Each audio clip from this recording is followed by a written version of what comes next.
court's ruling. I have no problems with 2, 3, and 4. I just need clarification. Obviously, I am not legally allowed because of Halliburton to say they didn't call a particular witness. However, there is the reasonable doubt instruction that says that evidence reasonable doubt can be found from the evidence, the conflicts in evidence, and the lack of evidence. I will be focusing on a lack of evidence, and I don't want to be held back from bringing up evidence. For example, like what Curcio said, that Riddick had a file that contained documents, that contained interviews with the students that exited the 700 and 500 building. There's a fine line between saying they didn't call him and me highlighting the things that we know that he would have done as the investigator. So I just wanted to make sure that that's... Yeah, listen, I mean, I think that's okay. There was testimony from the detective about, I believe he kept referring to FDLE as handling the investigation into the law enforcement response, and there was certainly testimony to that. So.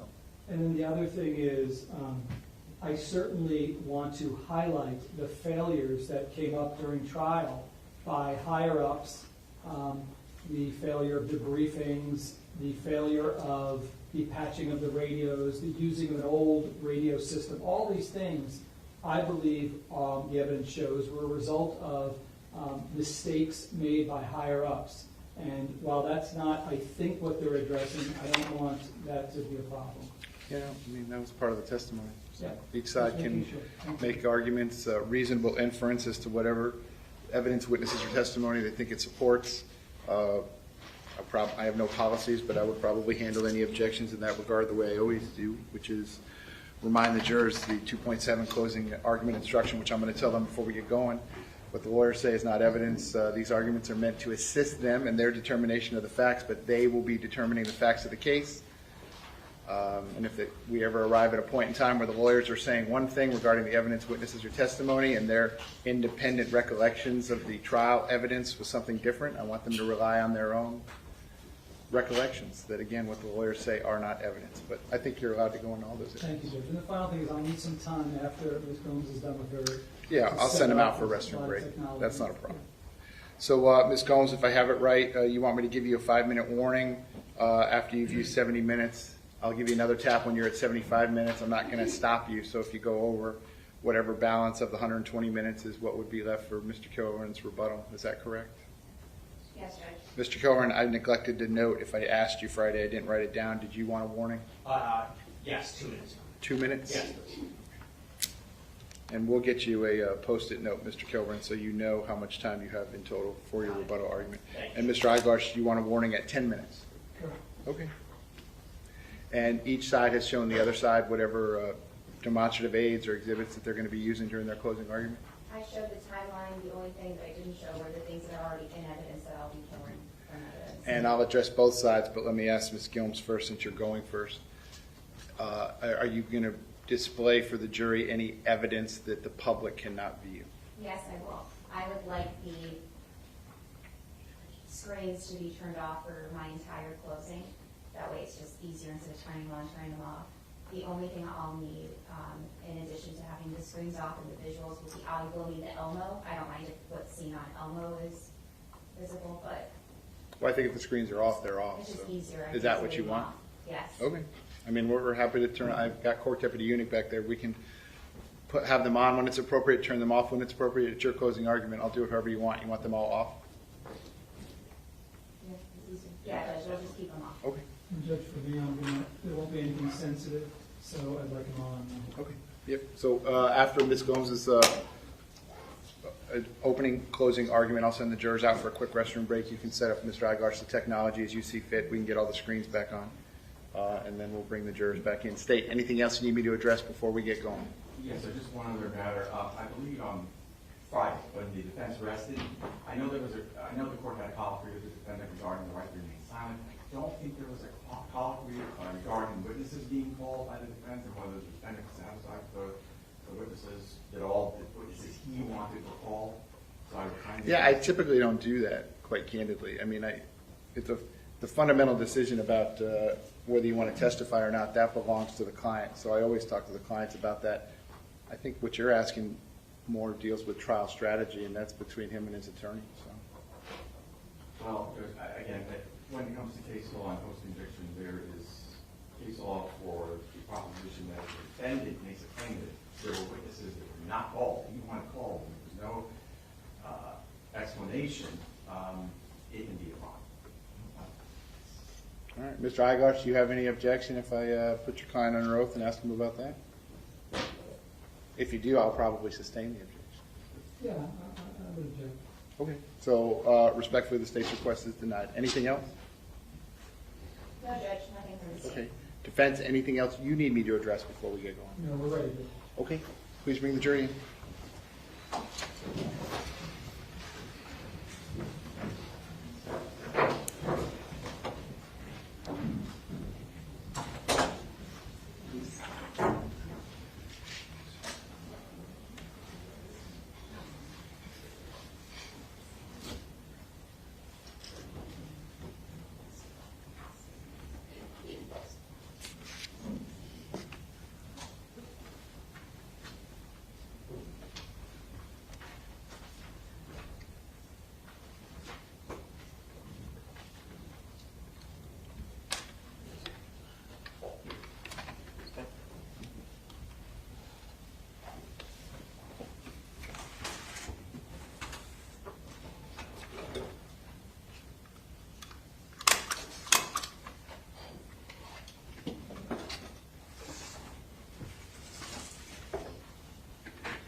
Jurors entering.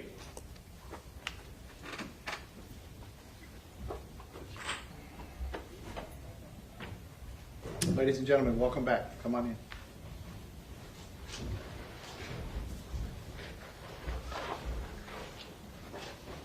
Ladies and gentlemen, welcome back. Come on in. Thank you. Once you're back to those same seats, you may be seated. All the parties may be seated. Ladies and gentlemen, those of you using the notepads, I'll give you a moment to get the notepads back out.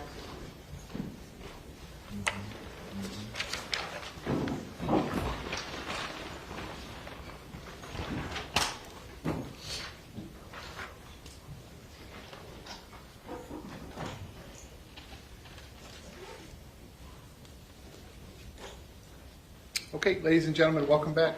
I hope you had a nice weekend. Ladies and gentlemen, both the state and the defendant have now rested their case. The attorneys now will present their final arguments. Please remember that what the attorneys say is not evidence or your instruction on the law. However, do listen closely to their arguments. They are intended to aid you in understanding the case. Each side will have equal time, but the state is entitled to divide this time between an opening argument and a rebuttal argument after the defense has given its closing argument. So with that being said, Ms. Gomes, when you are ready, you may proceed. Thank you, Judge.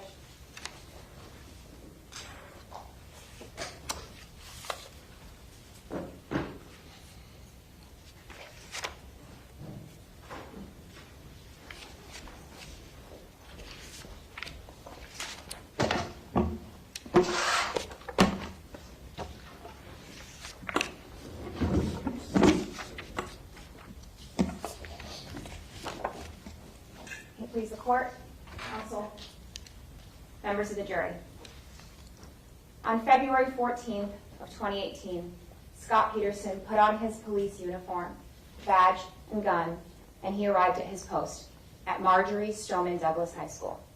Not assigned to a district or a zone, just one school.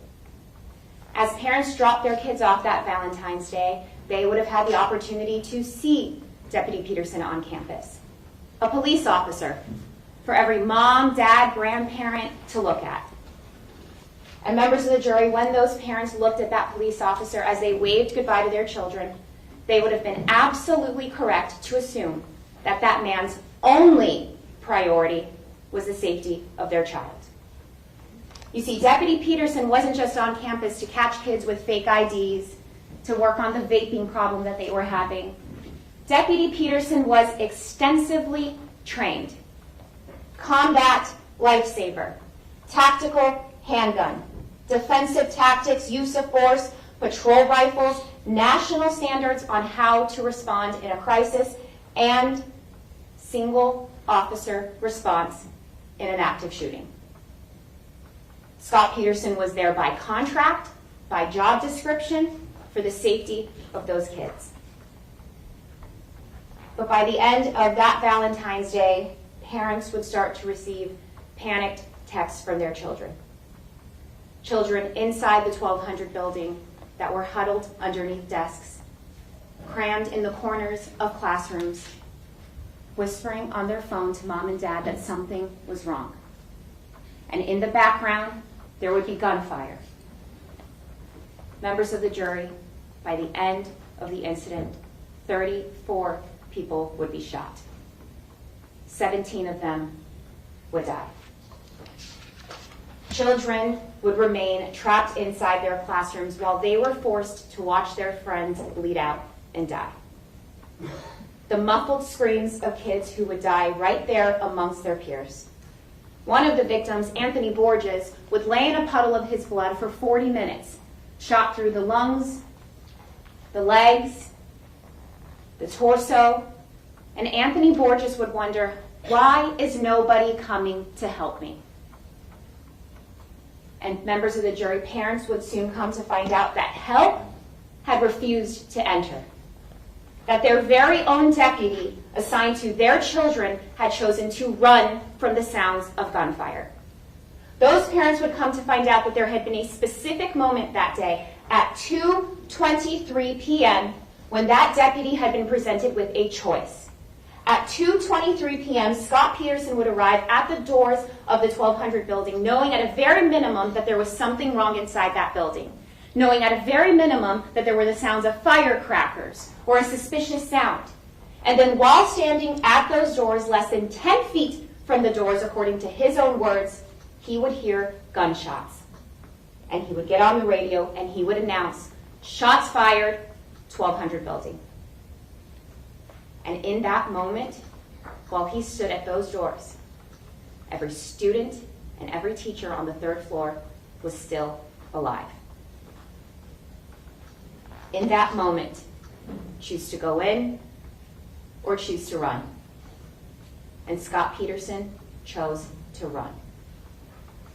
When the defendant ran, he left behind an unrestricted killer to spend the next 4 minutes and 15 seconds wandering the halls at his leisure. Because when Scot Peterson ran, he left children trapped inside of a building with a predator unchecked. 2:23 p.m. forward, that predator would fire 70 rounds from the moment that that man made the decision not to enter.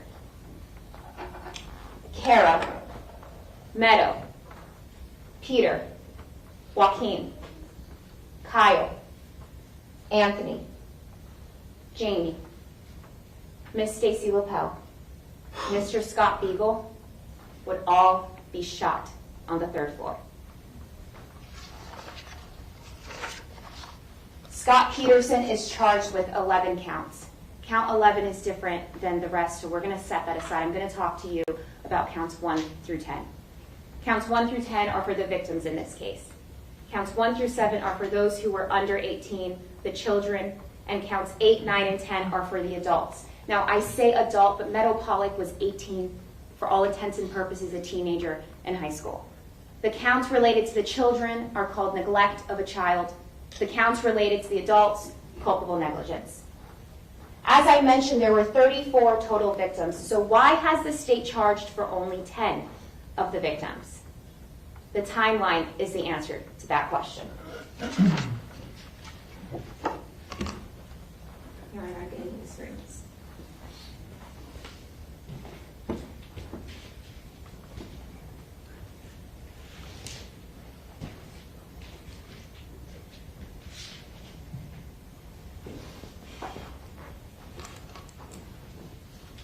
I think you have to turn it on. I need the actual screens for the jurors, not the Elmo.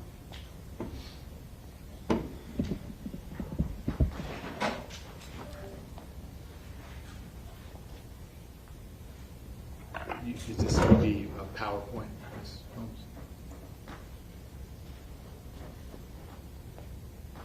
Mr. Savitsky, would that be the wireless feed? It's on Attorney 3. Attorney 3. Got it. You can all take a look at the images in front of you. We're going to start at 2:19 p.m. At 2:19 p.m., the shooter arrives on campus and the defendant is inside his office in Building 1. The shooter enters the 1200 building on the east side and prepares to start shooting. When that happens, the defendant is still in Building 1. Now, at this point, once the shooting begins, we know that everyone with the school radio, including the defendant, hears Monitor Medina come over the radio and announce that there are firecrackers or suspicious sounds coming from the 1200 building.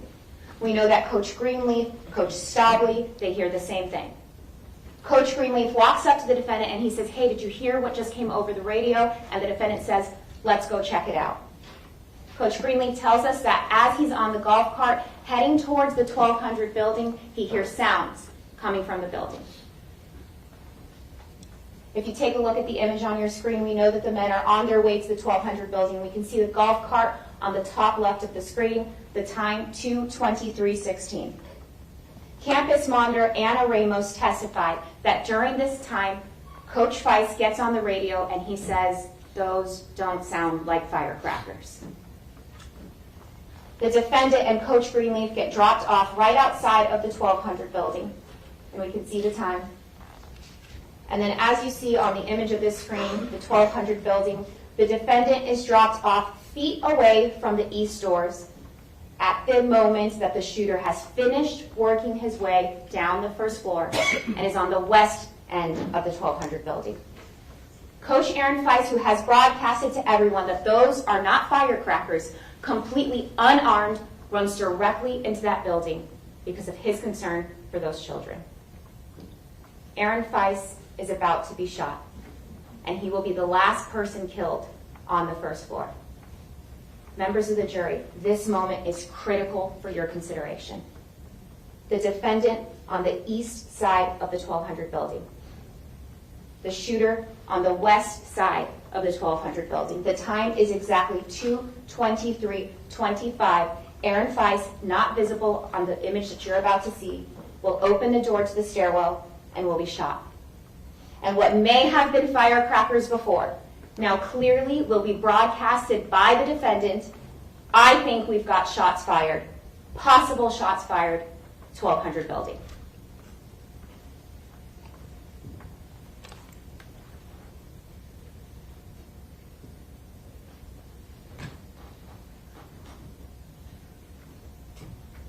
We have could be firecrackers. I think we got shots fired. Possible shots fired. 1200 building. Coach Greenleaf, Coach Bonner, Coach Stobley, Maintenance Supervisor Ed Suarez, and every student that comes out of the 700 building due to that fire alarm, and the defendant hear those shots. From that moment forward, no one on campus has any doubt that something is wrong. And the armed police officer just came over the radio and told us, gunshots, and it's the 1200 building. If you look at the image on your screen, the east side of the 1200 building, in that moment, the defendant is standing 10 feet from this building, according to his statement to Detective Curcio. And he now knows, pursuant to all of his training, every time the trigger is being pulled, another child is being shot. He stands there with the knowledge of a 28-year deputy assigned to protecting children, knowing that the number one goal in that moment is move towards the sounds of gunfire. At a minimum, in that moment, the defendant can look through those windows we see on your screen. He can open the doors to that building. He can yell police. He can fire his weapon because, as Lieutenant Colonel Samaru told us, cause some kind of distraction. And as we see on the left side of the screen, the shooter will start to move through the second floor, and the defendant retreats. And we see him running to the location that he'll remain. The shooter works his way down the second floor and fires 6 rounds for the defendant to hear. Rounds that teacher Cindy Helverson, the teacher who testified that she was approximately 30 feet behind him when he's in this fixed position, describes as barrages of gunfire. Time continues to pass. The shooter remains in that building. The time now is going to be 2:24:13 as the shooter enters the stairwell and begins climbing the stairs while the defendant is still in his position. Out in the open, if you take a look, no indication he's receiving gunfire when he comes on the radio again and says, we're talking about the 1200 building, the building off of Holmberg Road. We're talking about the 1200 building. It's going to be the building off of Holmberg Road. While the defendant stands there narrating, the children and the teachers on the 3rd floor are still alive, have not been shot. Scott Beagle, still alive. But the shooter, left unchecked, unabated, is about to arrive at the top of that stairwell, and he's about to arrive at the 3rd floor. Now you see the image on the screen. Before we hit play, before this moment that you see, the shooter has stepped into the hallway on the 3rd floor with his firearm visible. Unarmed teachers, Scott Beagle and Stacy Lapel, have the courage to stand in that hallway and try and get their kids into the classroom. They move as quickly as they can. Miss Lapel trying to get as many students as she can to safety. Meadow, Joaquin, Anthony, and Kara are running towards those classroom doors, seconds away from making it to safety when the gunshots start blasting and they are forced to turn around and head in the opposite direction. At the end of that hallway, furthest from the shooter, is Jamie and Peter, literally steps from escaping into the stairwell. As they run, Mr. Beagle standing in that hallway, he's hit. Scott Beagle is killed. Miss Stacy Lapel is shot. Kyle and Marion are shot but are still able to run and escape down the stairwell. Anthony is shot. Joaquin is shot but still alive. He runs to hide in an alcove near the restroom. Meadow and Kara have been shot but are still alive and are huddled together in the alcove in front of the classroom. You can see her pink backpack in the image. Jamie is running for her life and almost escapes through the doors when she is shot through the spine, immediately paralyzing her, causing her to collapse just outside of those doors on the stairwell landing. Peter, shot but still alive at the end of this hallway, and then right before I hit play, the shooter walks over to where we see Kara and Meadow and unloads into their bodies again. And then in this video, we will see the shooter walk to the bathroom alcove where Joaquin will be shot again and killed. And then at the end of this hallway where Peter has collapsed, he will be struck multiple more times, having been shot for a total of about 12 to 13 times.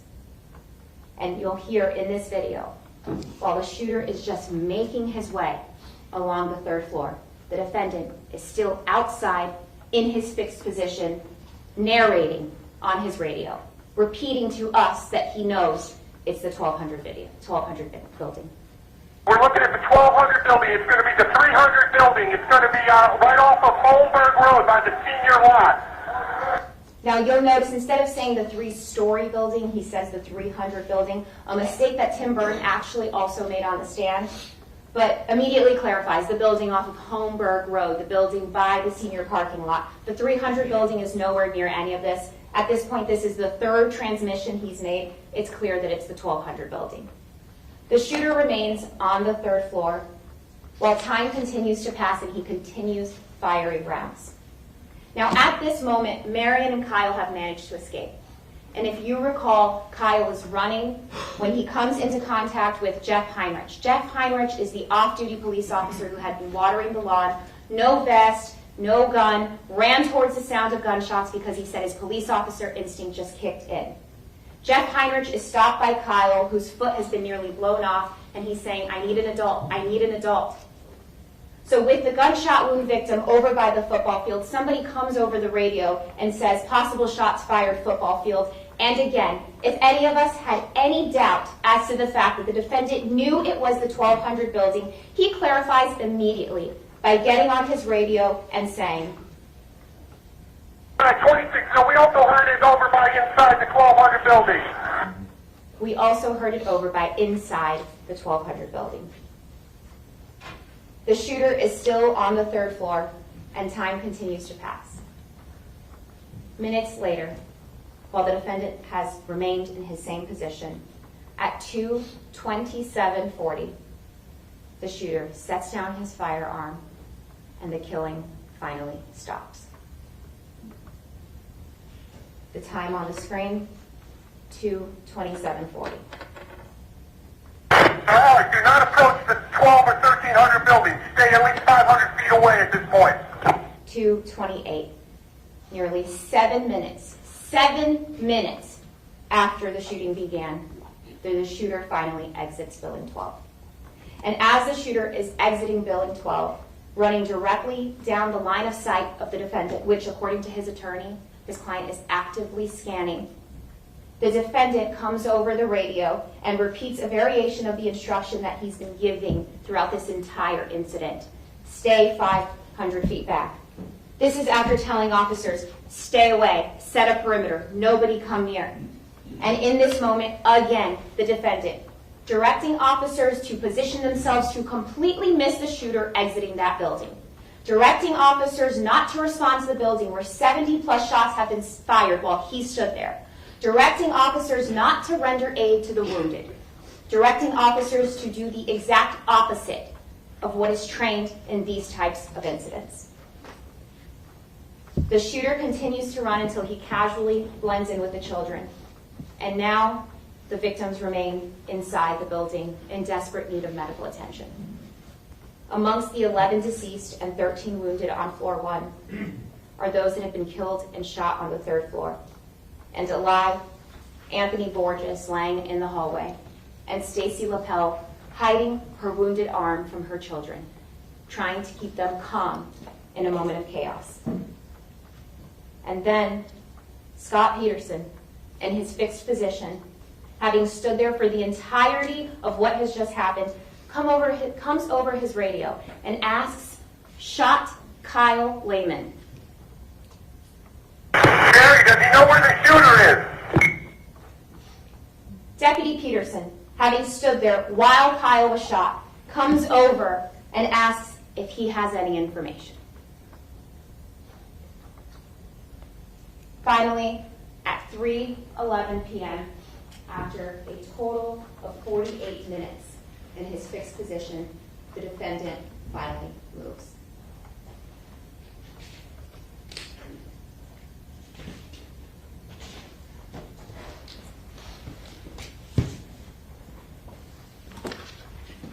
Members of the jury, the state did not charge the defendant with any of the deaths on the first floor because he wasn't outside of the building when those deaths occurred.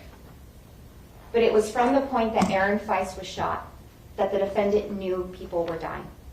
It was from that point forward that he was the only hope for those victims, because he was the only hope to slow that shooter down.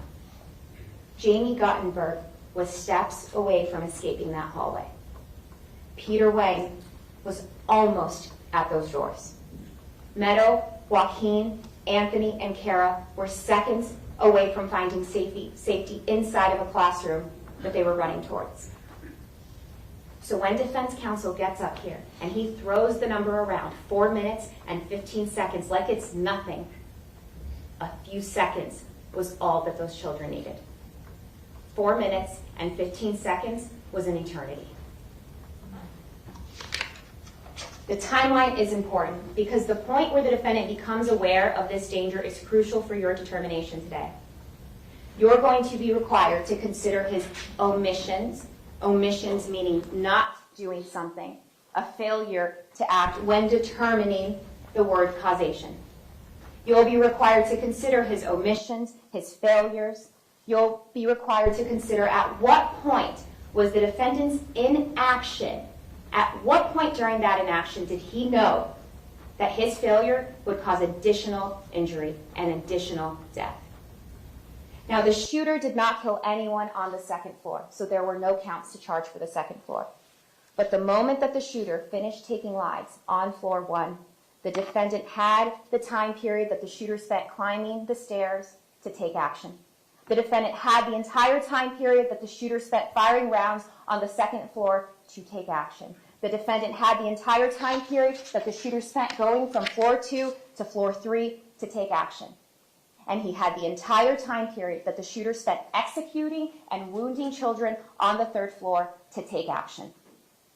The time the shooter spent comfortably removing his firearm, setting it down, walking out into the open, in complete open view. And then the 40-plus minutes while teachers and students bled out, while officers were forced to respond to that building assuming that the shooter was still inside. Mind you, those officers needing additional manpower while their fellow officer just stood by. And finally, when officers rendered aid to the children that could be saved and were forced to move the lifeless bodies of the children that could not. That was all time that the defendant needed to act. This is why we have charged Scot Peterson with only the deaths and the injuries on the third floor, because there is no excuse for his inaction for those deaths that occurred after 2:23 p.m. Now, the language that the state has used is failure to seek, confront, or engage the shooter. Before we move on, I want to set the record straight on what that means. It's abundantly clear that Scot Peterson did not seek the shooter. He was not seeking the shooter out because he didn't move. There was no seeking in his actions. So what does it mean to confront or engage the shooter? Defense counsel got up in his opening statement and he created this expectation that his client was supposed to kill the killer. He actually said, kill the killer. I'm not sure why he said it that way. Killing a shooter is, in fact, part of the definition of confronting and engaging. Many officers will tell you that that's the desired outcome. But there is so much more than that. The definition of what it means to confront or kill the shooter is in evidence. It was laid out for you clearly by Lieutenant Colonel Samaru, and black and white in the defendant's trainings. Although neutralizing the suspect can end a threat, there are alternatives that will get the suspect to stop killing victims. Forcing him to barricade himself, forcing him to flee the area, forcing him to surrender, break his concentration. To confront or engage the shooter just means to disrupt him, to force an outcome. These shooters are looking for soft targets. That's what the evidence showed us. Unarmed children in the freshman building. History and data, according to Lieutenant Samaru, tells us that these killers are zoned into what we call an OODA loop. If you remember, OODA was the acronym that Lieutenant Samaru gave us. Observe, orient, decide, action. That's the loop that they're in. If law enforcement even so much as enters the room, that disrupts a shooter's OODA loop. The training has explained to us that these shooters have one primary objective. They are not looking to deal with a confrontation. They are looking to take as many lives as they can as quickly as possible. Once the shooting begins, the objective is to decrease the number of casualties, minimize the damage. were the exact words.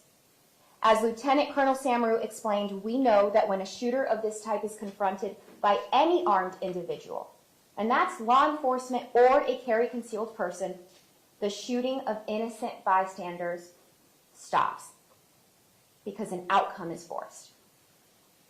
Mere presence is your job. Let me repeat that. Lieutenant Colonel Samaru told us mere presence inside that building was his job.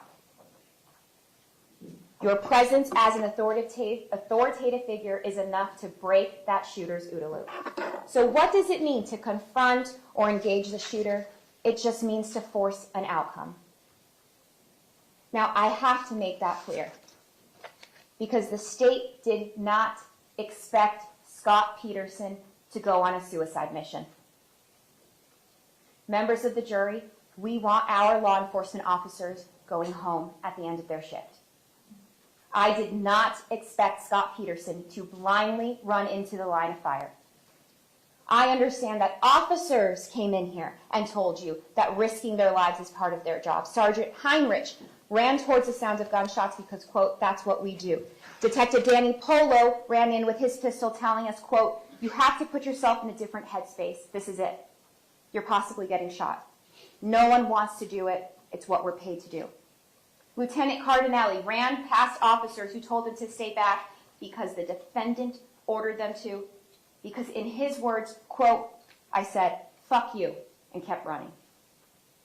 The lieutenant told us there was nothing that could have kept him from entering the 1200 building. Not the fear of being fired at, not the fear of the stress of the events, nothing. Sergeant Vanderings, who pushed officers to move quicker, to get as fast as he could to that shooter. Tim Burton, Richard Best, Detective Brett Schroy. And let me remind you, Detective Brett Schroy, whose own child was on that campus, and he made the decision to seek out the shooter instead of seeking out his own kid. Captain DeRosa, who told us that when he blew past the defendant, who stood there and pointed at the 1200 building, quote, I was more concerned with eliminating the threat than I was with my own safety.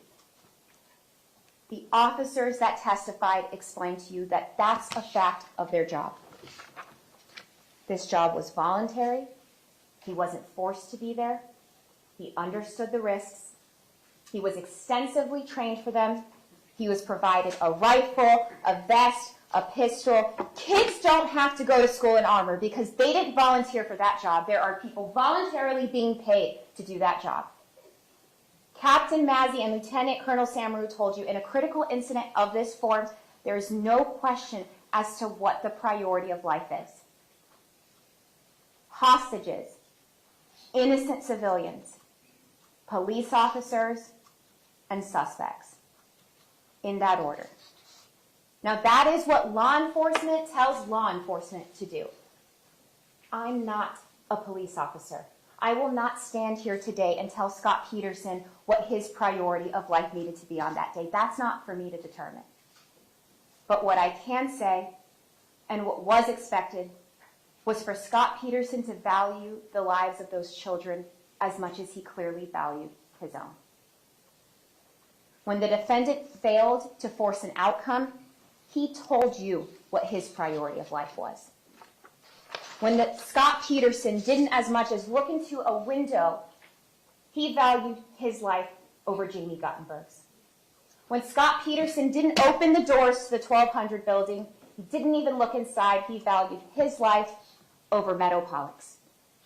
When Scot Peterson didn't yell, police, police, it was his life over Scott Beagle's.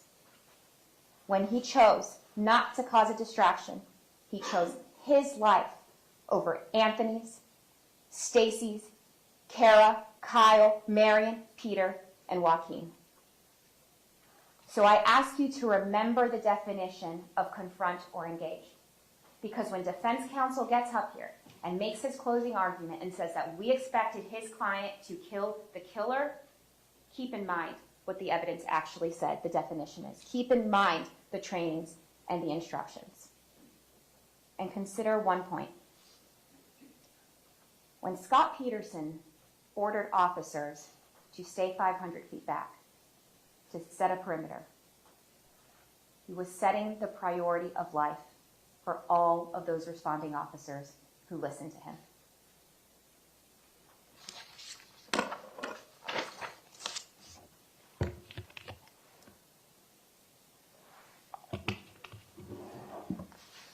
Members of the jury, in order for the state to prove the charges against Scot Peterson, there are specific elements that we have to prove.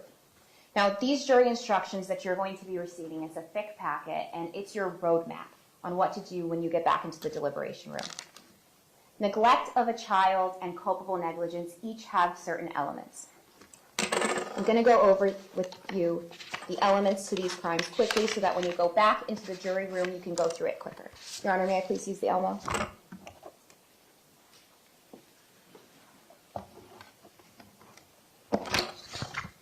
You're going to notice when I put the elements of the crime in front of you that there will be a lot of ors. It means that you can pick either or. You can pick that some of it applies, all of it applies. Let's take a look at it. Neglect of a child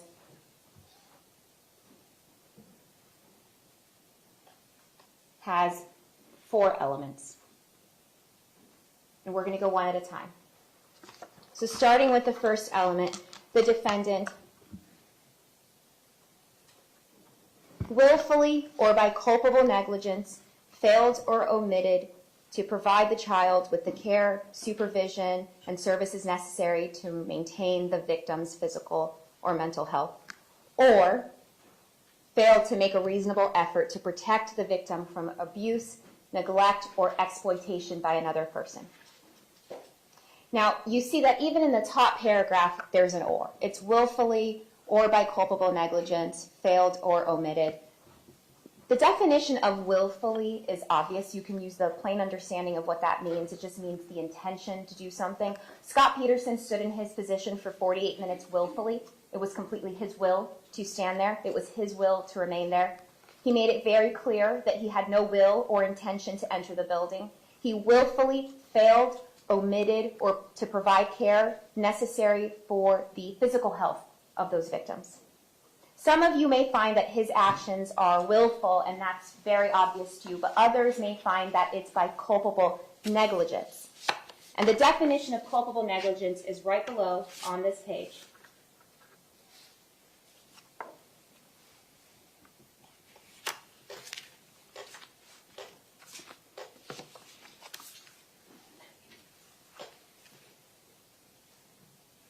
I will now define, and this will be read from the court, what is meant by the term culpable negligence.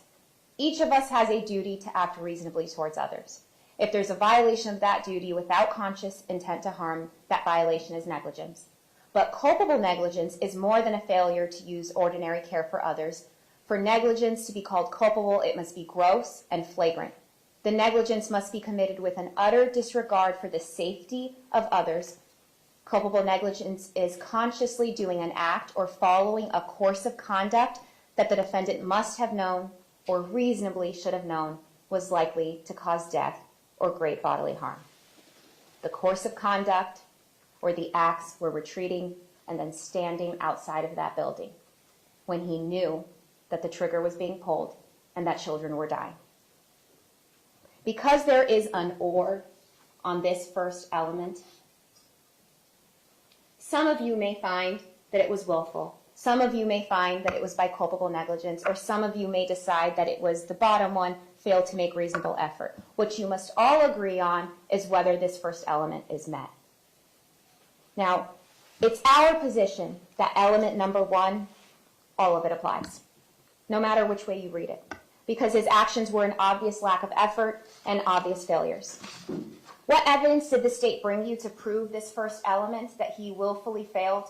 Well, we brought you the surveillance video so that you'd be able to see what he did and didn't do.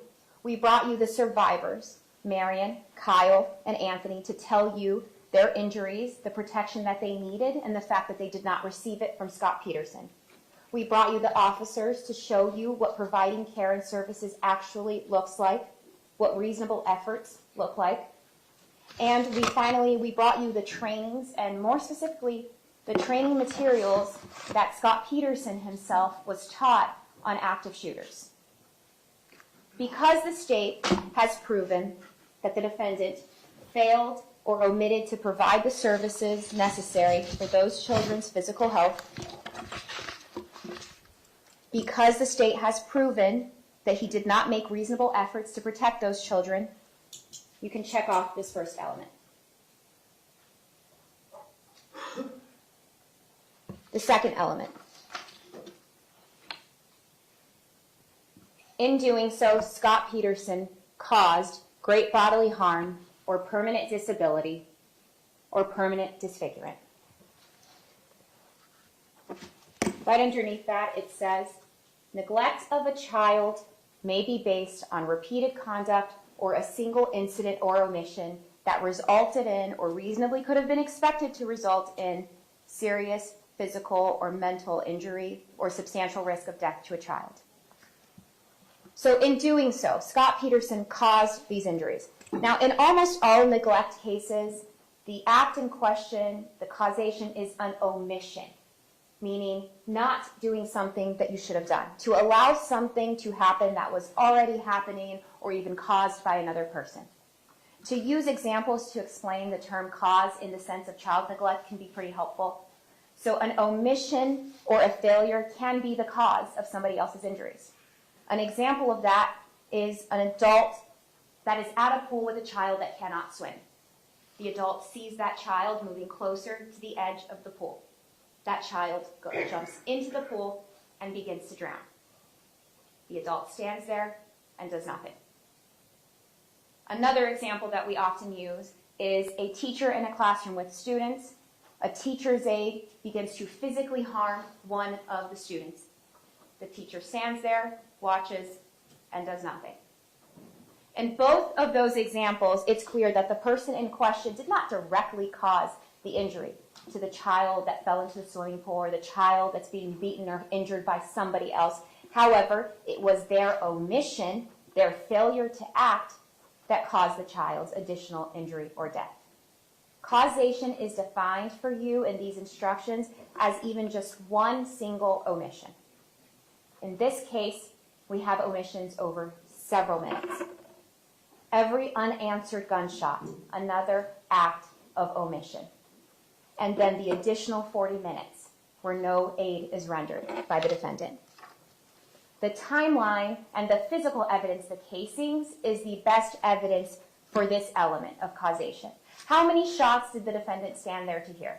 Not the shots before he arrived. We know there was a total of over 135 shots that day. But for the defendant to specifically hear. The 2 to 3 shots that killed Aaron Feist that he radioed in and told us. The 6 shots fired on the second floor, according to crime scene detective Suarez. The 61 shots fired on the third floor, according to Detective Crespo. Scot Peterson stood outside of the building for 70 gunshots, knowing that death or great bodily harm was happening inside that building. In addition, there's the prolonged pain and suffering for Anthony Borges specifically, who laid in his blood for 40 minutes until somebody finally rescued him. And let me remind you that the person that finally rescued Anthony Borges was Detective Danny Polo. Detective Danny Polo was the officer that testified with the face covering. I asked Detective Polo, did you hear the order to stay back 500 feet? He said, yes. I said, well, then why'd you go inside? He said, because we don't do that. That was dumb. Why would I do that? Those kids needed somebody inside, not 500 feet back. Because the state has proven that the defendant had the opportunity to act and did not, because his omissions were the cause, allowing the shooter to continue completely undisrupted, the state has proven the second element, and you can check off element number 2. Element number 3, Scot Peterson was a caregiver for the victims. The definition of caregiver is provided right underneath. Caregiver means a parent, adult household member, or any other person responsible for a child's welfare. The courts have actually explained that the phrase any other person responsible for a child's welfare has, quote, plain and obvious meaning. So was the defendant who was the school resource officer responsible for the welfare of those children, a caregiver on this day. Yes, his only assignment every day was the welfare of those kids. The fact that the defendant was responsible for the welfare of the children at MSD is obvious based on the plain meaning, but also based on the school resource officer contract, which you all have in evidence, which you'll be able to take back with you.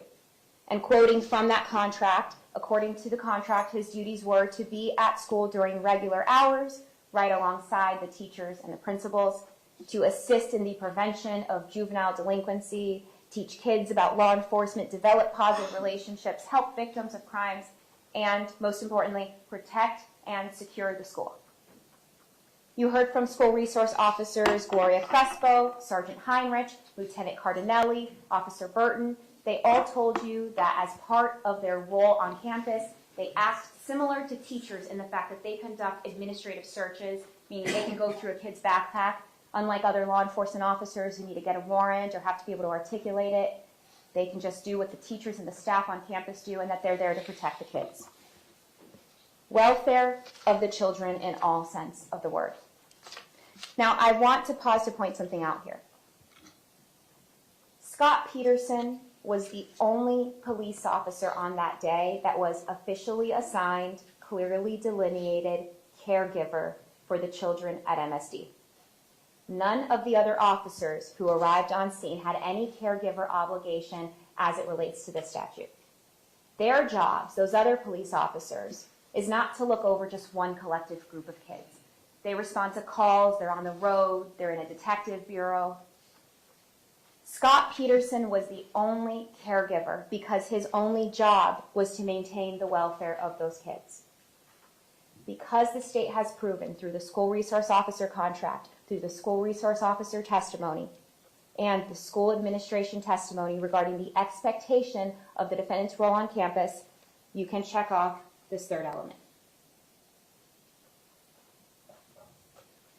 Finally, element number 4 is what we often refer to as an element that's not really in dispute. There will be a stipulation that's read to you about the ages of the victims, the cause of death, the manner of death, and then we brought in the medical examiners who also testify to the age of the victims. So due to the testimony from the medical examiners as well as the stipulation of the parties, you can check off element number 4. Once you go through these elements for the 7 children, you can flip to the back of the jury instructions and you'll see the verdict form. And you can check guilty for all counts as it relates to neglect of a child. Then there's the additional counts of culpable negligence. Culpable negligence is very straightforward. There's only 2 elements to culpable negligence.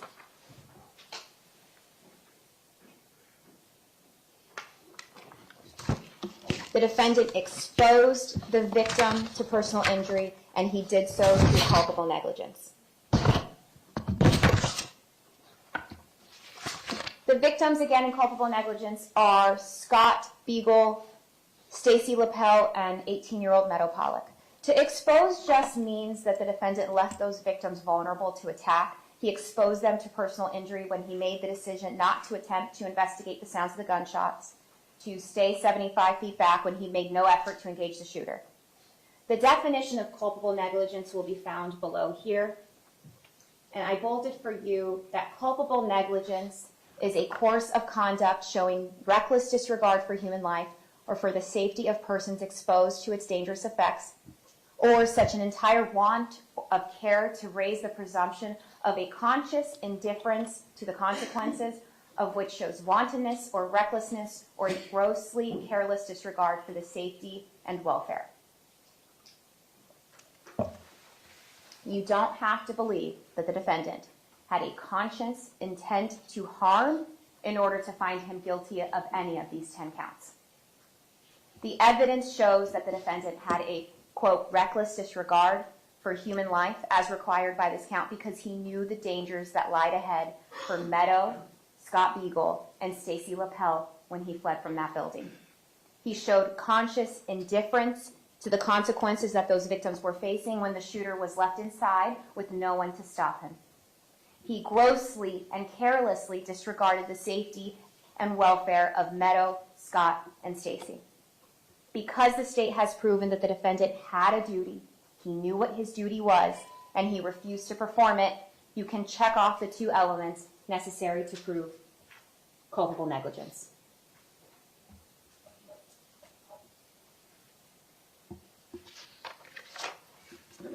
Finally, we turn to count 11, the perjury count.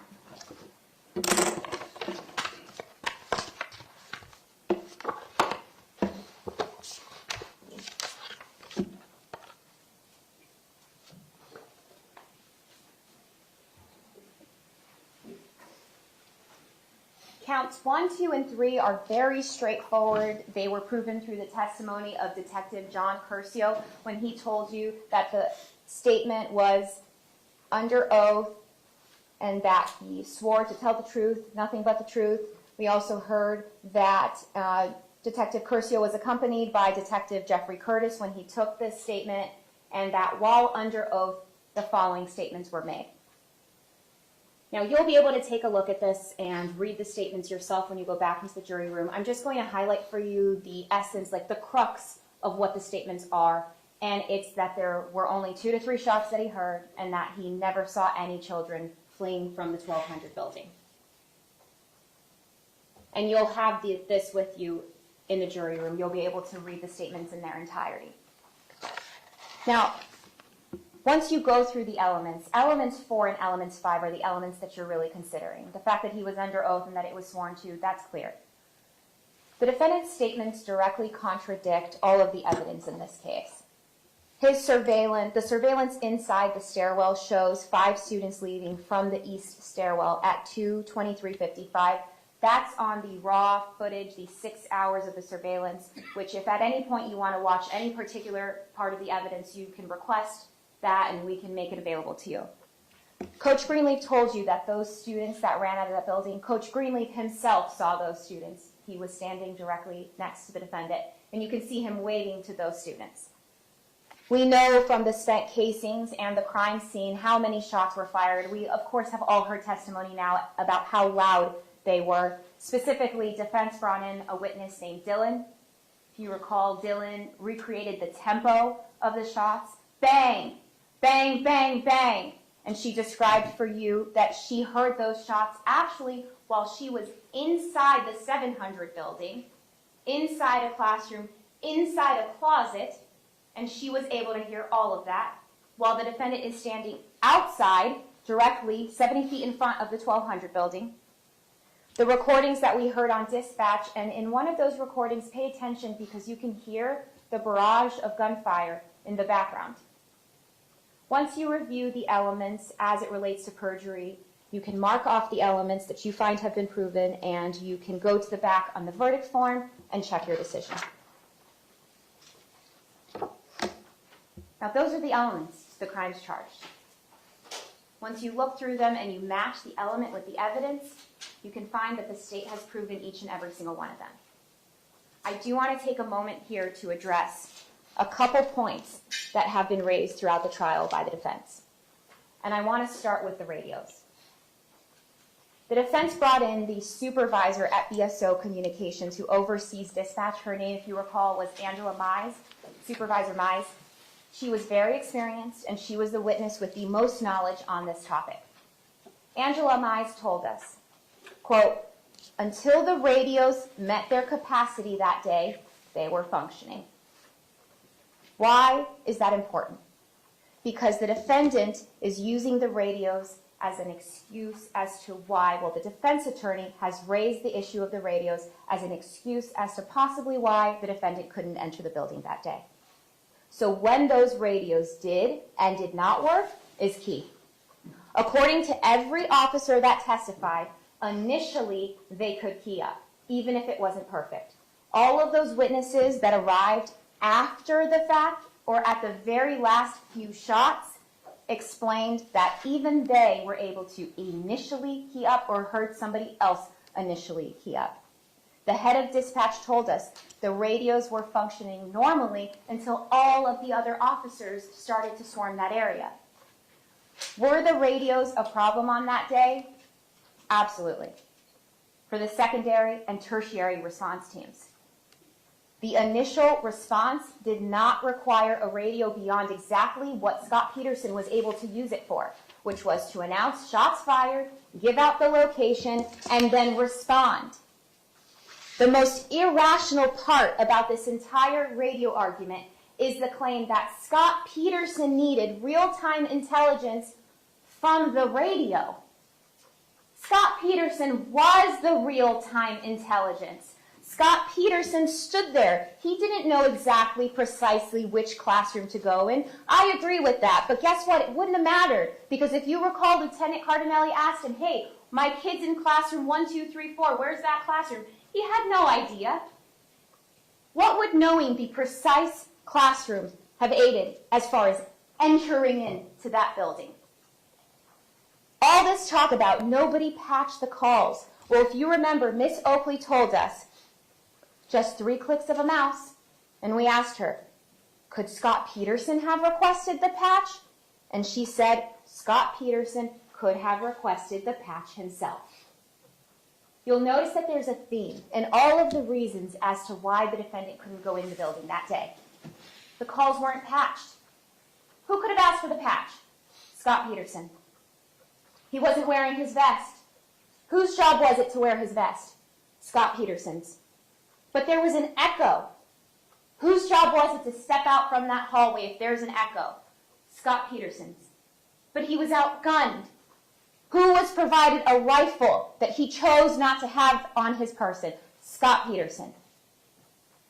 And I'll make a note here, there is absolutely no evidence in the record that Scot Peterson believed he was under sniper fire. He never said sniper fire that day. He never said it in his interview with Detective Curcio. There was no round confirmation, the rounds hitting his feet or near the structures around him.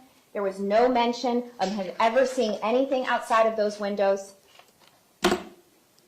And if Scot Peterson actually thought that he was under sniper fire, he chose the dumbest place he could have stood. Directly in line of that sniper fire. What did the officers tell us? If you believe there's sniper fire, you hug the building. So keep in mind, Goolsbee testified that he was able to make 5 to 7 transmissions before it crashed. DeVita told us that he remembers Jan Jordan being able to key up. And you have the full dispatch and evidence. We provided you with 10 minutes of the relevant portion, but you have the unedited full version. Go back, listen to it if it helps you in your determination, and you can hear the communication between officers. The communication problems grew as the police presence grew.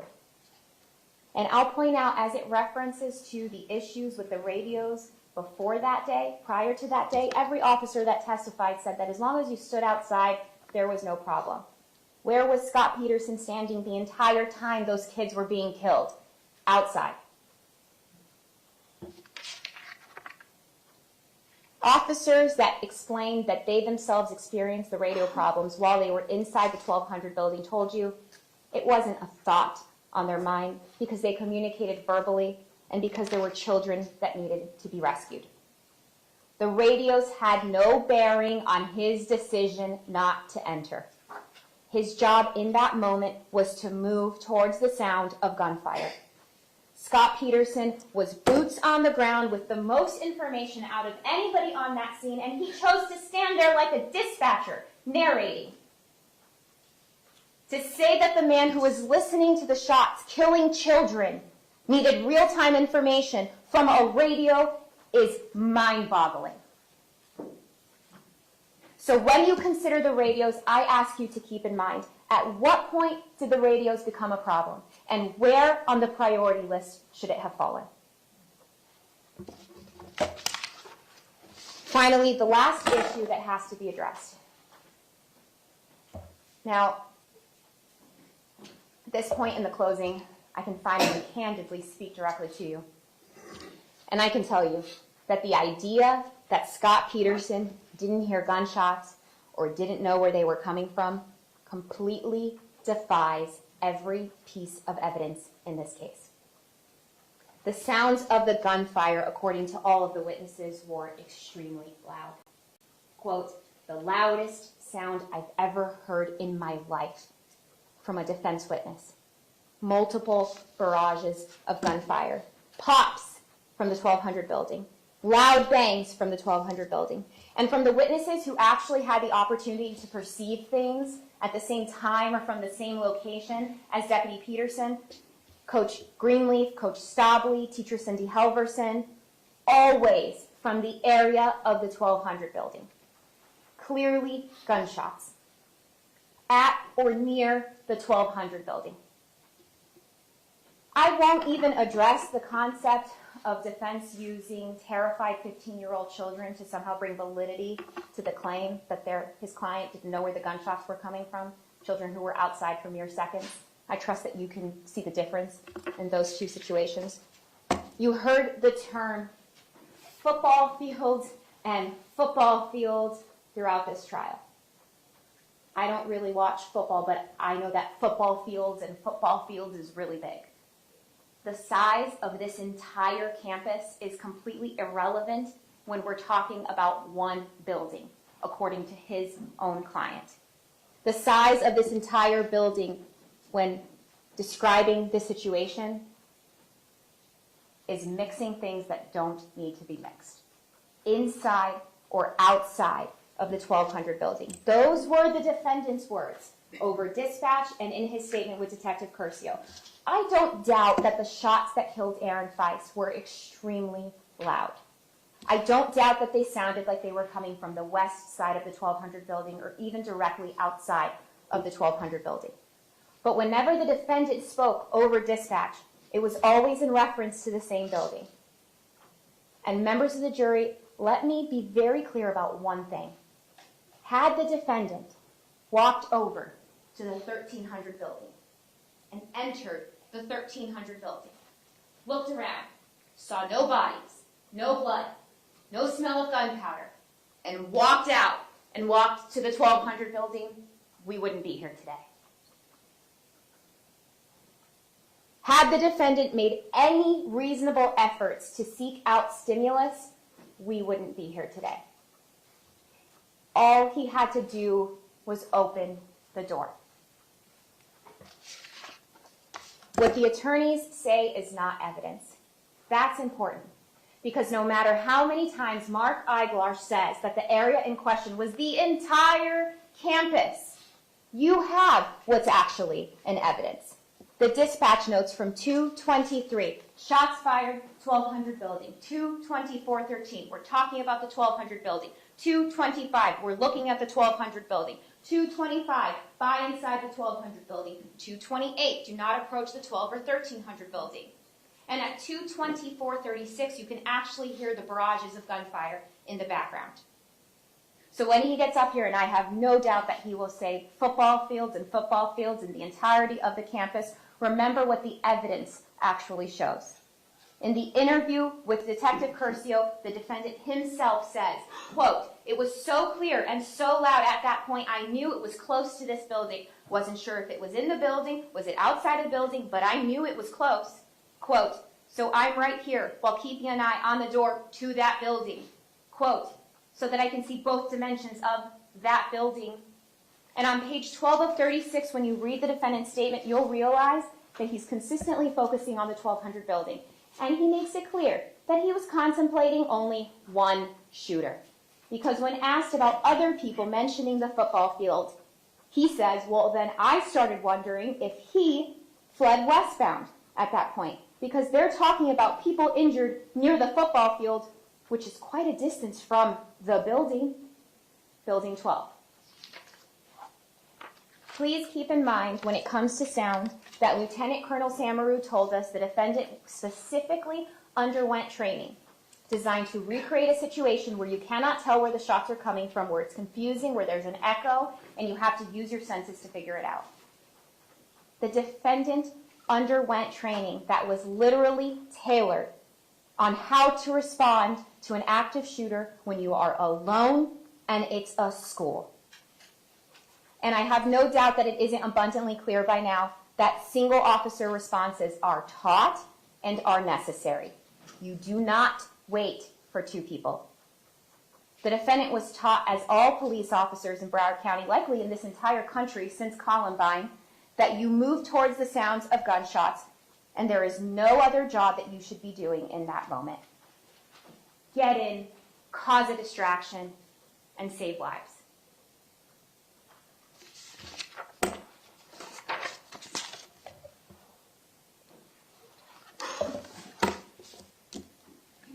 As I wrap up my closing remarks, my trial partners and I are very aware of the fact that this trial has been long. We thank you for the attention that you have paid our witnesses, and we thank you for the attention that you've shown both sides, all the witnesses. You were each selected because the attorneys are confident that you will be strong enough to reach a verdict. It can be uncomfortable to reach a verdict in any criminal case. But I will acknowledge it can be even more uncomfortable if when you look over at the defense table, you see someone that some of you may find to look older.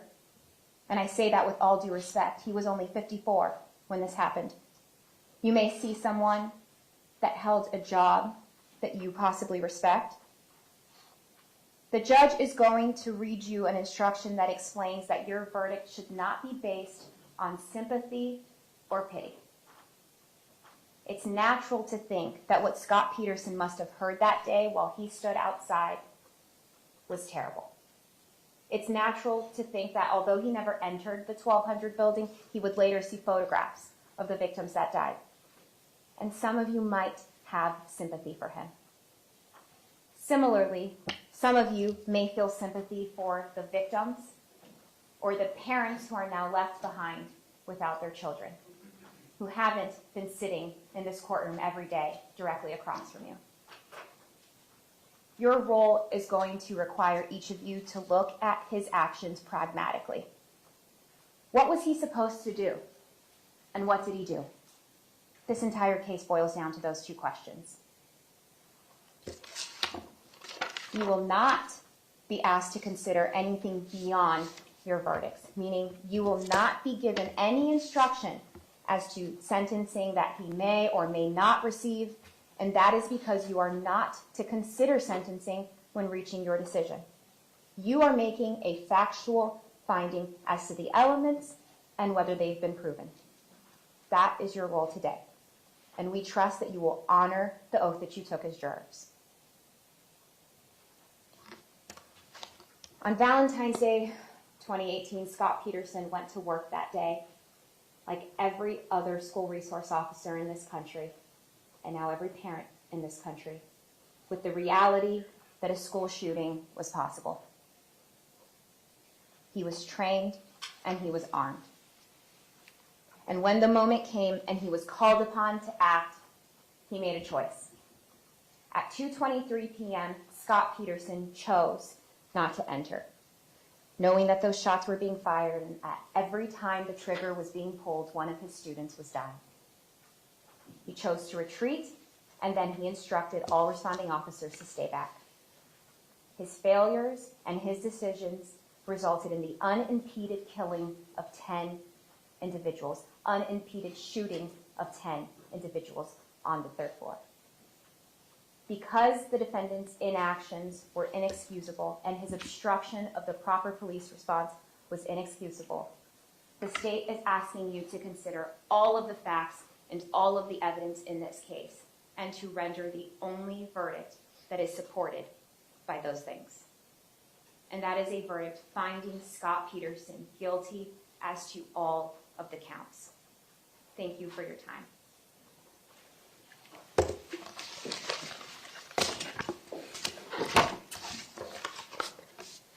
Okay, Ms. Gomes, thank you very much.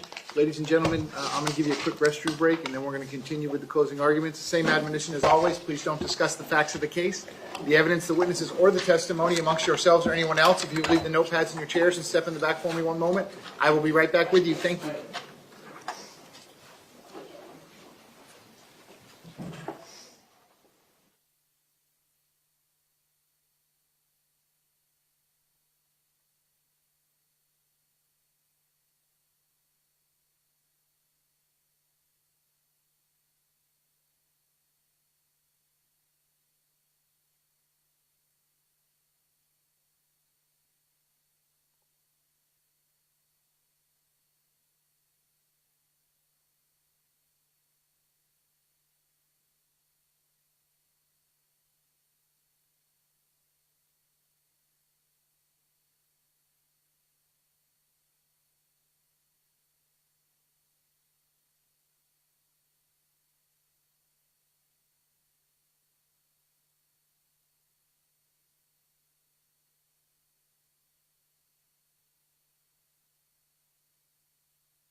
Good job.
Yeah, I'd love for you to be there. She's- Yeah, I'll find it.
Thank you very much.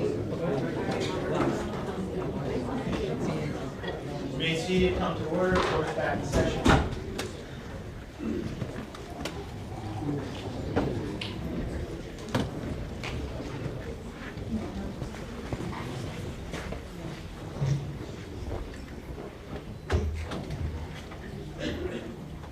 Mr. Ogler. Josh, you're gonna let me know Elmo or wireless? Yes, What do you want to start with? I'm going to start with a laptop, which is connected to that. Wireless. That'll be on. And then I can just hit the red button, and then it should make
I continue to have Ms. Gomes, Mr. Killer, and Mr. Klinger present for the state. I continue to have Mr. Igarsh present with Mr. Peterson, who likewise is present. We are outside the presence of the jury.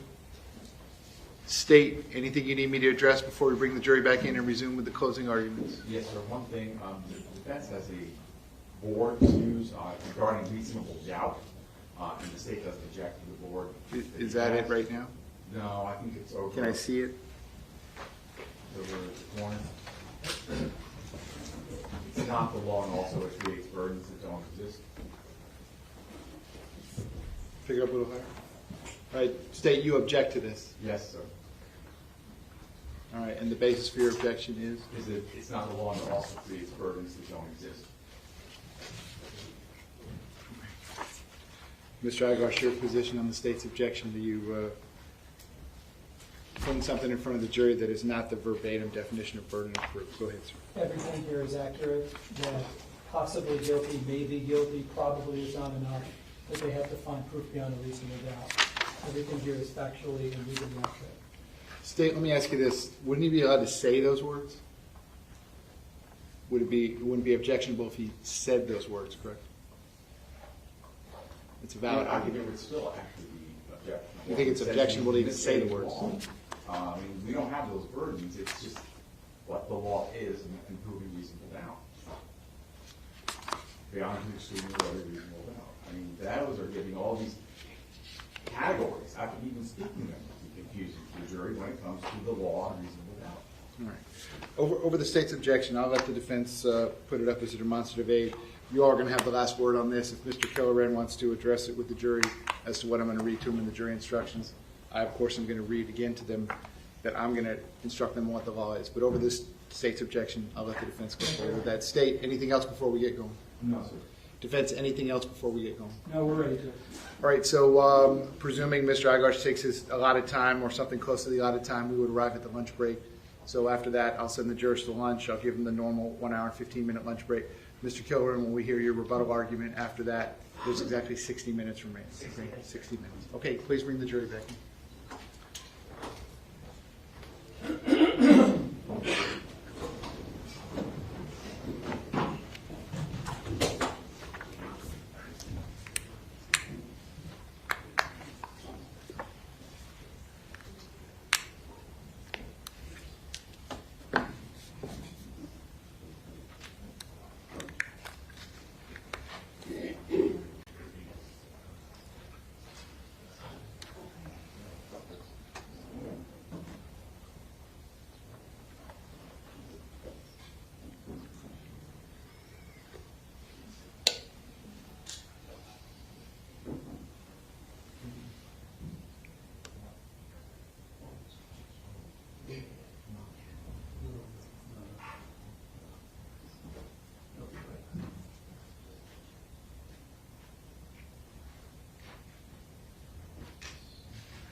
Jurors entering.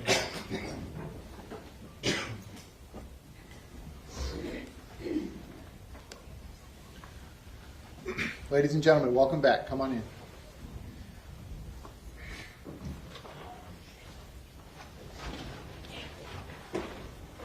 Ladies and gentlemen, welcome back. Come on in. Ladies and gentlemen, once you're back in those seats, you may be seated. All the parties may be seated. Ladies and gentlemen, those of you using the notepads, I'll give you a moment to get the notepads back out.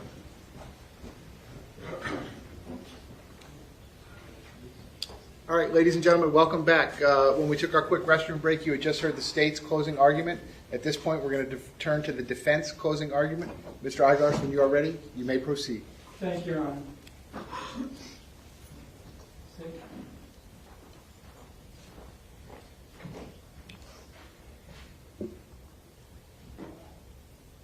He knew where the shooter or shooters were located. That's not what the evidence showed. Saying it's so, don't make it so. So let's just jump right into his transmissions. His transmissions corroborate what he told Detective Curcio 2 days after the shooting, when he wasn't a suspect, when there was no internal affairs complaint, when he was just a witness to a homicide.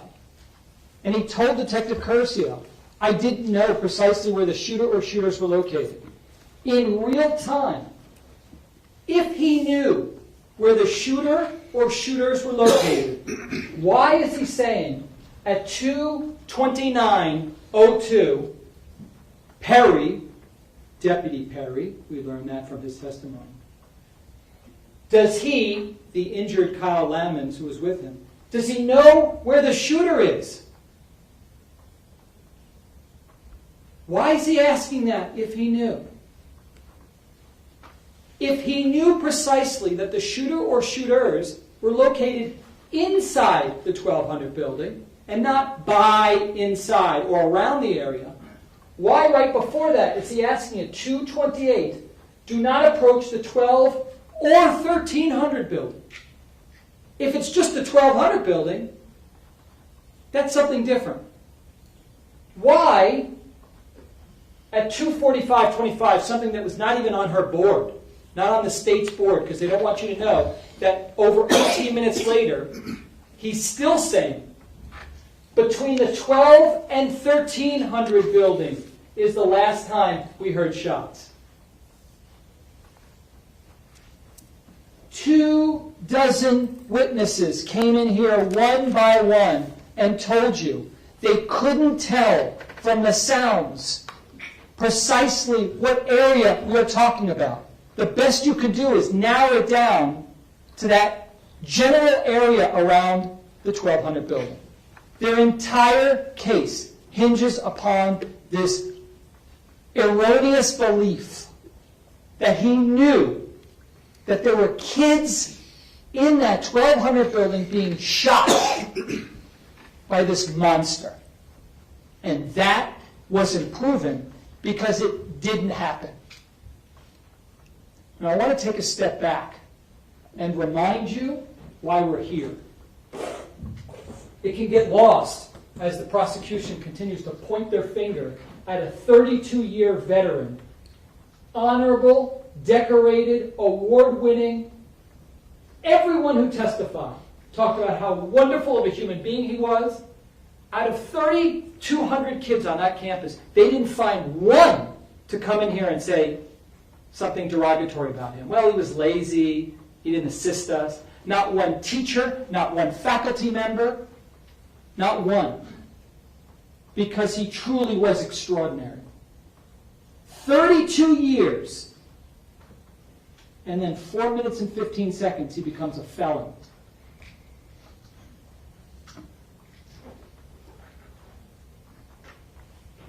We're here because of that monster. That's why we're here. He chose to commit one of the most abhorrent acts ever. He changed all of our lives.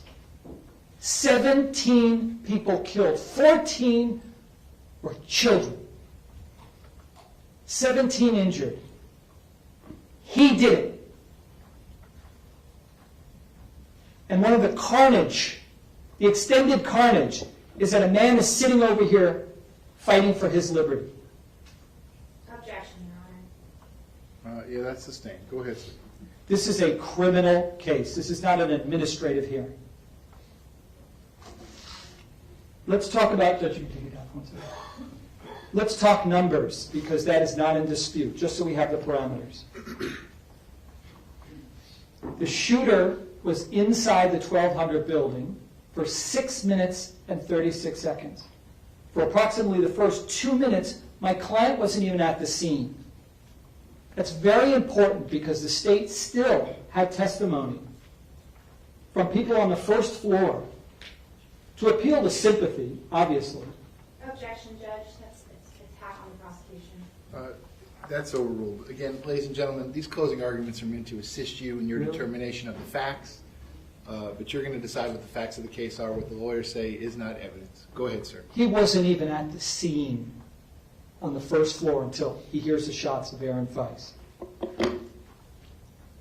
Aaron Feist was shot at 2:23:25. That is not in dispute. 2:23:25.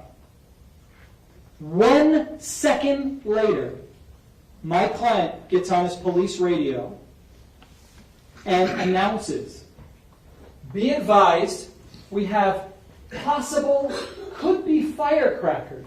Understand that the 4 minutes and 15 seconds, the time that he has to do something, begins with him trying to sort out, wait, I thought we were talking about firecrackers. So at first, click, click, click, seconds running down, possible, could be firecrackers. I think we have shots fired, possible shots fired, 1200 building. He's giving his location, and he's telling people to respond to that area. He doesn't say inside the 1200 building, and the Peterson rule from now on with all law enforcement is going to be to get on the radio and say, when I say 1200 building, let me make very clear, I'm not saying inside, I'm saying the area around.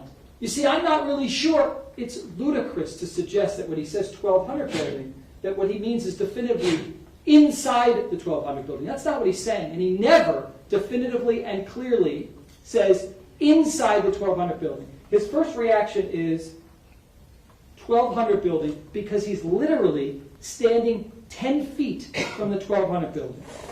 Now they could condemn him all he wants that he doesn't walk up and open up the door, but the shots rang out as he was 10 feet from the door. Him and Calvin Greenleaf were standing there. They were approaching, and then the shots rang out.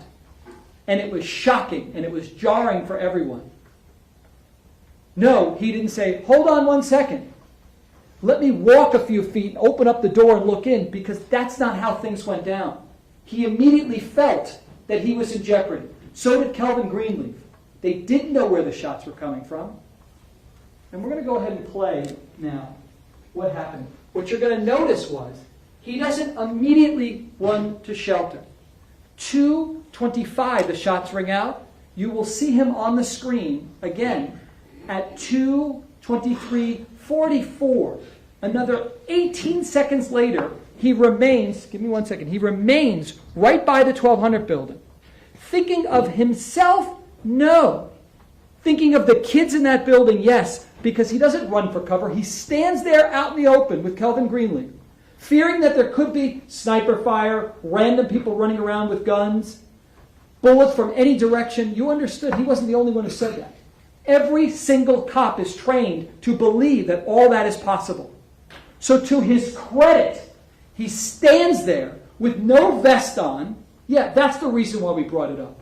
He didn't say, hold on 1 second. Let me go run to my vehicle, put on my vest, and get my rifle. He stands there, vulnerable as you can be, risking his life, and gets on the radio and yells shots fired, because every second does matter. He stands there and he yells shots fired. We're going to see the delay in how long it took. A good 18 seconds before he gets back to a position of cover. That's 18 seconds he could have been hit by fire. And he stood there and not only gets on his radio and announces shots fired, but gets on his school radio and orders a code red. We'll talk more about that in a moment. Let's take a look. Mr. Savitsky, this is Attorney 3. Yes.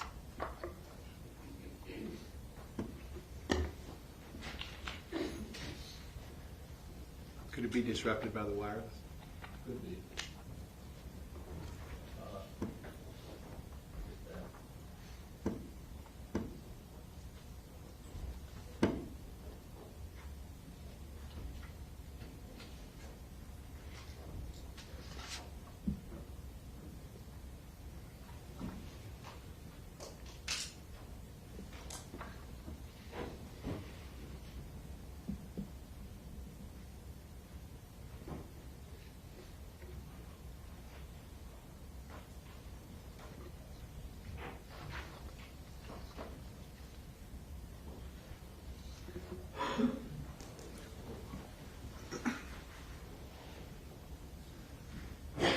So we just started at 2:23:25 after Aaron Price was shot.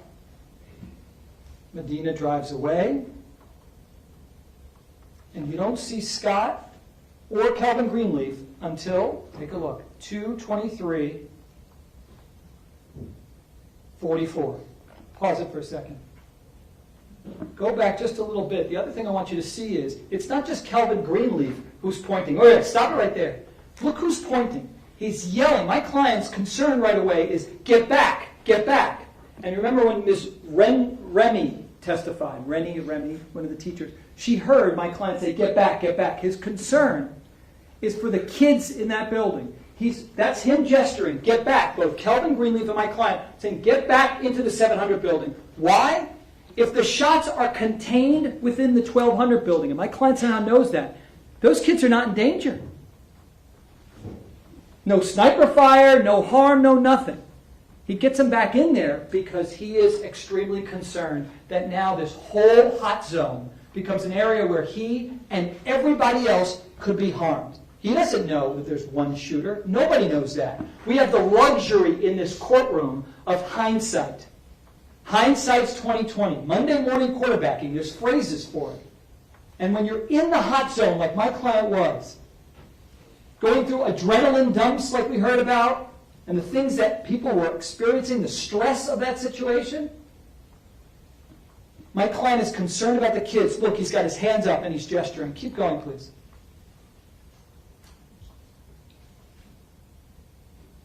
Pause for a moment. So we know up to this point, he risks his life by standing there for 18 seconds and reporting shots fired, possible shots fired, firecrackers. I think we have shots fired, possible shots fired, 1200 building. He's also on his school radio ordering a code red. We know that because Anna Ramos came in here via Zoom, and she couldn't have been more credible, believable, and honest. She was extremely grateful to Scott for ordering the code red because it saved lives. Imagine if he didn't order the code red, you got more kids exposed and outside of their classrooms as a result of him ordering the code red, him doing that, which was corroborated by Jeffrey Morford. He also heard his voice. It saved lives. Imagine, and he would have been justified in saying, oh my gosh, there's possible shots fired. I'm going to take a few minutes and run to my car to get a vest. Everyone else did. Every other cop put on a vest and had their gun. Their long rifle. Not a pistol, but a long rifle. He didn't. He stays there exposed. And look, he's standing in the open because these radios stink. The state's missing the point. The radio problem existed way before this shooting.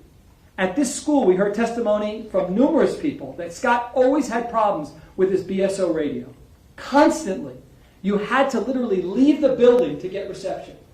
He's risking his life without a vest, not knowing where the shots next are going to be coming from, to ensure that those critical dispatch announcements get out there. So instead of thanking Scott for doing that, we're prosecuting him. We're prosecuting him. He could have stayed behind the wall and risked his transmissions not getting out with those radios. They don't want you to believe that there was a problem with the radios until somehow later into the shooting. That was not supported by the evidence, just the opposite.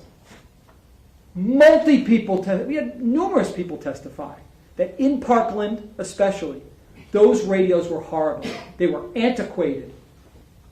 Ms. Mize talked about 25 to 30 years. Outdated technology before the shooting ever started, and certainly when the shooting did. And Scott, risking his life standing there. Now, we do know he later takes a low position of cover, and he's looking. But right at the beginning, to get out those critical announcements, Scott is risking his life to stand out there. That is uncontroverted. There's no other reason why he's putting himself in that harm. We're all set. We're all done. I want to take a breather and thank you. I'm going to get hot in just a moment again too, but I got to take just a breather for a second. I asked all of you during jury selection a lot of things. One of them would be, would you hold it against my client if I fought like heck for him? You know, where I just was passionate and I cross-examined witnesses and even got to the point where sometimes even the judge would have to sustain objections, even though the judge doesn't favor one side or another. He's going to tell you that. Would you hold it against my client if I became very zealous and passionate? You all said you wouldn't. That was one of the many promises that you made to us that led to you making the cut from the hundreds and hundreds that we interviewed. Why else are you here? Because you all swore that you could follow certain cherished legal principles that protect not just Scot Peterson, but every single one of us if we're ever accused of any offense, including a speeding ticket. And that starts with the presumption of innocence. Remember, I had Scott stand up. You can look over at Scott again, too, if you want, like I did in jury selection. Like, look at him. Does he remind you of an ex-boyfriend that bothers you? Does he remind you of a cop who maybe harassed you or gave you a ticket? You all said, no, I'm cool with it, and I will presume or believe that he is innocent. And I challenged you. And a lot of the jurors went bye-bye, potential jurors. Because I said, really? You can truly presume or believe he didn't do something to be here after 4 years of them filing an information on a computer, a charging document on a computer? You sure? Well, I guess, yeah, you make a point, Mr. Aguilar. I mean, he probably did something. Okay, bye-bye, thank you. Maybe there's a DUI case down the hall with your name on it. That's fine. But this case required people to look over and presume or believe that he's innocent. And I challenged you. I said, well, have you ever seen anyone on the side of the road being arrested? Or on television, on the news, you see somebody arrested. How many of you actually say, why are they arresting that sweet, innocent person? Very few of us. Judge, at this point, I'm going to object to the facts not in evidence. This is not relevant to the facts that were heard throughout trial. No, it's overruled. It's a closing argument. Go ahead. So, you guys said, no, we can presume and believe that he is innocent. And the only time that would change is if you heard sufficient evidence from the prosecution beyond and to the exclusion of every reasonable doubt. Not maybe he's guilty, not probably he's guilty, not 100% I think he may be guilty. It's the highest burden under the law. We're not dealing with money in this arena, folks. So you all swore that you would hold them to that burden. You also swore that you wouldn't have us prove anything, that you understood that we literally could sit there and do nothing. I knew we wouldn't do nothing. We called plenty of witnesses. And I asked a lot of questions, and their responses on cross-examination, that's evidence, and we're going to go through all that. But you all swore that you could follow the law. We knew what the evidence was. You heard that we had taken depositions of all these witnesses. We knew it line by line. So all we needed was a fair jury. That's all we were praying for. And we got it in you. And so on behalf of Scott, I thank you very much for that. You also swore that you understood that we're not here for an administrative hearing. Meaning, let's determine if he violated his training. Now, I suggest to you as we go through the evidence, he did everything he could, and he didn't do anything wrong at all regarding his training. But in the worst case scenario, even if you found, well, maybe he should have done this, I don't know, we heard from some people who said he didn't do this.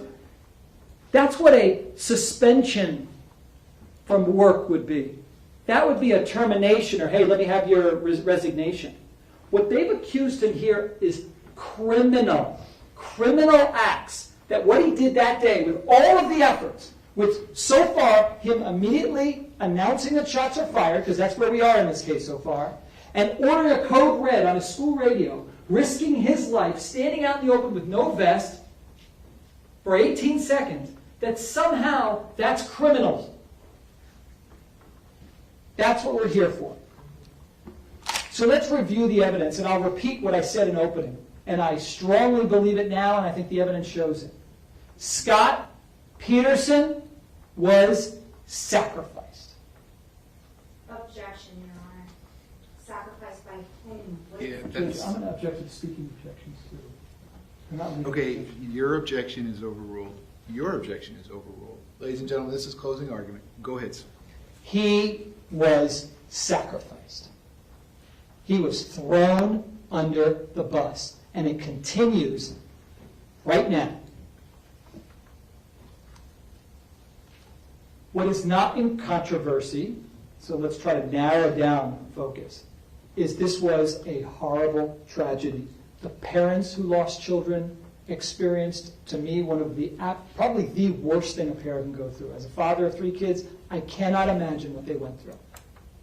And some of the feelings that you're entitled to have would be frustration, because we're all citizens here in South Florida. So you wouldn't be human if you didn't have, as a result of what that monster did, feelings of frustration, anger, sadness, compassion, and demand for change. All those are very normal. But none of those feelings have any place when you're evaluating whether Scott is guilty of the offenses that they've alleged.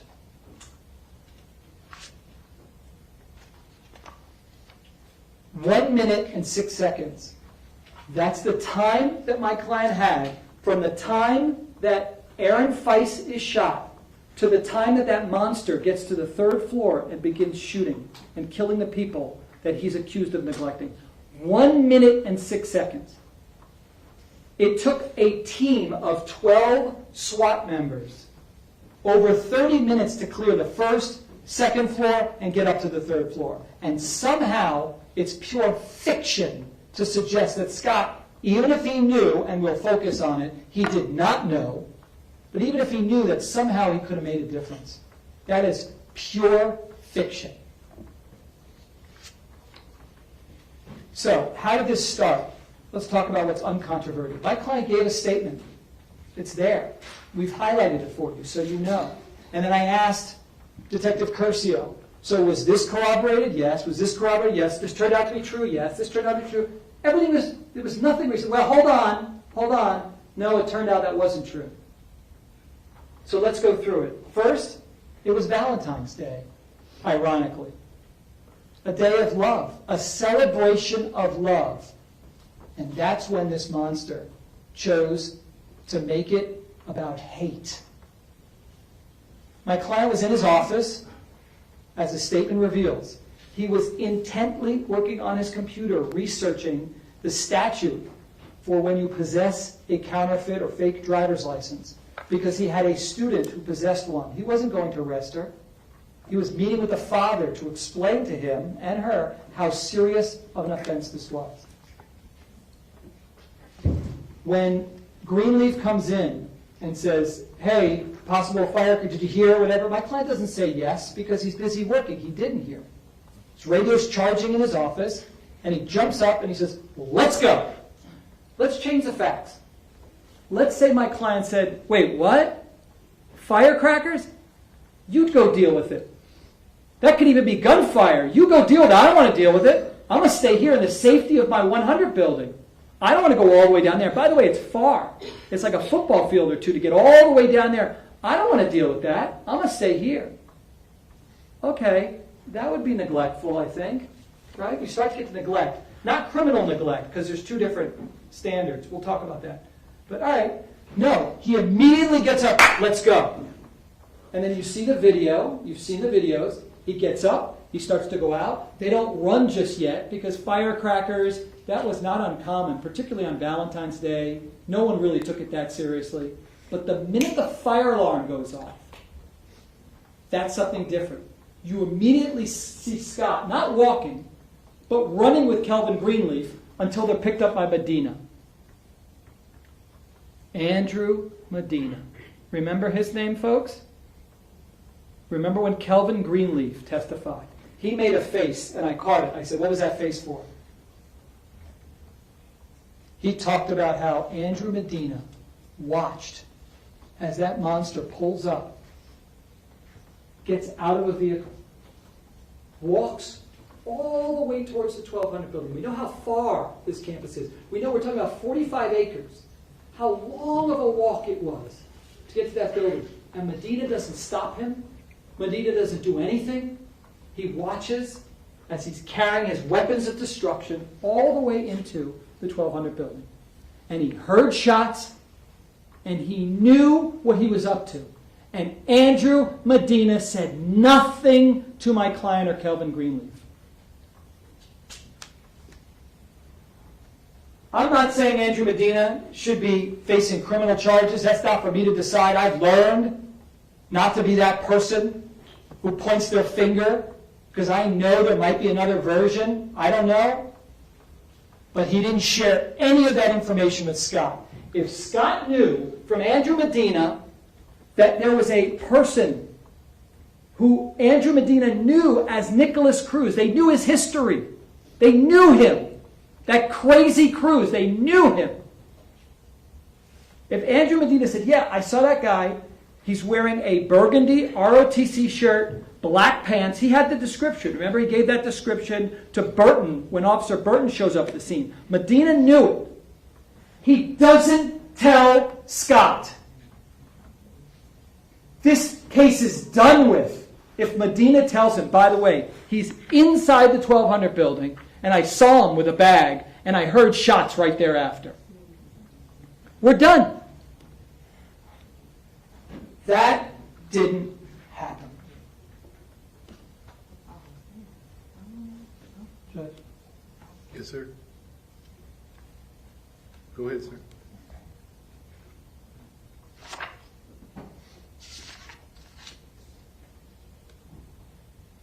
So then he gets to the building, and he acts heroically by reporting what he knows.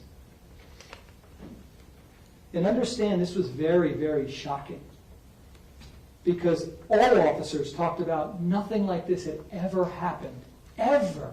Nothing. No training. We'll get to that in a moment. Nothing prepared them for this. To sit in the calmness of a courtroom that's chilled and mellow and try to go back and Monday morning quarterback is unfair and unjust. The situation out there was much different.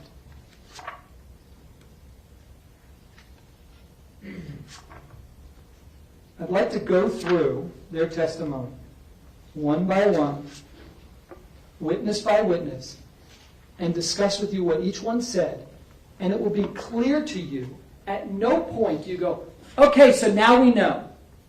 Now we know.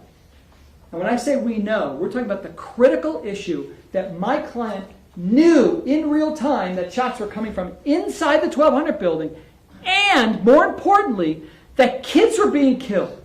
That's the idea that they're suggesting here. That's what they're alleging.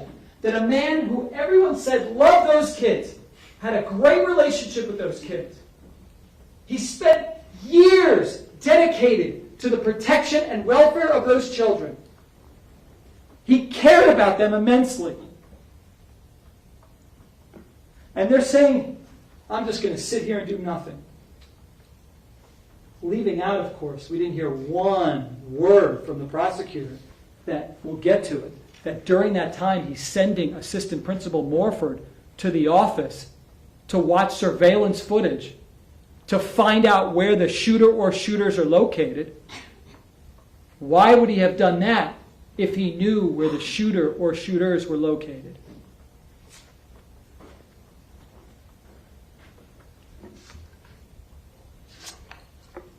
All right, let's, Judge, if I can get the wireless. yes, please.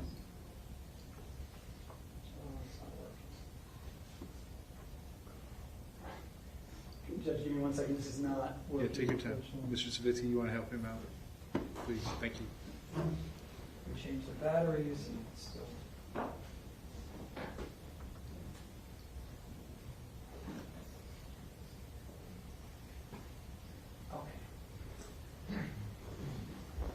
Okay.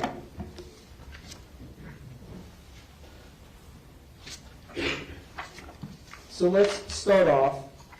Again, you start off before the state calls their first witness with a presumption of innocence. Remember when the judge asked you what your verdict would be? While you were being asked in jury selection, not guilty, not guilty, not guilty. Okay, so the first witness comes on. It's on the wireless. I don't know if you got to do the talking. First witness was Daniel Gilbert. Daniel Gilbert was a student on the first floor. My client wasn't there yet. They played some videos that were hard to watch because all the kids were very tense. You can understand why they wanted to introduce that, but that offered zero value at all to the issue of whether my client knew that there was a shooter or shooters in that building. That's what we're talking about here. That's the issue, the primary issue here. So nothing. She talked about nothing that had to do with that. Next one was Ivy Shamus.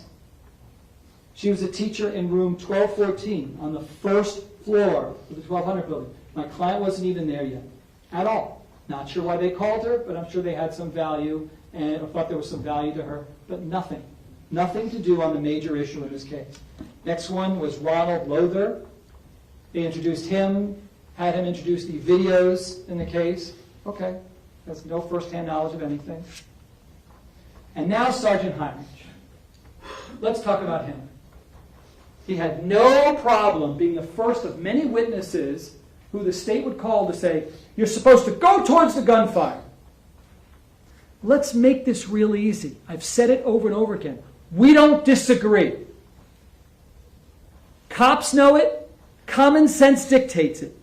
If you know that there is a shooter in a particular location shooting kids and or adults, you go in there and you kill them. That is not in dispute. The issue is whether he knew, and the evidence fails to show it. He heard shots. He was on the campus, and he heard more shots than my client because he was there on campus when the shooter began his rampage on the first floor. So he heard all 140 shots, or had access to them. Because another issue is, we heard from so many witnesses that they only heard like 4 to 5 shots. Oh, I only heard a few shots.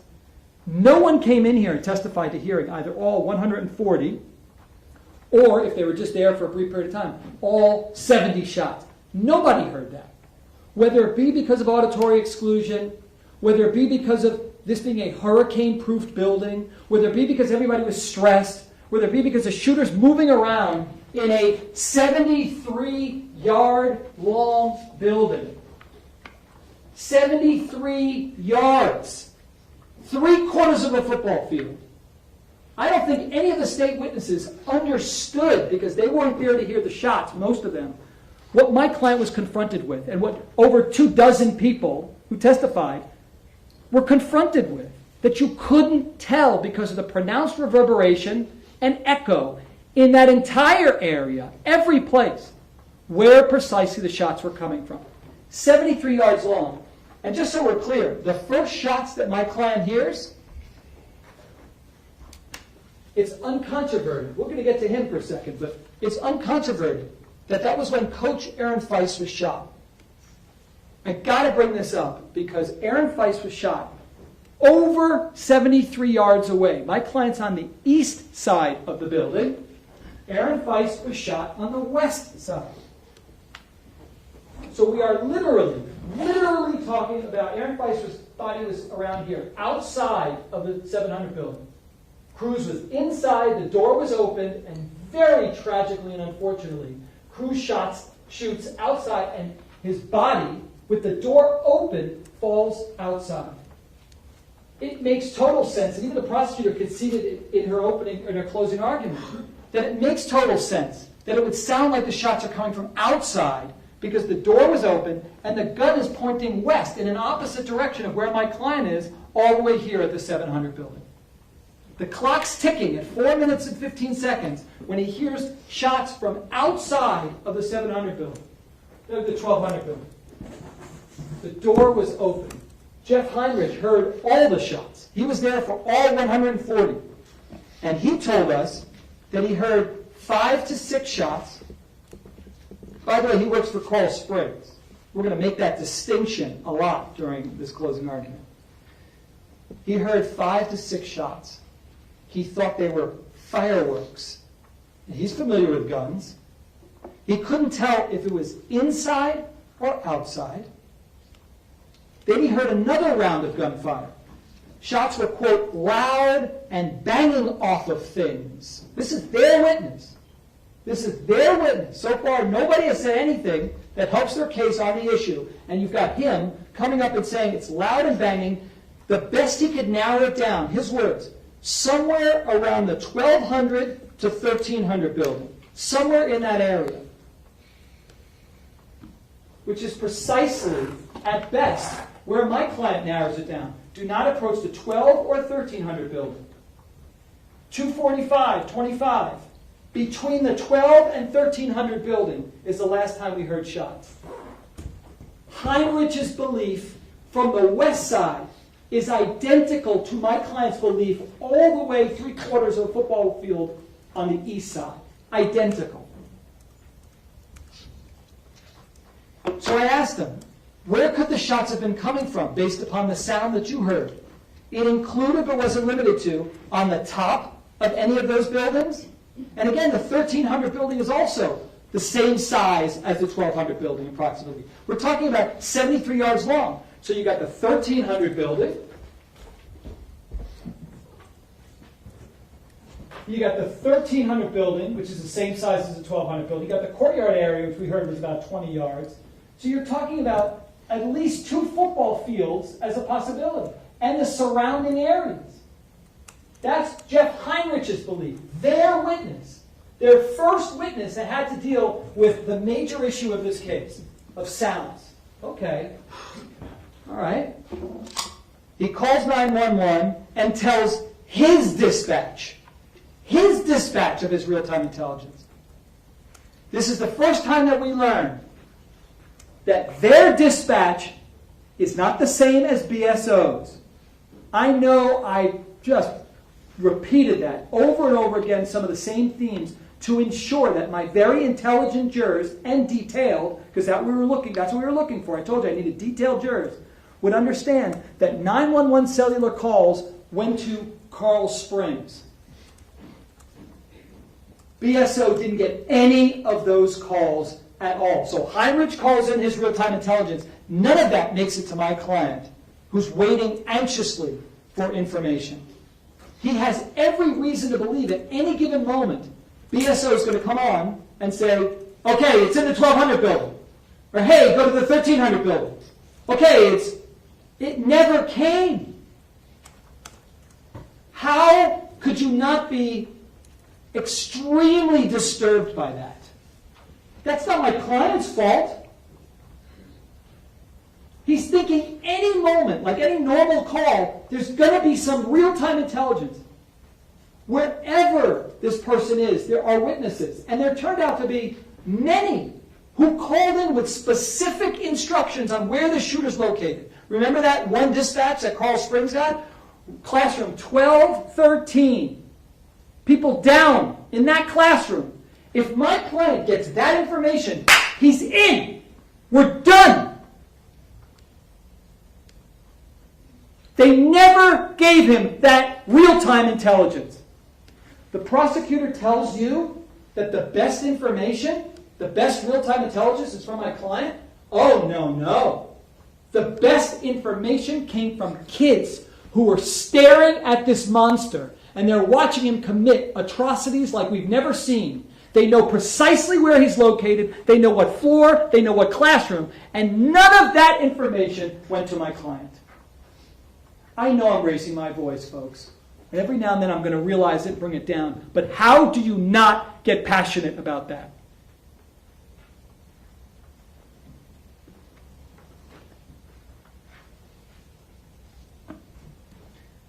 Sergeant Heinrich sees Aaron Feist down by the west side. My client doesn't see that. He couldn't see it.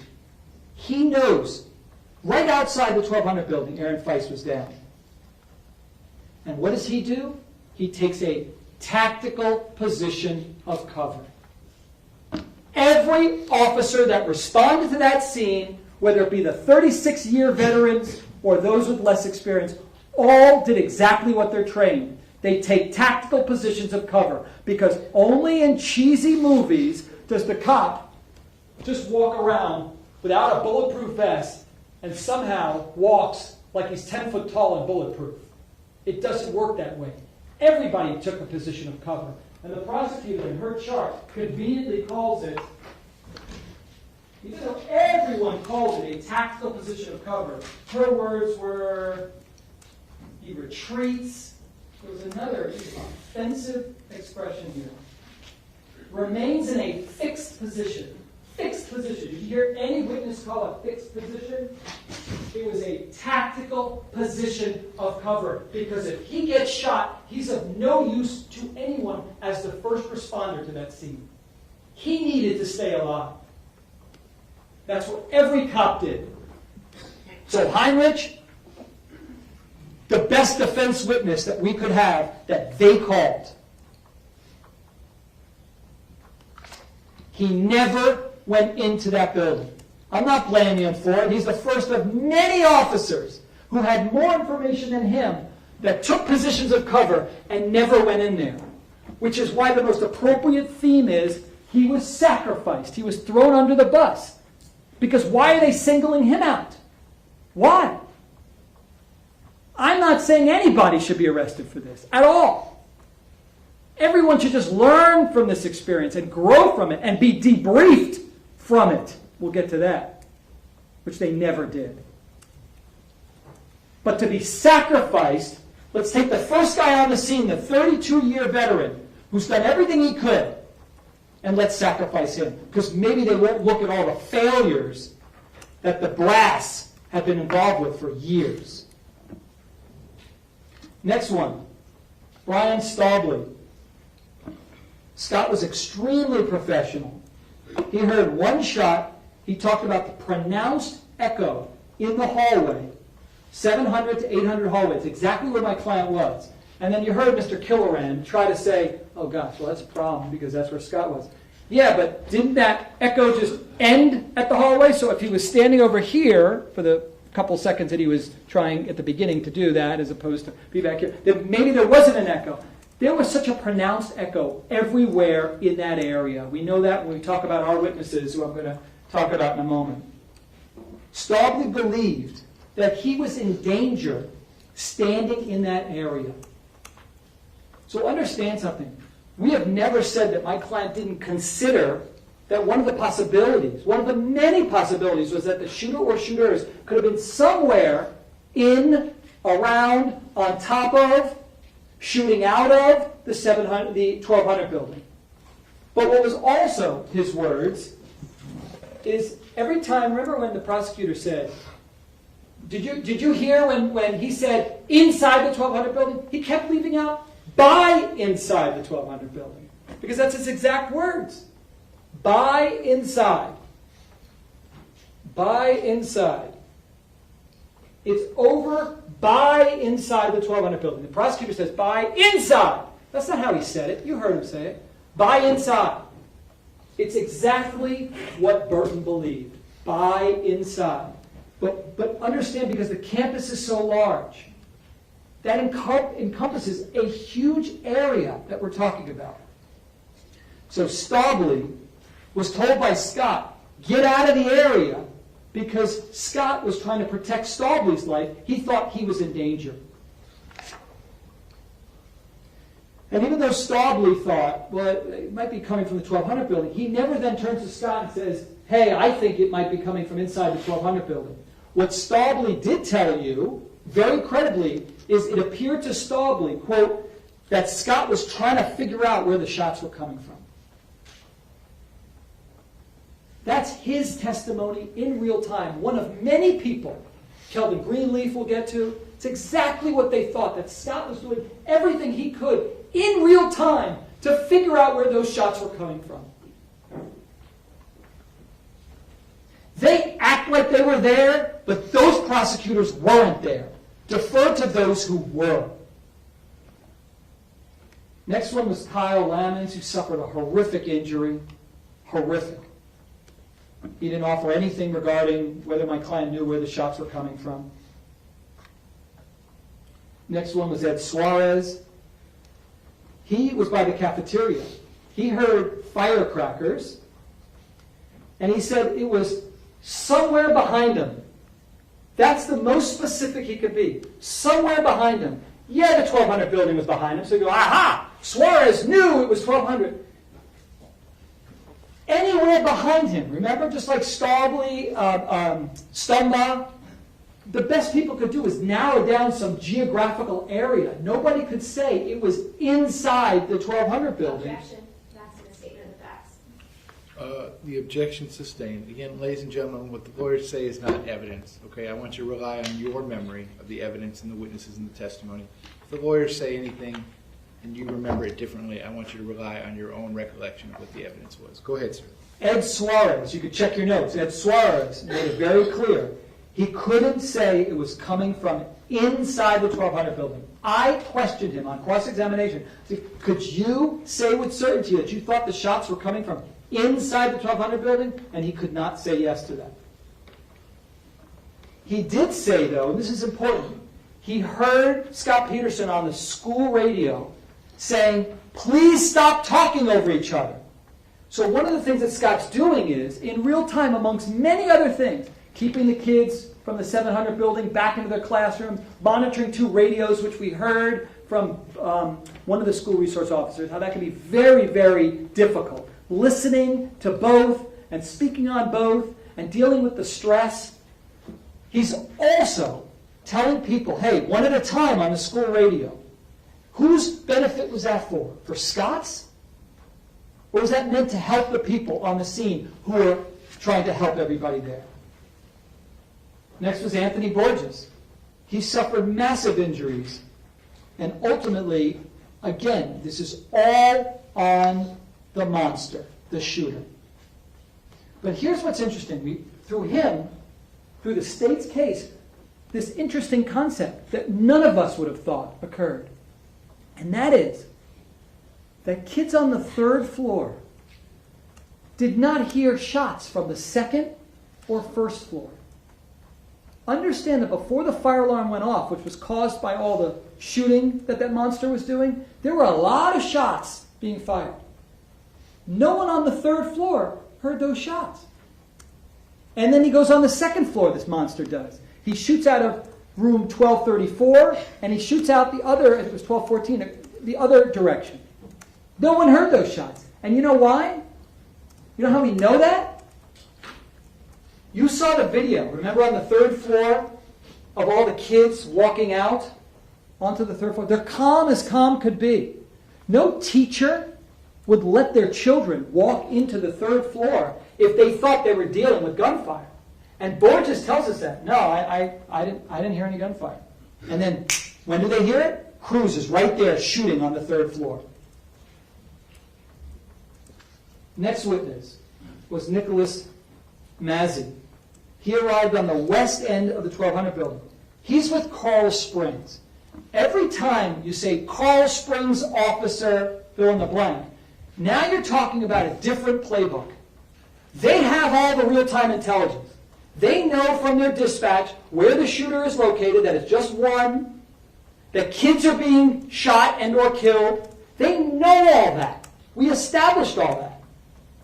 BSO, from all the deputies we called, they didn't know that. So if some of these people look like heroes, it's kind of like someone bragging about getting a great grade on a test, but they had all the answers. You're not smart. You didn't get a good score. Well, you had all the information. You knew it. We didn't. You didn't share it with us. So he testified that he sees Feist dead. He knew it was from inside the building, but he admitted it's because I had the real-time intelligence before he went in. I asked him, did you know whether Carl Springs had ever relayed that information to BSO? He didn't know. And the tragedy is that these well-meaning Carl Springs officers didn't then turn to the BSO officers on the scene and say, here's what we know, because they assumed competence from the higher-ups that either the radios were patched or that the information coming in to Carl Springs would be provided to BSO deputies. That didn't happen. Is that Scott's fault too? How dare they not take responsibility for what they didn't do and what they did? Again, my client has that real-time intelligence. One of their Coral Springs officers says, by the way, there's somebody who got killed in room 1213. My client's in. And if he doesn't go in, well, now you've got some really good evidence that my client's putting himself first and didn't go in. But we have none of that evidence. So we're going through the state's case. Still not guilty. No evidence that he knows precisely where the shooter's located. Next witness is Marian Kabachenko. He got hit in his leg. And what we got from him is that a teacher hit Rospierski. He's standing right there. He's trying desperately to seek shelter in Rospierski's classroom. And he sees Rospierski getting out his keys. And Rospierski didn't have the keys to open up his classroom door. Now, whose fault is that? Is that my client's fault? So Rospierski, instead of being able to shelter his kids, has to yell, "Run!" That's what we heard. And in the most offensive scenario ever, even though my client ordered a code red to protect all these kids and get them inside the classroom, and all the teachers on that floor, they had their keys, they were able to get the kids inside, but Rospierski left his keys out. So what is so offensive is the state turns around and they charge him criminally with the death and the harm that came from students that Rospierski were not able to allow to be sheltered in his classroom. Objection, Judge. The third party, The objection's overruled. Again, ladies and gentlemen, these closing arguments are meant to assist you in your determination of the facts. What the lawyers say is not evidence. You are going to decide what the facts are. Sir, you may proceed. They couldn't get shelter.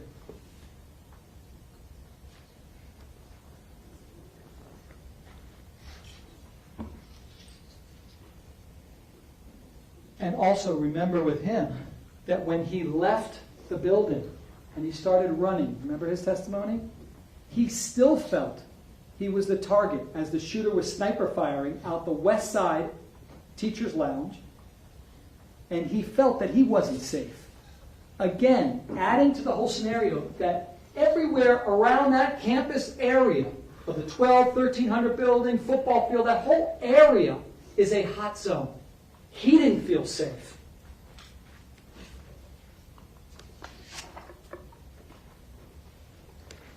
Armand Borgi, he was a student on the 3rd floor.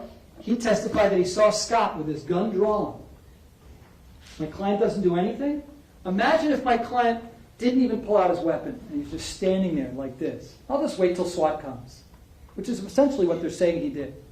No, he has his gun out, and I'll get to Burton, but Burton had him demonstrate that he sees my client in a low ready position, scanning, looking around, not, let me just stare at the 1200 building because that's where I know it's all happening. He's looking. Remember how many people said he was scanning and looking everywhere? That's what they're trained to do. In fact, Armand Borgi specifically told you that when he saw my client looking, quote, west towards the football field. West towards the football field. Not glued on the 1200 building, because that's the only place he knows that the shots are coming from. Ashley Hazeltiner. She came from Hertzville's class, room 710. She heard what she thought was banging noises. She thought, she's the one student that they got to testify to say that it might have been from the 1200 building. But understand what her testimony was. She didn't say, shots are coming from the 1200 building. Her first thought was, the roof must be collapsing from up there. Remember that? And then she looked, she goes, oh, I didn't see the roof collapse, so I just assumed it was a 1200 building. Okay. That's her testimony.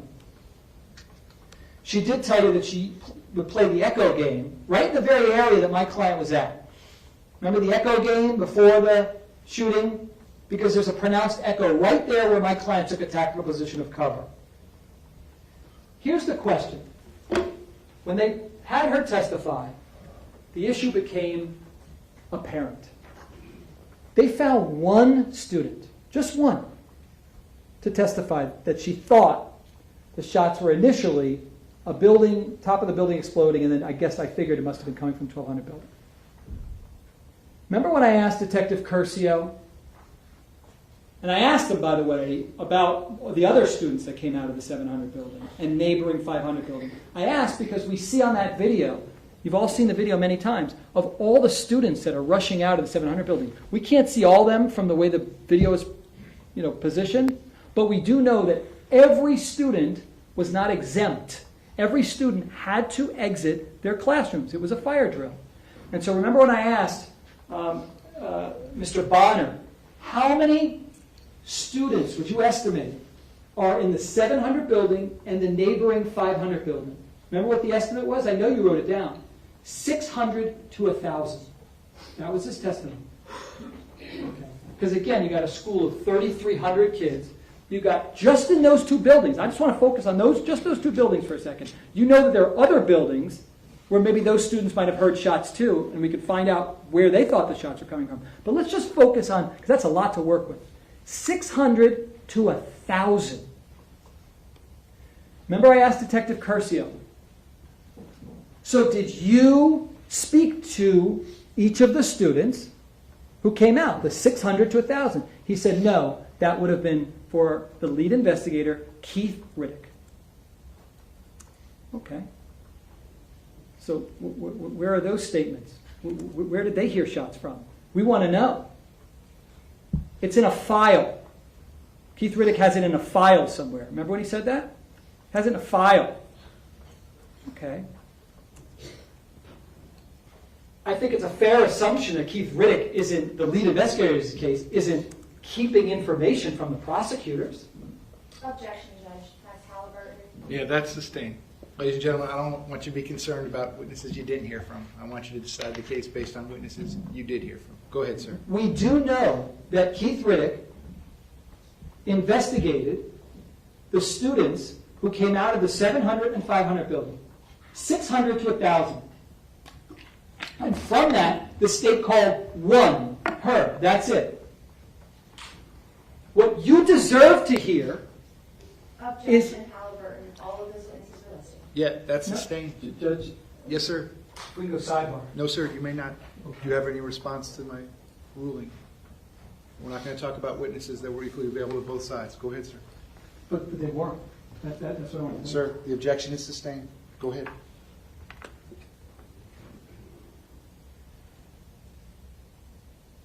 The witnesses you did hear from, which we'll get to in the defense case, made it extremely clear that they couldn't tell where the shots were coming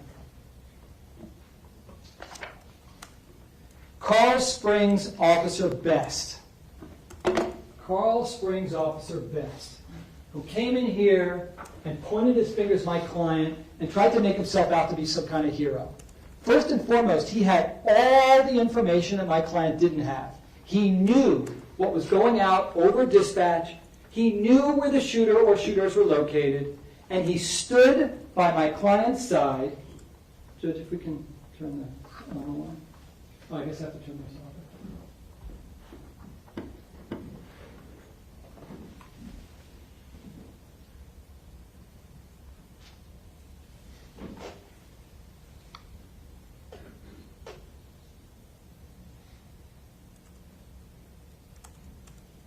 Looks like his hands are on his hip. My client's there on his radio, you can see. And Best is literally standing by his side. He comes in here and he points his finger at my client, yet he doesn't go into the building at all. He's standing right there. 30 minutes or so, he's standing by his side. Let's give him the benefit of the doubt. Let's say he didn't know precisely where the shots were coming from. But again, to show you how hypocritical this is and how my client was sacrificed. Why is my client being prosecuted when he's standing right next to him and doesn't go in to offer any aid to any of these kids who are bleeding out, who doesn't do anything? He's standing right next to him. Objection, Judge. That's a misstatement of the facts. The objection's overruled, but again, ladies and gentlemen, you're going to decide what the facts of the case are. Go ahead, sir.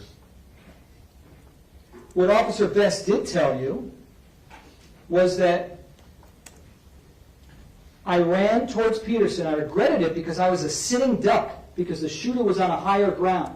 So even Best, even though he stayed in that position with my client, he felt uncomfortable in that area. Nobody felt safe, which is why my client doesn't then come out from the concrete walls to stand any further unless he's trying to make some transmissions on his defective, malfunctioning radio to ensure, for the benefit of others, that that information gets out. But Best is right there by his side. He said, quote, nobody was in a safe position.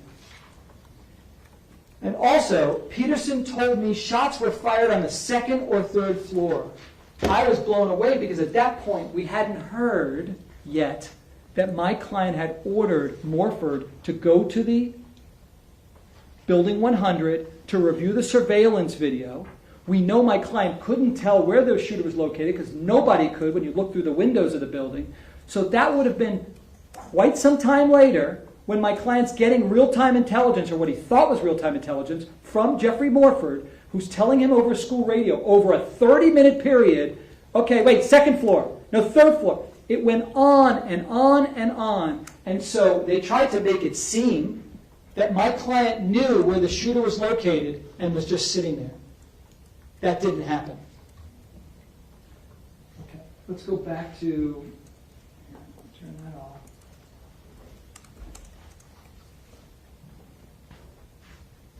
Next witness. Oh, don't. The next witness, whose face will come up in just a moment, is BSO Sergeant Richard Vandereems. He responded after the gunfire, so he wasn't there for that. Okay? He read the CAD notes. Remember? He read the CAD notes. Notes that my client in real time didn't have access to because he immediately is there on the scene. But the CAD notes, whatever those are, gave him some information that my client didn't have. And he ultimately helped clear on the east side. And he also talked about the radio issues, and he also never spoke to my client about anything. So he doesn't advance their theory that my client knew with certainty that shots were coming from inside the 1200 building. And next one is Tim Burton. If he doesn't prove that this is a selective prosecution, that my client was sacrificed and thrown under the bus. Yeah, that's sustained. Can we go sidebar real quick?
Officer Burton, let's go through his testimony because he's critical, and he's a state witness. He shows up, and again, he's Carl Springs, so he has access to all the information that my client did not. He arrives at the school and meets with Andrew Medina. Andrew Medina tells him by the front of the school, before driving him to the scene in the golf cart, that you're looking for a white male, burgundy shirt, ROTC, black pants, 1200 building, possibly in the northeast parking lot. So 1200 building and possibly in the northeast parking lot with that specific description. Burton does not share that information with my client. Burton arrives on the scene, and the first thing he does is he takes a position of cover, just like my client. He is in the first row. So if my client's here, he's in the closest parking area, he said. He's behind a car, the closest one to the 1200 building. He's right there. He said that my client is literally in talking distance. They could hear each other. They didn't have to use radios. They could hear each other. And he asks my client, hey, what do you got? Instead of saying, by the way, here's what I got. I think Burton just assumed that my client knew all of this. But he said, hey, what do we got? My client tells him 3 things. Remember? I'm sure you wrote it down.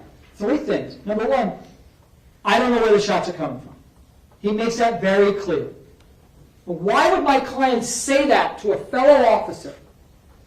He's setting up some alibi because he thinks he's going to be prosecuted 4 years later? He doesn't know. In fact, Tim Burton, who knows my client very well, has utmost respect for him, they're both school resource officers, said that it absolutely looked like my client was believable and credible and not making this up in real time. He didn't know where the shooter or shooters were located. Number 2, he tells him that he hadn't heard shots in a while. And that was true. Because Burton, since he got on the scene, they hadn't heard any shots. Shots had stopped. So my client didn't know where the shots were coming from, and he hadn't heard shots in a while. And third and most significantly, remember what he said? Hey, Burton, watch your back. Watch your back. Now, what's very important about that, and Burton understood that to mean that there's only one meaning there. His back was to the parking lot. On direct, it was a little questionable. I think that I needed to clear it up on cross-examination. And it made it very clear that he was facing my client. My client was to the left. He kept an eye on my client for about 20 to 30 minutes while he stayed in a position of cover. His back was to the parking lot, this huge parking lot area. We're talking football field large. And my client's saying, watch your back. If my client knew, as they allege, that the shots were coming from inside the 1200 building and everywhere else is safe, why is he telling Tim Burton to watch his back? Now, he wasn't right. It turns out now we know there wasn't a shooter or shooters roaming the parking lot. But in real time, that's what he believed.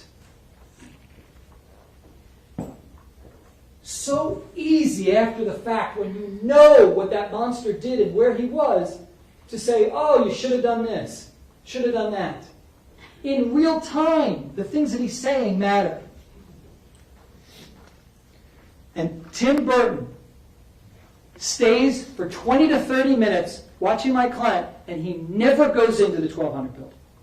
Never went in.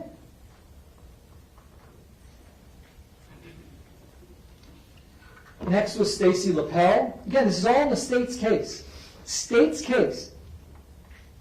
Where's the admission where my client says, I knew it, and you know what? I just didn't feel like going in. But did you know that there were kids that were going to be harmed? Sure. But I got 1 foot out of retirement. I'm 1 step away. I'm not going to do anything. That's a different set of facts. None of that happened. Let's keep going with their witnesses. Stacy Lapel. She was a teacher on the 3rd floor of the 1200 building. She's there inside the hot zone of the hot zone. She said, quote, the sounds that she heard that were ultimately gunfire, the sounds that she heard, it sounded like, quote, it was coming from outside. Where specifically, I asked? Somewhere between the 700 and 1200 building. This is an honest teacher, credible beyond all measure, who's inside the building where the shots are ringing out on the 1st floor, 2nd floor. And she's thinking that these shots are coming from outside of the 1200 building. This whole hearing-based prosecution is flawed and offensive, quite frankly. Next one. Coral Springs detective Brett Schroer. He made contact with Scott at 2:41. So the shooting stopped about 2:27:35. And then we're talking now some 15 minutes later or so, 14 to 15 minutes later. He said Scott was on his school radio and relaying intelligence, information of the shooter's location from Morford. That's what he's seeing. So the suggestion that he's doing nothing in real time, which wasn't even mentioned in their closing argument, he's actively trying to get information. If there's no more real-time intelligence, there's no blood, there's no windows with bullets that he can see, there's none of the things that Samaru suggested he should look for, he's now turning to his school radio and BSO radio, hoping at any given moment BSO is going to tell him where to go. He gets nothing from that radio. And he's on the school radio trying to assist. What we learned was 10 to 15 officers standing around waiting for his next word, who are standing either by the 1200 building or right there by the 700 building, just waiting for Scott to say, okay, the shooter's here.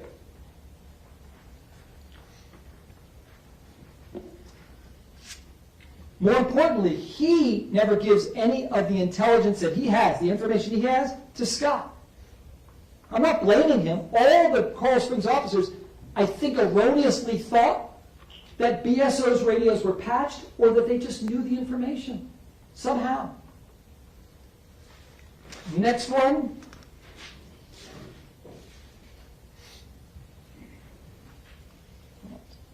Danny Polo.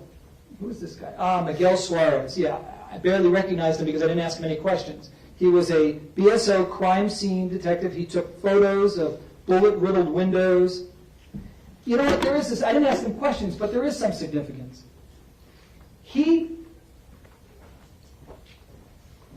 know if it was he or one of the other crime scene technicians, but we did learn that, for example, Judge, if I can have this on, I will turn this off for one moment. That monster was shooting at windows. And this classroom in particular, 1234, out that window, if you keep going, you can look at the chart, it would head right in Scott's direction. You'll be able to look at it when you take the evidence back. So if Scott is thinking, they might be firing at me like most of the witnesses thought potentially, again, it's supported by Miguel Suarez and other crime scene technicians' testimony that bullets are hitting windows. I mean, that corroborates the sound evidence that my client's hearing.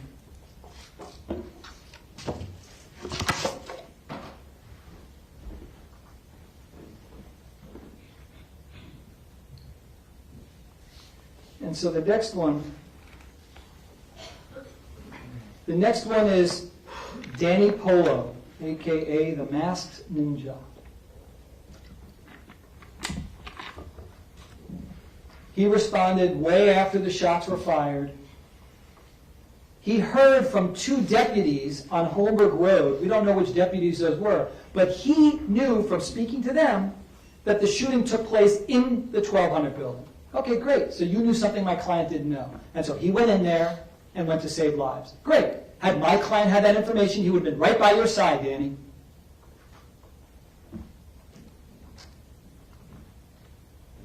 Next one was BSO crime scene technician Danny Kristen. I had no questions for him. He processed the first floor hallway, shell casings. Scott wasn't even there when all those shots were fired. No value. Next one is BSO crime scene technician, or Detective Gloria Crespo. She collected 61 shell casings. She took pictures.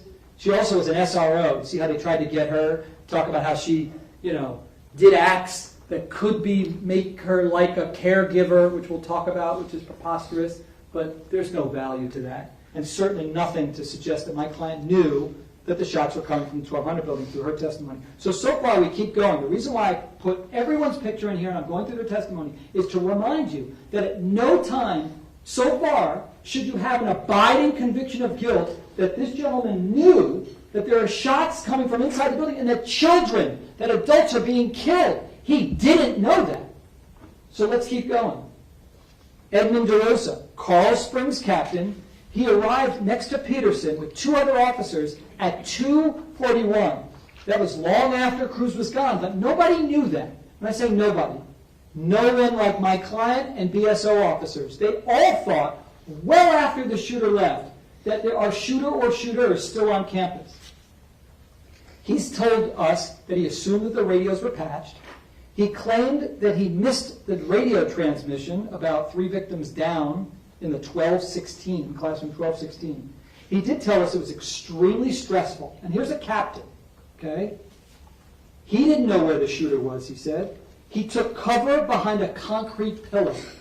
Why do you do that? Because that's how we're trained. This is a captain telling you he did exactly what my client did. A concrete pillar. He said, quote, Scott seemed frustrated and stressed like everyone else. He said he never shared any of the real-time intelligence. He was concerned in the moment, even as he's hiding behind the concrete pillar, that he could be shot at any moment. And he said that my client announced that we're dealing with a 1200 building or somewhere on campus, which is consistently what my client's real-time intelligence was. 1200 building or somewhere else on campus. Next one was the medical examiner, Dr. Marlon Osborne. I had no questions for him, but even as the state tried to suggest, with these people who had passed, well, they lived for, a longer period of time, so if my client somehow in 1 minute and 6 seconds could know where to go, he could have gotten in there and saved somebody. Remember the testimony, first of all? We first learned it, and I forget which witness it was, it'll come to me, who said, I don't mean to be crass, but when you go into the building, you're actually stepping over bodies. Because your primary object, your goal, is to get to the shooter. So this notion that somehow my client would have saved anyone's life if he somehow could have figured out where to go is without merit. But his testimony was that, unfortunately, Jamie Guttenberg didn't survive very long. Next one was Dr. Boyko, medical examiner. I had no questions for him. He doesn't assist at all with this case on the issue that we're talking about. Oh boy, here we go. Here we go, folks. BSO Lieutenant Colonel Samuel Samaru. He somehow came in here and said Scott didn't follow training. But then when I pressured him on cross, well, hold on. I never went to the scene. I never spoke with your client. I never spoke with really anybody. And his training, the things that he does, has nothing to do with what occurred that day. But your client somehow violated training. Lieutenant Colonel. Like, they brought it out. Like, up there, at the top.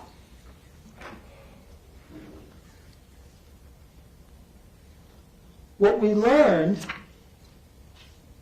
was that he was not being honest and straightforward. Remember the softball question I asked him? I mean, all of our witnesses and most witnesses said, yeah, if your client is repeatedly trying to lock down, get the school locked down, gentlemen. He's constantly locking down the school. Most reasonable people understand that you want the school locked down because school is letting out for the day. Parents and students and siblings of students and friends are going to flood onto the campus. My client doesn't want any of those people on the campus. Why else would he be doing that other than to save lives? Samaru just couldn't admit the value to that. His keeping students and siblings and parents away helped save lives. We know that Cruz was shooting for 2 minutes out the teacher's lounge. And if there's more people on campus, there are more deaths. It's black and white. In hindsight, if he knew that there was a shooter inside the 1200 building, he may have said, okay, let's lock it down, keep parents, kids out, but everybody storm the 1200 building. That's what he would have said if he knew it. He didn't know in real time. So him locking down the school, helped prevent parents from coming on. In fact, it was Burton who said it was eerie. It was like a ghost town. Thank you, Scot Peterson. Thank you. Because remember how the shooter looked? He wasn't a big bad monster dressed like something unusual. He blended in. So the last thing you wanted were more students, more siblings of students coming on to the school, either on the football field or in the parking lot, wandering around so that you can't figure out who's a shooter and who's a student and who's a parent. But Samaru couldn't admit that to you folks. He couldn't do it. Very disturbing. What's his vested interest? He's the training guy. And what we learned was his training had almost little to do with what they were going through that day. We learned from Deputy Perry that most of his trainings didn't last more than 5 minutes. And that they were all contained within a building, typically even on a floor of a building, where there's tape up. And everybody knows the shooter's there somewhere. You just have to find him in the few little corridor areas or the couple of rooms.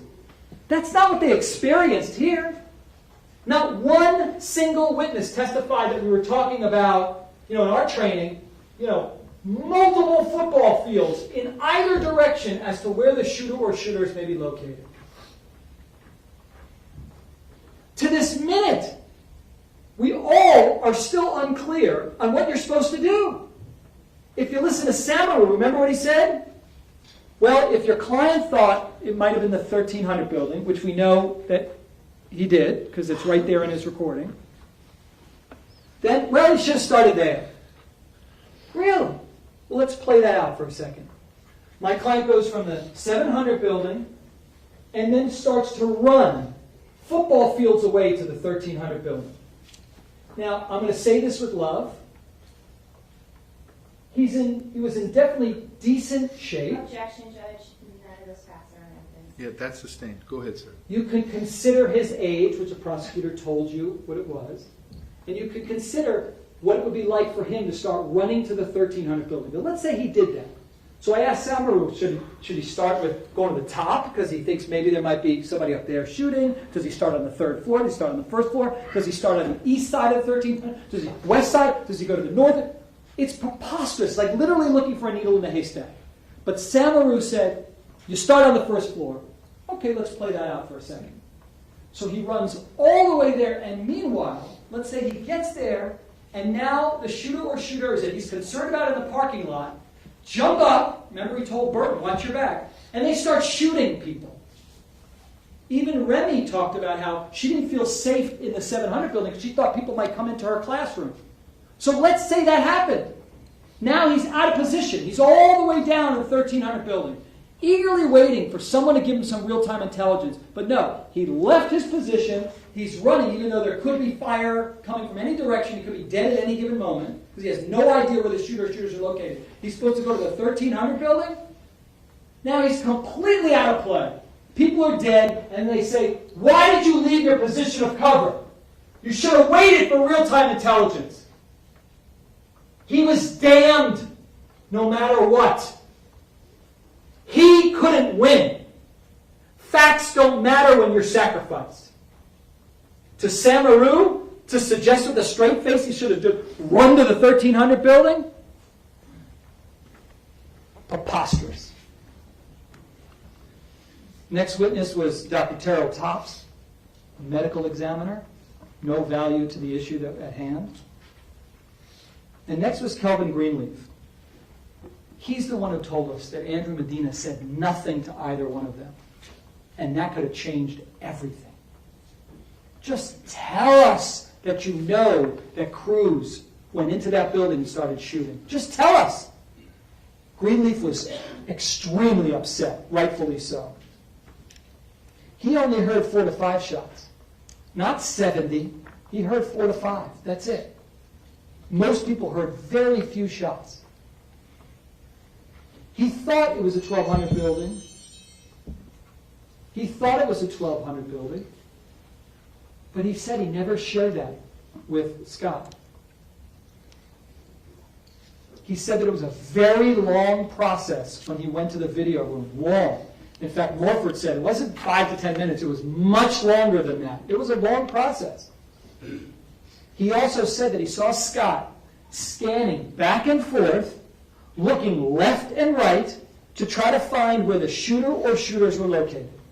Here's another person, just like Stobley, who said that it looked to them as they're standing there like my client was looking and scanning and trying to find out in real time where the shooter or shooters are located. You know, the very thing that they're claiming he wasn't doing. He didn't try to seek out. He didn't do anything. And his exact words, ladies and gentlemen, hopefully you wrote this down. Let me remind you what he said. His exact words, quote, I don't think, regarding where the shooter or shooters were located, he said, quote, I don't think Peterson knew what was going on. Because he didn't. Because they failed him. They didn't give him the real-time intelligence. He couldn't tell from the sounds. There was nothing that he could see visually. Carl Springs never shared the real-time intelligence. But to him, we get out of their state witness, he didn't know what was going on. He didn't know. Former campus monitor Elliot Bonner, he saw Feist down on the west side, something my client couldn't see. On direct, he said he thought it was coming from the 1200 building. Then on cross, remember? I think it was around the 1200 building. And then again, his final word when confronted with his statement was, I'm not sure. But he never tried to call Peterson and give him any real-time intelligence. Would have been helpful to my client to know that somebody was shot. Anybody. He doesn't know at that point. Feist is down. They know it. My client doesn't. Next witness by Zoom, Dr. Gwendolyn Sneed, a medical examiner. She offered nothing on the issue. Next one, Dr. Rebecca McDougall. No questions. Talked about Scott Beagle and Kara Logren's death. They tried to suggest through the questioning, well, how long did they survive? No, it was a quick, rapid death, unfortunately. So again, nobody could have saved them. Next witness was Sunrise Lieutenant Craig Cardinal. He first arrives and he sees BSO officers in a position of cover who's saying, don't go in that building because he was shooting from that building. Interesting who they talked to know it was that building. But apparently there are deputies who know that information and are telling them that. My client, there's no evidence that he knows that information. Now, he went in because his son was there. Whole different level. And he also is from from Sunrise. And he had information that my client did not. He said that he saw my client and how he was acting. Oh my gosh, there was genuine concern, genuine dismay, because they were bringing out for the first time bodies from the building. And my client was freaking out. A normal human response to that. His kids have been shot.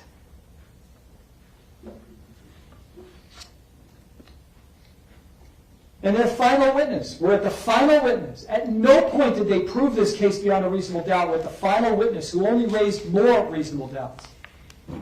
He's the lead detective in the Cruz case. He discussed the role of the lead detective. He kept referring to Keith Riddick. Every time I asked him, well, who did this, who did that? Keith Riddick, Keith Riddick. Why? Because Keith Riddick is the lead detective in this case. When he arrived to the scene, he had, quote, no idea what was going on in the school. He said, I tried to get intelligence. He helped us with the times to make sure that Feist was shot at 2:23:25, that Scott announces immediately at 2:23:26, 1 second later, which caused all the cops to come. If it wasn't for my client immediately announcing at 2:23:26, all the response from at least BSO would not have happened. Thank you for doing that, Scott. And in his statement, they charged him with perjury. Perjury. based upon this, Judge, if I can get the Elmo.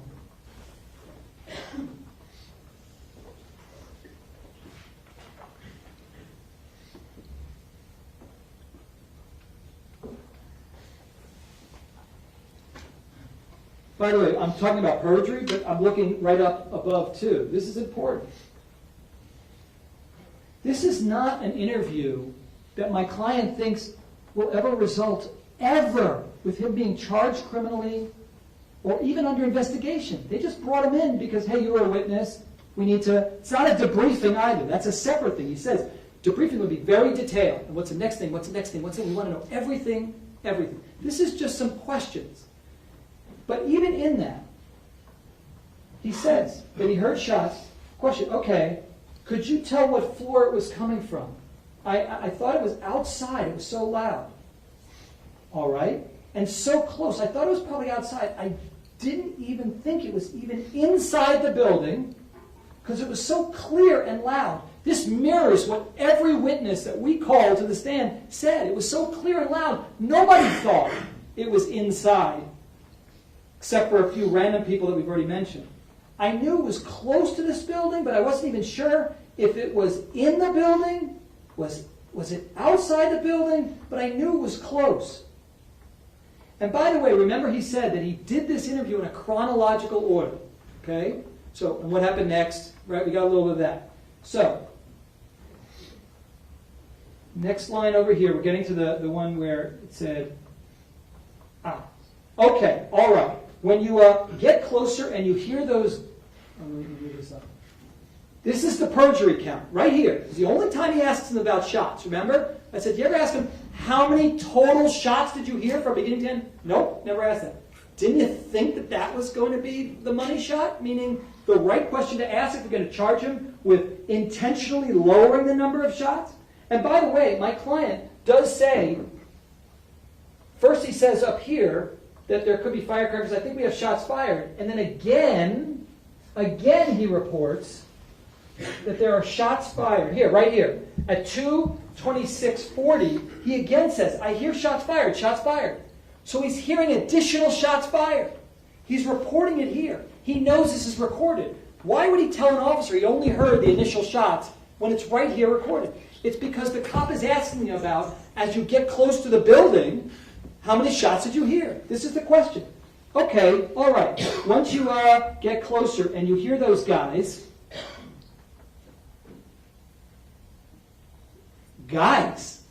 what are you talking about? Remember he said, I don't know. It should be on some recording somewhere. Okay, well, here you are sitting. I'm giving my closing argument. We still don't even know what he's talking about.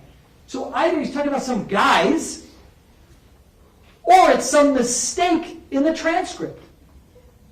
So you then are being asked by the state, who didn't clarify what that means when I raised it, to rely upon a transcript that's not even accurate to convict my client of perjury. But look at the context. All right, okay, once you get closer, so he's setting it up. Once you get closer, he's referring closer to the building. Once you get closer and you hear those guys, whatever that means, how many rounds do you think you heard? And he says, it wasn't many, 2 or 3. He's dead on accurate because Aaron Feist, which is the first shots he hears, was shot twice. And what's left out of the charging document is this next line. Okay, all right, what happens from there? I stop immediately, right on my BSO radio, shots fired, shots fired. Does that not make it clear the context in which he's asking these questions? It's crystal clear. If we can see it, how come they can't see it? And then the other one was about not seeing kids come out of the building. First of all, who are these 5 kids? There's been no testimony that ever these 5 kids ran towards my client. There's a big pillar and a big metal fence, he definitely would have missed them. In that moment, at 2:23:55, he's worried about kids getting into the building. He's on both radios. He's hearing what could be possibly shots fired. Greenleaf sees the kids. My client doesn't. So what? Why would he lie about that? In a situation when there wasn't the chance that he was going to get arrested or even questioned. It makes no sense that perjury count is consistent with meritless charges being brought against my client. So that was the state's case. That's it. That's it. That's it.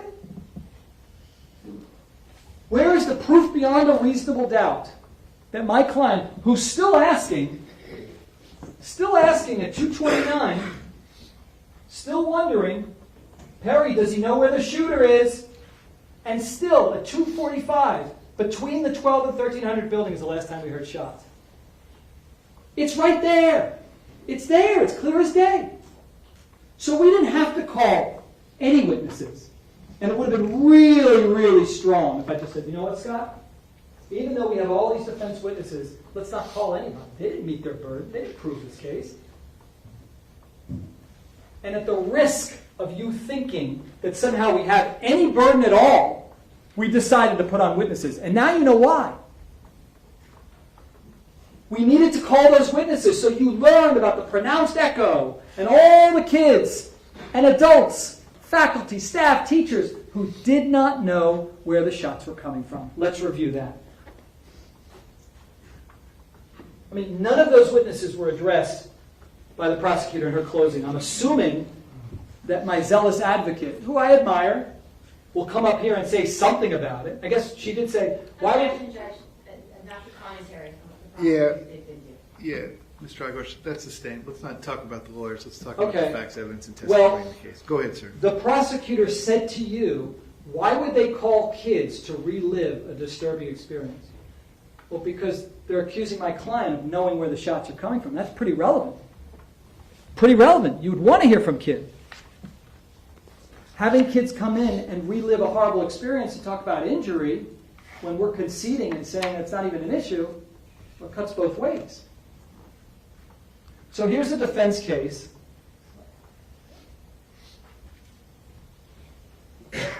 And every defense witness was beyond reproach. Everybody was credible. Objection, Judge. Counsel is vouching. Yeah, that's sustained. You all can determine. There were no conflicts in their testimony. You looked at them in the eyes, and we started with Melanie Hertzfeld. What was interesting was she testified in the state's case because we had to accommodate her. So before they even rested their case, you started to learn, wait a second, it's not as clear as they're suggesting. Melanie Hertzfeld, whose classroom is literally facing the 1200 building, on the first floor, she hears shots fired. And she thought they were fireworks, and she said those sounds are coming from the football field. From the football field. She's in building 700, and she's hearing shots fired from the football field outside. If that was the only witness we put forward saying that, you would immediately say, yeah, how can they rely upon a sound-based prosecution under those circumstances? But there was more, as you heard. Anna Ramos, he ordered the code red. Do you guys understand the significance of that? How in real time, he doesn't just order the shots. Hey, shots fired. He goes to a school radio, standing out there for an additional 18 seconds without his vest, further jeopardizing his life to ensure that these kids are locked down. That's uncontroverted. He didn't neglect these kids. He made them his priority. Michael Kratz, Deputy Michael Kratz, 36 years in law enforcement. He heard Scott announce possible shots fired. That's why he came to the scene. And when he got to the scene, he heard 4 to 5 gunshots. He was so convinced that the shots were coming from the football field that he gets on his BSO radio to let everybody know shots fired at the football field. When he makes that announcement, what's key is Cruz had not even begun his sniper firing out of the teacher's lounge on the west side. He was in the middle of the hallway of the 3rd floor, still contained in the building. Yet he thought, as he's by the football field, that the shots were coming from the football field and that the shooter or shooters were literally 30 to 40 feet in front of him. How do you reconcile that? Cops aren't trained, by the way, in having some special ability to know where shots are coming from. When they leave the mall and they're not sure exactly where they parked their car and they hit their alarm, they can't more quickly get to their vehicle faster than any of us non-police officers. They don't train them for that. And in this instance, he believed the shots were coming from the football field and put it out over the radio. So imagine that. When my client's trying to figure out in real time, okay, wait, I think it's 1200 building, maybe 1300 building, maybe parking lot, and all of a sudden he's hearing on his BSO radio, shots fired from the football field. Wait, shots fired. Wait. Are there more shooters? Did the shooter leave? Are there others? He's trying to figure all this out in real time. And in response, he's saying, all right, 26, referring to Kratz's announcement, also heard it, it's over by inside the 1200 building. Not inside the 1200 building like the prosecutor kept saying. By inside the 1200 building. By. Both are on his mind. By, exactly what Burton thought, by the parking lot area, all the areas around that, including the 1300 building, or inside. All that's in play. And yes, if we could turn back the clock, if he could turn back the clock, he would have picked a place, and maybe he gets lucky and he goes into the 1200 building, and we're not here. But you can't go back and prosecute him for what we know now. Kratz, like all the officers, took the time to get his vest, to get his rifle. He said his radio was staticky and not working properly. He was also worried about sniper fire. He wasn't the only one considering it. And no one who was worried about sniper fire is trained to get on the radio. By the way, I'm worried about sniper fire. Oh, and I'm also worried about 15 other things. This isn't therapy. You don't give your thoughts about what you're thinking so that somehow you could use it in your defense when you're prosecuted years later. It doesn't work that way. He took a position of cover behind a car, just like my client did, took a position of cover. And he saw Coral Springs officers taking positions of cover. You know, the officers who had all that real-time intelligence. They were taking cover too. Next witness was Lieutenant Michael DeVita. He knew Scott for 10 years as an excellent award-winning officer. He's the one who testified that within 2 years, in 2016, so 2 years before this happened, he won Deputy of the Year in Parkland.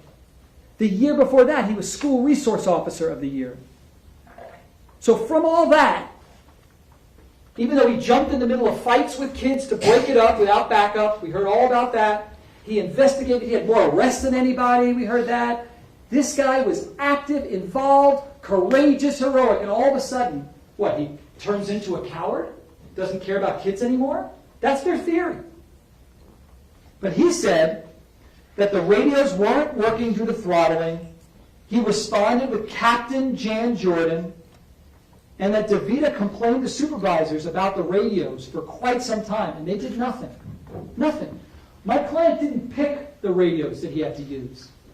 And understand the radios would have then afforded him the opportunity to get some extra information to come in that he wasn't getting. You heard about officers having real-time intelligence, like, ooh, I see bullet holes here on the west side. You know, my client's on the east side, so we can't see that. People trying to key up, and they couldn't get that information out to them. They couldn't get out that Aaron Feist was down. You look, and that nowhere on his transcription through dispatch do you see that coming to Scott. He said he had no idea where the shooters were. He also believed in the +1 rule, that if you think that there's one shooter, assume that there's two. If you think there's five, think that there might be six. They didn't know. He didn't know. He saw Scott on his school radio diligently trying to obtain information from Morford.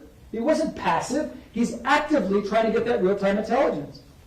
And he's the one, by the way, who said there were 12 to 15 people by the 700 building and the 1200 building waiting for my client to give them the real-time intelligence that he's getting over his school radio. He was the guy. That was his job. Were we supposed to stop and abandon Morford at any moment? He didn't know it was going to take 30 minutes. He thinks at any moment they're going to be able to look, rewind the tape, boom, there's a shooter, he tells me, and everybody knows to go. But another failed scenario, another set of facts that didn't bode well for Scott. He didn't get that information, and it was through no fault of his. And worse, it was old information because they didn't rewind it properly. Oh, wait, I got to bring up one thing. During his cross-examination, it was my friend, Mr. Killoran, who questioned him, well, why didn't he go to the video room? He brought that up, that my client should have somehow, if the radios weren't working properly, he should have left the hot zone, which would have been ideal, because now he's no longer worried about sniper firing, people wandering around with guns, God knows what. He should go run a football field or two away to the 100 building, wait for about a half hour, find out where the shooter's located, and then run all the way back like an American ninja, all the way to the 7-800 corridor to then relay information. That suggestion is ridiculous. He stayed in the hot zone, to his credit, to try to relay the information that he was getting in real time from Jeffrey Morford. Suzanne Campbell, the first of several teachers who testified, or one of several teachers testified. She was inside the 700 building. She heard loud noise pops. She thought that fireworks were being thrown at us. The first of many people who talked about how they believed this was very personal, that it was coming at them. She said she thought the building was going to collapse. Not there's shots coming from inside the 1200 building, but she thought the building was going to collapse. Her building. She said it was so loud and echoey, it was bouncing off the buildings. One thing you can relate to, I was trying to come up with a metaphor, like what would this be like? And this is a good example, I think. Hopefully it resonates. And you're allowed to use your common sense and life experiences, okay? You're driving along and you hear a siren. You know you're supposed to take action, but you don't know where the siren's coming from. Yeah, that's his thing. If a person's driving along and they hear a siren, and that person doesn't know where the siren's coming from, and you think, well, you know what, my hunch is that it's going to be up there in the intersection. Or, oh no, it's behind me. Okay, now, that's the thing with sounds. Loud sounds. But now you add an echo, like Susan Campbell talked about, and it's impossible. Next witness. And these are defense witnesses. Imagine if we just rested our case. You never would have heard this information. But we chose to call these witnesses. And Tyler Jabot was extraordinary. He was an 11th grader in the 700 building. He evacuated. And he saw Scott looking, quote, towards the football field. Another person who sees my client looking west. Corroborating that Deputy Kratz, who had said football field. And he said he heard 3 to 4 shots. They could have been firecrackers. He was about 30 to 40 feet from Scott when he heard the shots. Think of how close he is. He said he didn't know where the shots were coming from. He thought it was from the west side stairwell of the 700 building. He thought from that direction. And then when questioned, he said, well, I also thought it could have been from the senior parking lot. I mean, all over the place. He didn't know. He said it echoes quite a bit due to the concrete. Assistant Principal Jeffrey Morford. He heard Scott order a code red. I asked Curcio, I think it was Curcio and a few others, how many people had school radios? How many? 30, 40, 50, 60? Who had a school radio? How many of those people heard Scott order a code red? So that's not even an issue. I'll leave it as a question mark because we don't know. Lack of evidence. It would be great if we had that information. And then that's not in dispute. But he heard Scott order the code red for the benefit of the children, including, but not limited to, the very ones he's accused of neglecting. He said that it's not uncommon to miss announcements or transmissions on the school radio. He also said that he heard Max Rosario. Give me 1 second, just people.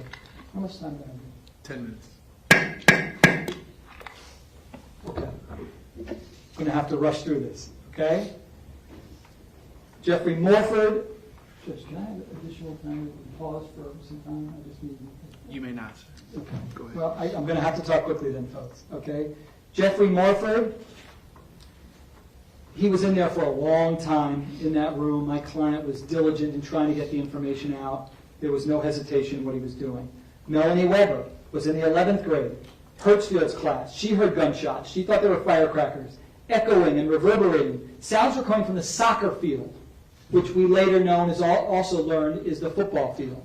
She also thought it was all the way over there. She didn't even hear Kratz's announcement over the radio and thought they were coming from the soccer field, the football field.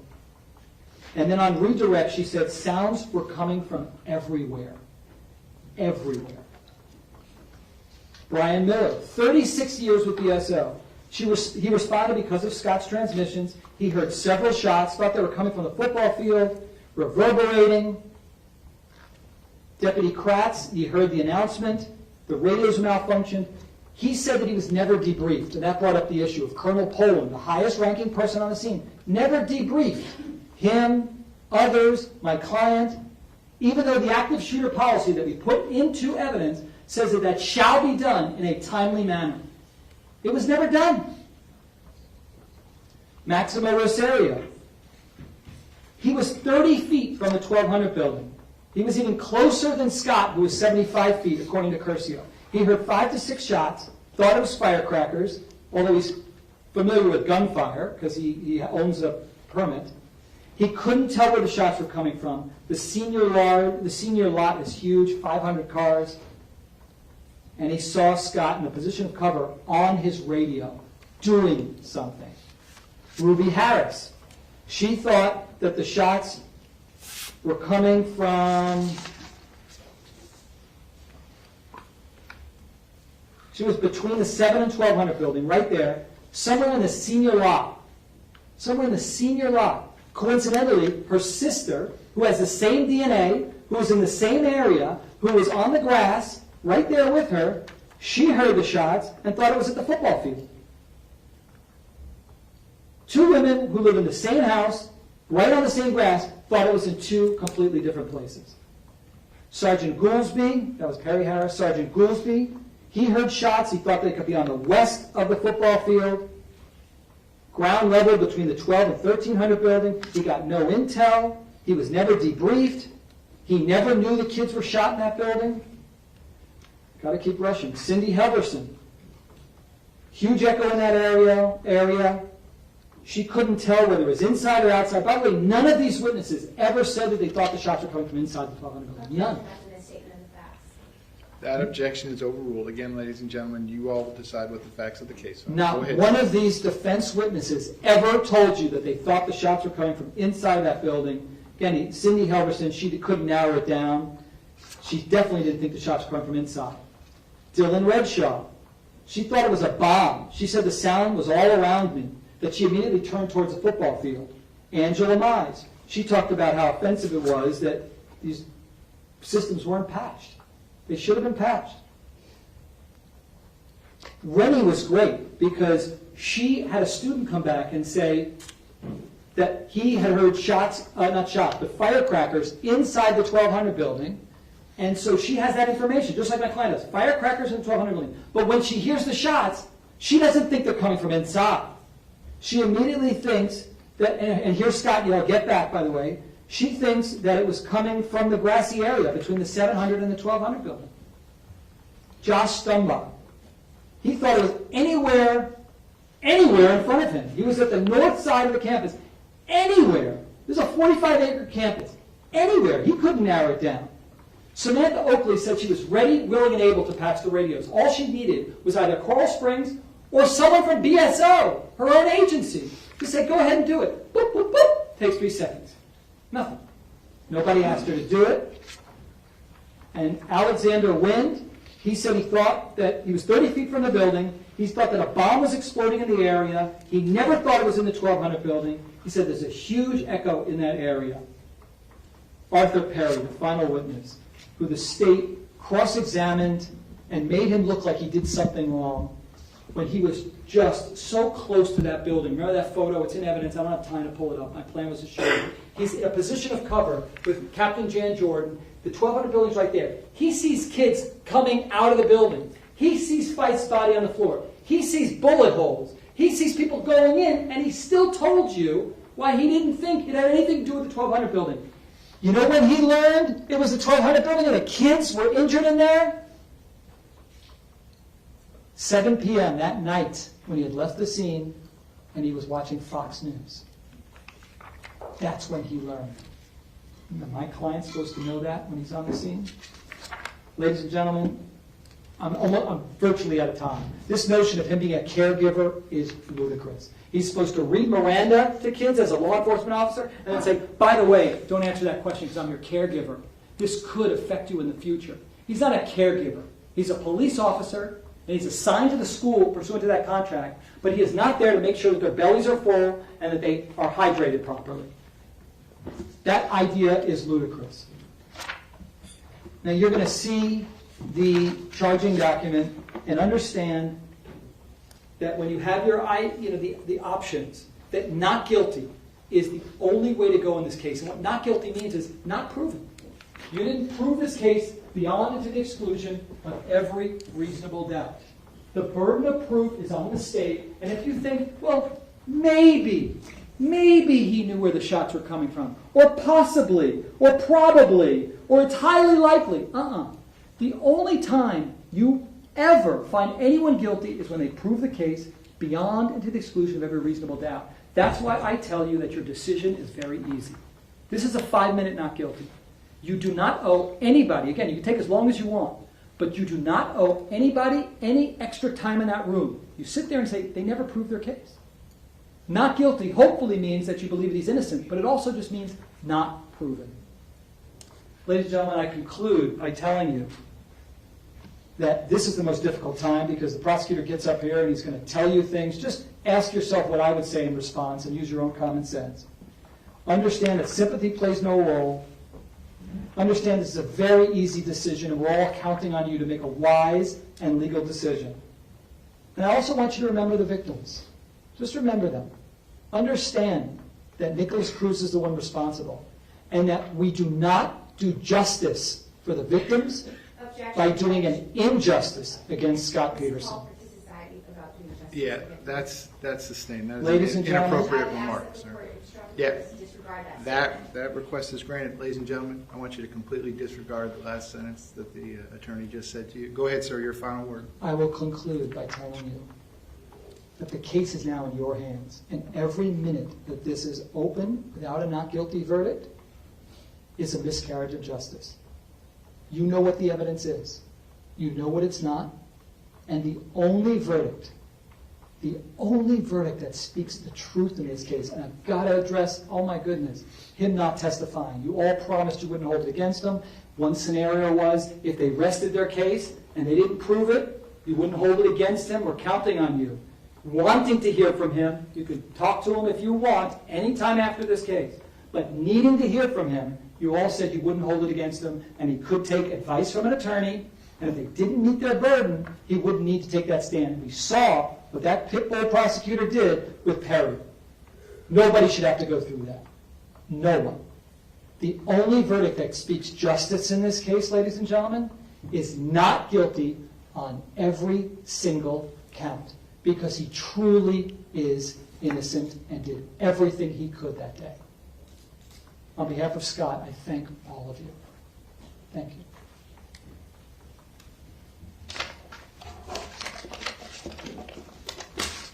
Okay, Mr. Ogers, thank you very much. Ladies and gentlemen, I'm going to send you to lunch at this point. All that would remain after the lunch break is the rebuttal argument from the state, and I will be instructing you on the law, and then you will be deliberating your verdicts. So with that being said, same admonition as always, please don't discuss the facts of the case, the evidence, the witnesses, or the testimony amongst yourselves or anyone else until we reach the end of the trial. We're almost there. If you leave those notepads in the chairs, they'll be waiting for you when you come back. I will see you at the jury room at 2:15.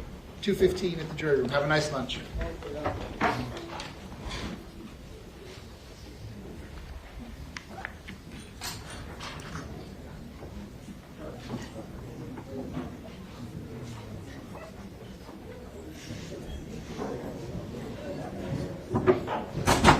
Okay, we're outside the presence of the jury. State, anything you need me to address before the lunch break? Defense, anything you need me to address before the lunch break? Yes, Your Honor. Yes, sir. I am requesting additional time. I want to proffer to the court what is in my slideshow that I did not get to discuss. Can you help me? Sir, I'll let you do that after the lunch break. I'll let you proffer whatever you want. But how much additional time are you requesting? 20 minutes. 20 minutes. Okay. State your position on that request. I mean, Mr. Agash, I'll let you proffer whatever you want, but quite candidly, I think the case law says in making these types of determinations, I'm supposed to determine whether I thought you used your time wisely or not. So Okay. I'm not inclined to give you any more time. Judge, I didn't get a chance to pull up, which I have here, the jury instructions, and go through. So that was, you knew how much time you had, sir. You used every minute of the 2 hours, plus I gave you some additional time because of the technical difficulties, how you chose to use your allotted time. That's in your purview, sir, but just because you didn't use it in an efficient manner, I guess now, doesn't require me to give you more time, and I'm not going to give you more time. Okay, so I'll need at some point access to the records now to say. No, it's not now, sir. I need to send everyone a letter. It will probably be after the jury's instructed and the jury's deliberating. I'll give you access to the record. You can proffer whatever you like. Okay? Anything else? Does the court want to hear first what it is in terms of making the court's decision? Mr. Agash, I just listened to you for 2 hours, and you didn't talk about the elements of the case. You've asked the jury to make a decision that they're not even going to be asked to make. Just my opinion, sir, but I'm supposed to decide whether you used your time wisely or not. I feel that you did not. So, no, sir, I'm not going to. Not Okay, at this so I'll point. proffer later what I Yep. was going to get to. Thank you. After the jury's deliberating. Okay, so we'll be in recess till 2:15. I hope everyone has a nice lunch. See you then.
go.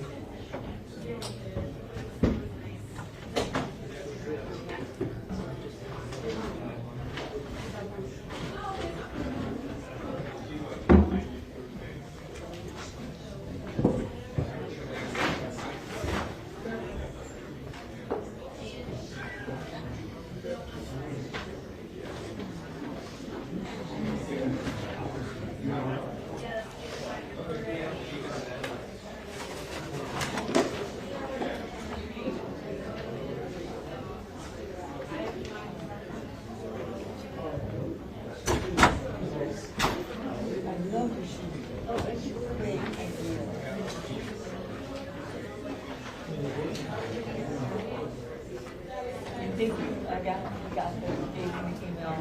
Oh, we got it. I'm all good.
presence of the jury. State, anything you need me to address before we bring the jury in and conclude with your rebuttal argument? Yes, Judge. So it has come to our attention that one of the jurors had an interaction with one of our victim advocates from the state, and they let us know about that interaction. But then when I asked how the two knew each other, there's actually a lot more involvement that juror had in the Parkland case than I believe was led on to either myself or Mr. Eiglarsh. I spoke to Mr. Eiglarsh about it. Essentially, that juror participated in penalty phase, showed up to the courtroom. It knows the victim advocates by name from our office, and approached her in public, gave her a big hug today during lunch. So, you know. What number is that juror? I don't recall her number. It might be 3. Well, let me go sidebar real quick.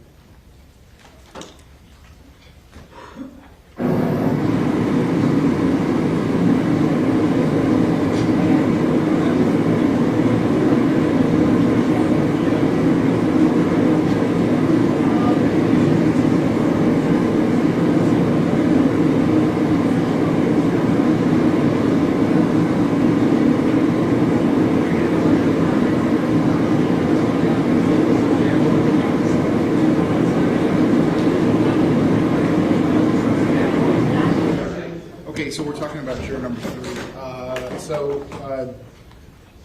Defense, do you have any request as it relates to juror number 3 based on this? Yes, Judge. In light of the announcement, and I'm extremely grateful for the state disclosing that immediately, this was a potential juror that I spent considerable time on, even saying, listen, you're a victim rights advocate, and I have concerns about letting you on this jury. Convince me, essentially, that you can be fair. And she went on and talked about how she had no connection to the case, and it's the opposite now. And there is a significant question as to whether she can be fair and impartial, whether she withheld information, could potentially be a stealth juror. And I appreciate the state not opposing our request to have her removed and bring in the alternate. Okay, so if I grant that request, juror number 3 would be out, and then that would move juror number 7 in as the last juror. Is that what you want me to do? Yes, Your Honor. All right. State, any objection to that? No, Judge. Okay, so right now, the jury consists of juror number 1, juror number 2, 4, 5, 6, and 7. The alternates remain 8, 9, and 10. Juror number 3, I'll grant the defense request to excuse her for cause, but I'll just keep her here and then dismiss her with the alternates at the conclusion of the arguments today, barring something else. State, any objection to proceeding in that manner? No, Judge. Defense, any objection to proceeding in that manner? No, Your Honor. State, you're otherwise ready to proceed? Yes, Your Honor. Mr. Kilrain, are you going to require the TV screens to be on or off during the rebuttal? On, it's on. Everything stays Everything on? on. Everything stays on? Yes, Judge. Yes. Okay. And Mr. Kilrain, you're ready to proceed? I am, Your Honor. You have 60 minutes. 6-0. Thank you, Your Honor. Defense, anything else you need me to address before we get going? No, Your Honor. Okay, please bring the jury back in.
Jurors entering.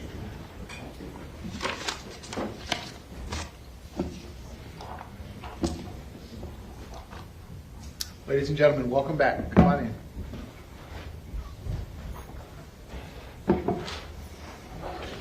Ladies and gentlemen, welcome back. Come on in. You all may be seated.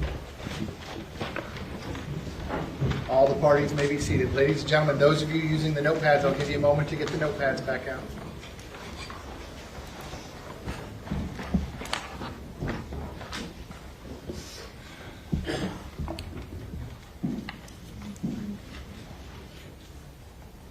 All right, ladies and gentlemen, welcome back. I hope you had a nice lunch break. Before the lunch break, we had heard the state's closing argument as well as the defense closing argument. All that remains is the state's rebuttal argument, which we are going to proceed with at this time. Mr. Kilman, when you are ready, you may proceed. Thank you, Judge. Good afternoon, ladies and gentlemen. So Nike has a slogan. Their slogan is, just do it. Having sat through this trial, just like you guys have, for the last month or so, the thought that keeps popping up is, just do it. Just do something. Just do anything. You're trained, as you heard from Lieutenant Colonel Samaru. Your mere presence as an officer can stop an active shooter. Your mere presence there will throw them off their plan. And in this case, Cruz's plan was to kill as many people as possible. Looking in the window, opening up the door. Opening up the door, you would have smelled the gunpowder, just as officers have testified. You would have seen the carnage. You would have had that information.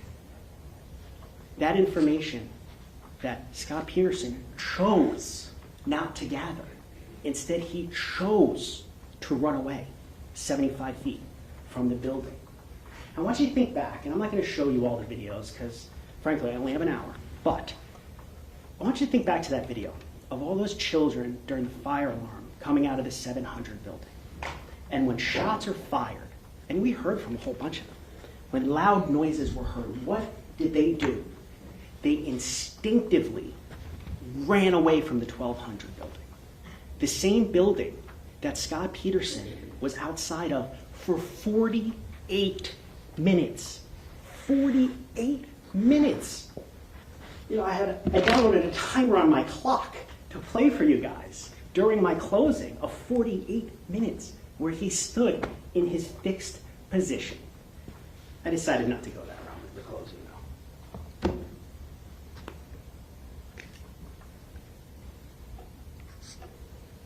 The defense said that the defendant had no clue where the shots were coming from. If that were true, he wouldn't have stayed where he was for 48 minutes. Where he saw, as I was saying before, those kids come out of the 700 building and run instinctively back. But what didn't you see? What didn't you hear about? Any kids coming out of the 1200 building at the same time. So, we asked you in jury selection to use your common sense. Common sense dictates that if hundreds of kids are pouring out of the 700 building because of a fire alarm, and not one kid is coming out of the east side doors of the 1200 building, something's wrong in the 1200 building. And what did Mr. Peterson choose to do? Run away. 75 feet. Didn't open the door, didn't look in the windows, didn't go BSO! Didn't take out his gun and shoot it into the ground. Something, anything to show his presence, his mere presence in the building, to throw off the killer from shooting innocent children. He had a Glock on his hip that day. Those kids on the 3rd floor had pencils. They were about as helpless as an infant. And what did the guy who calls them my kids do? He ran away. Because if those were actually his kids, let me tell you something. I don't think he would have ran away. I don't think he would have stayed in a fixed position for 48 minutes if those were actually my kids. You heard from that cop yesterday, whatever his name was, Perry. You heard him say, they're not my kids. They're not my school. That's a caregiver, because an SRO is a caregiver, who doesn't care. And you want to know who another SRO who was a caregiver back on February 14th of 2018 who didn't care? Scot Peterson. He chose his own life over every single person in that building. Those kids on the 3rd floor, those teachers on the 3rd floor, Mr. Beagle, he chose his life, even though he had this vast training. All of this evidence you get to take into the jury room, and you can look at anything you want. This yellow folder right here, which is States 13, is his training. This is the logs beginning in 99, and remember, he was a cop about a decade earlier. This is all of the training he had. He was an SRO basically his entire career. This is what he was trained to handle. And when the shots started, what did he do? He ran away. Now, this is the part of the closing that's called the rebuttal. And what does that mean? That means I get to rebut, try to convince you that what the defense attorney said before lunch is incorrect, and explain why. Now, this is an interesting rebuttal, because while I'm going to talk about what the defense attorney spoke about, I'm first going to talk about what he didn't talk about, which is, Judge, if I could use the Elmo, please.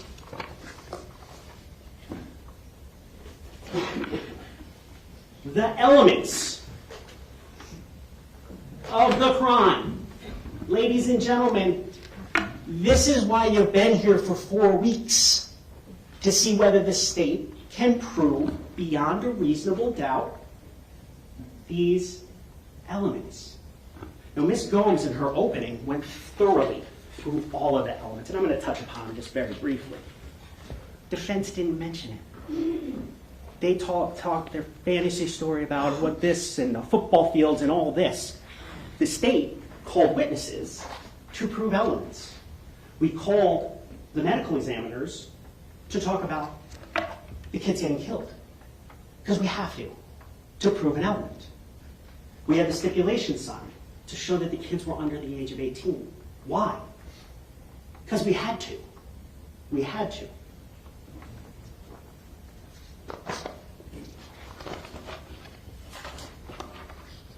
These weren't even mentioned. Not even mentioned. Now, what the defense did say is the state needs to prove everything beyond a reasonable doubt. That's not true. We need to prove the elements beyond a reasonable doubt. So for neglect of a child, and I'm not going to read them through. You can read them yourself. You're going to get a copy when you go back to the jury room. Those are the 4 things that we need to prove for each person under the age of 18. For culpable negligence, these are the 2 that we have to prove beyond a reasonable doubt. Nowhere in there are you going to hear we need to prove that he knew precisely where the shots were. We don't need to prove that. Now, we can certainly show it, and that's going to be the next part of my rebuttal, but we don't need to prove it. We only need to prove this checklist, as you saw Ms. Gomes check off the elements. That's our entire job. And when the defense gets up here and says it's a 5-minute not guilty, when not looking at the elements, ladies and gentlemen, when I'm done and I sit down, you're going to hear the jury instructions. And part of your job is you swore when you took the oath to be a juror is you're going to follow the instructions. Let me tell you, those instructions are a lot. If you can read them in 5 minutes, God bless you. But you all held up your hand. You all said that you would follow the law. This is the law. This is the law for culpable negligence. This is the law for perjury. When Scot Peterson lied to cover up the fact that he didn't do anything. It's not that he was on the hot seat with Curcio, with Detective Curcio. Detective Curcio was talking to him because he was the first responding officer. He needed to get information from him for his investigation into Nicholas Cruz. Defense asked, well, why would he lie? He lied because he didn't do anything. He lied because he had a responsibility as a caregiver to those kids to do something, and he didn't.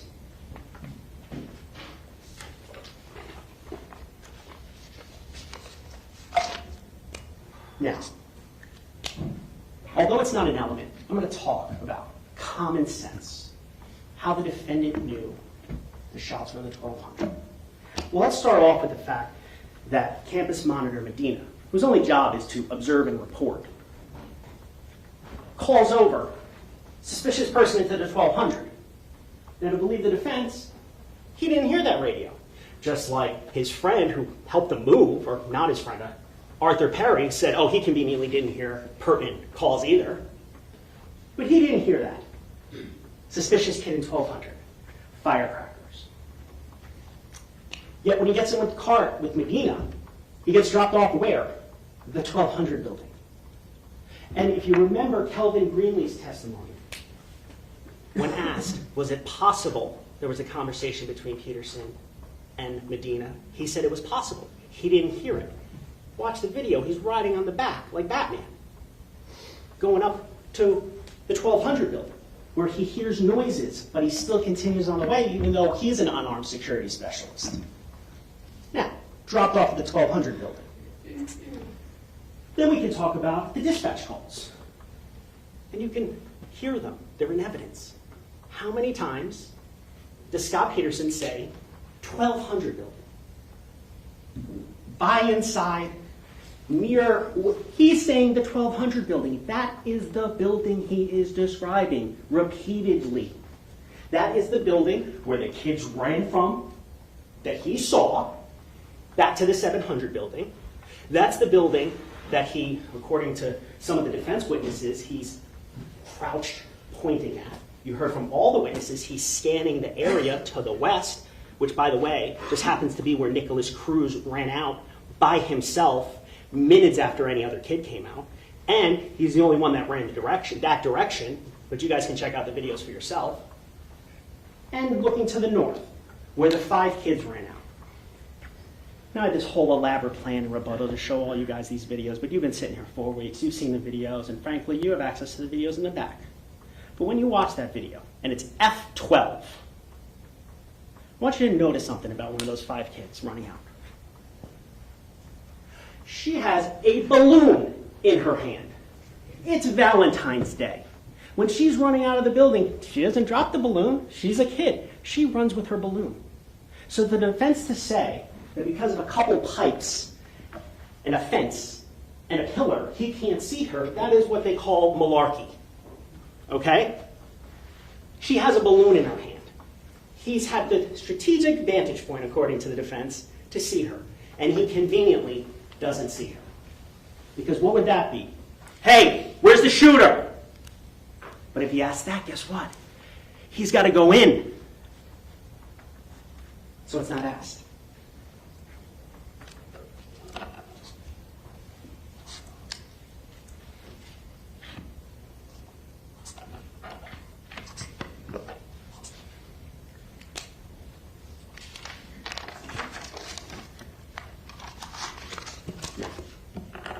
Let's just presume something here.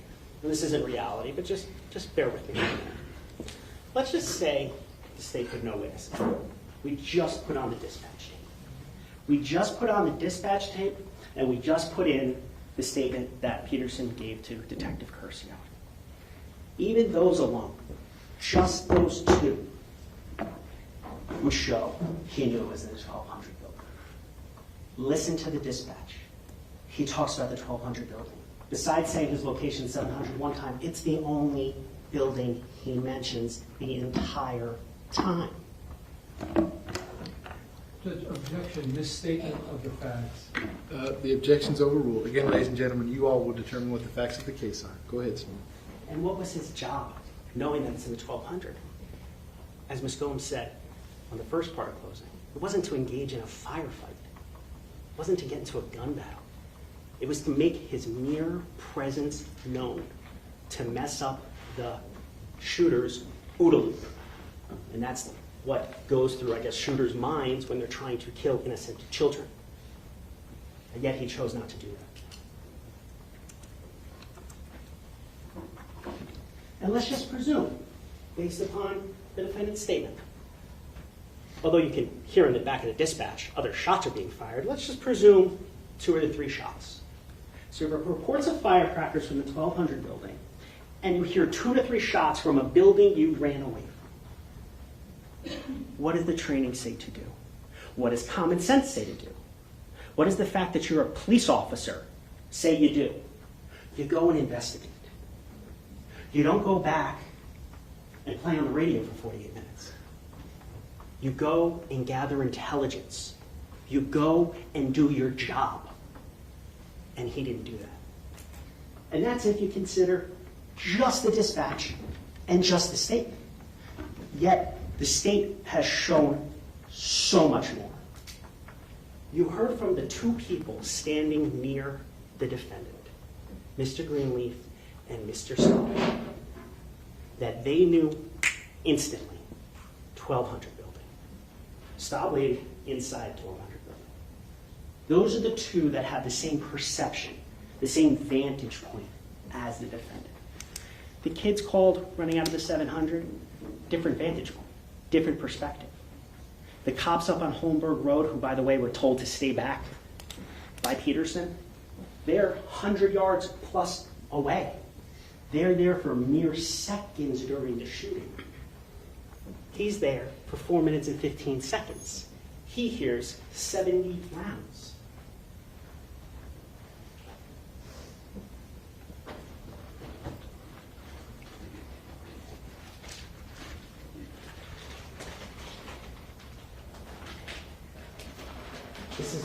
This is states 48.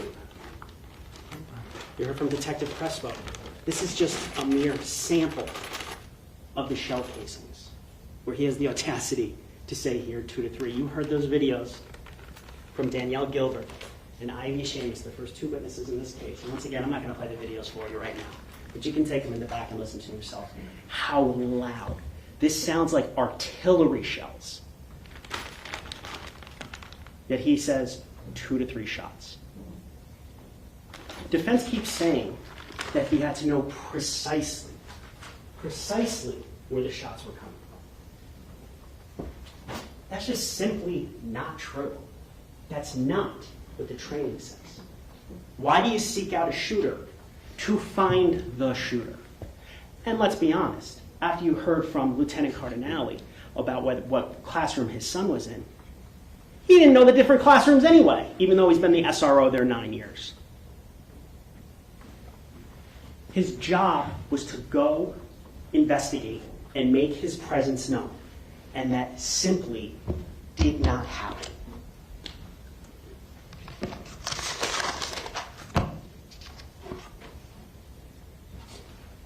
Now, one of the very important intricacies in this case is in regards to training.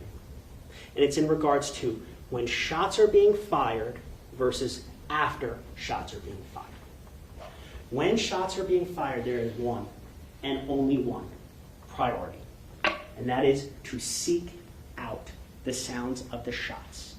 Whether the person barricades themselves, kills themselves, flees, your job and only job is to go seek out that shooter. It's not to put that or lock down the intersection on Holmberg.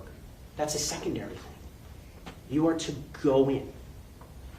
Now, after the shots are over, you're trained to look for additional stimuli. You're taught to investigate as a police officer. You look for things such as blood, such as bodies, as callous as that sounds, such as smoke, such as shells on the ground, maybe, like 130 of them. You're trained to look in windows. As the defense witness Goolsby said when he got to the 1300 building, he looked in the windows. That's what you're supposed to do.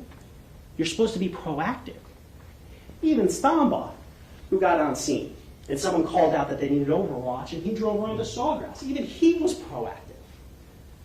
Literally every cop, even Perry, who I couldn't get a truthful answer out of, did something. He scanned the area. He did nothing. So much so that even when it's all over, he doesn't go inside to help with the rescue efforts, to help with the medical treatment.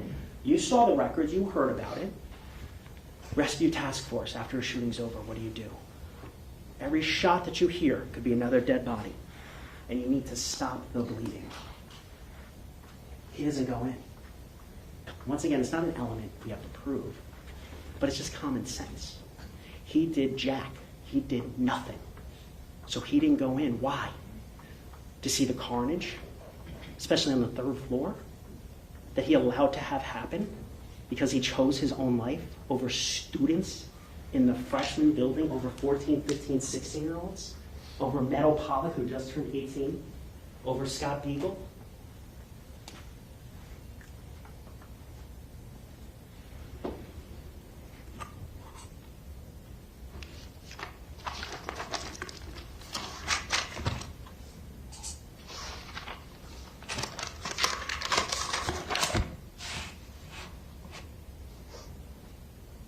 Now, the defense went through all of the witnesses, and they asked some questions. Why were they called? I'm going to go over the state witnesses, just very briefly, I promise.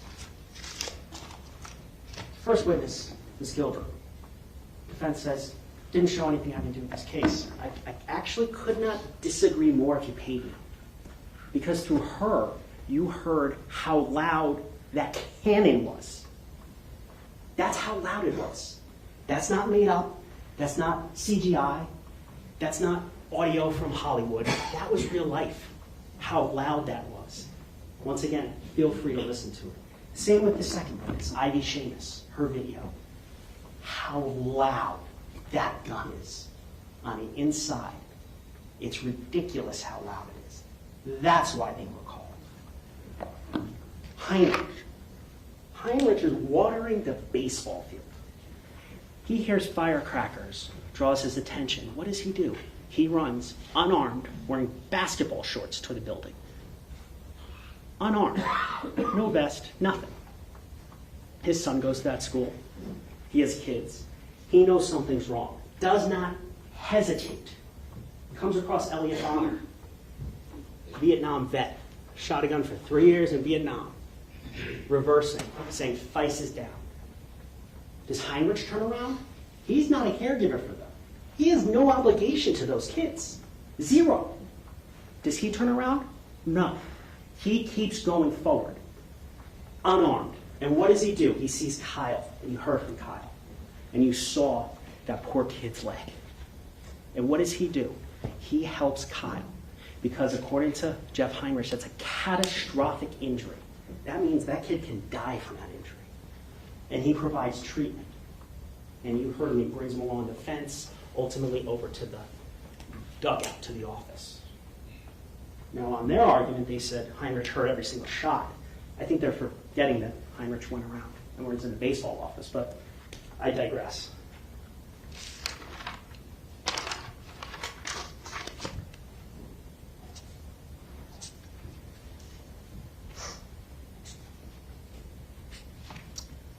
Defense said he took a tactical position of cover. Yeah, for a couple seconds. And then even unarmed, he still made action. And frankly, saved Kyle's life. Ryan Stabley. Ryan Stabley was a security monitor. You see Ryan Stabley on video. Once again, I'm not going to show it to you. You can watch in the back. While the shooting's going on, he, because of his concern to protect these kids, walks out. And you can actually see him. Once again, it's on F13. You can see Stabley because he sees kids in the parking lot, and he's waving them away. His concern is not for himself hiding.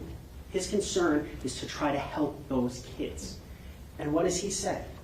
He says shots from inside the 1200 building. Then you heard from Kyle. Why was Kyle called? Because Kyle's a victim in this case. And to prove the elements, we need to show the victims, the survivors. That's why Kyle was called. But not only for that reason. You also heard testimony from Kyle that as he's bleeding, and Jeff Heinrich helps him because when he goes outside, he's asking, I need an adult. Because the only adult on campus whose arm didn't do anything. But as he's making his way up, he continues to hear the shots, how loud they are. That's the testimony of Kyle. Then you heard from Ed Suarez, who's the head of maintenance. This is a man who drove all the way up, and even when shots are fired behind him, and he testified he knew the shots were coming behind him, he was still ushering and protecting those kids. He did not need to do that. He chose to do that because those students are vulnerable. They're children, they're babies, they're kids. You heard from Anthony Borges. You heard about his terrible injuries. You heard that he's on the ground for 40 minutes bleeding out. And it just so happens that the one adult armed on scene is telling the other armed adults to lock down the intersection and stay back 500 feet. That kid called his dad to say goodbye as he's bleeding out on the ground.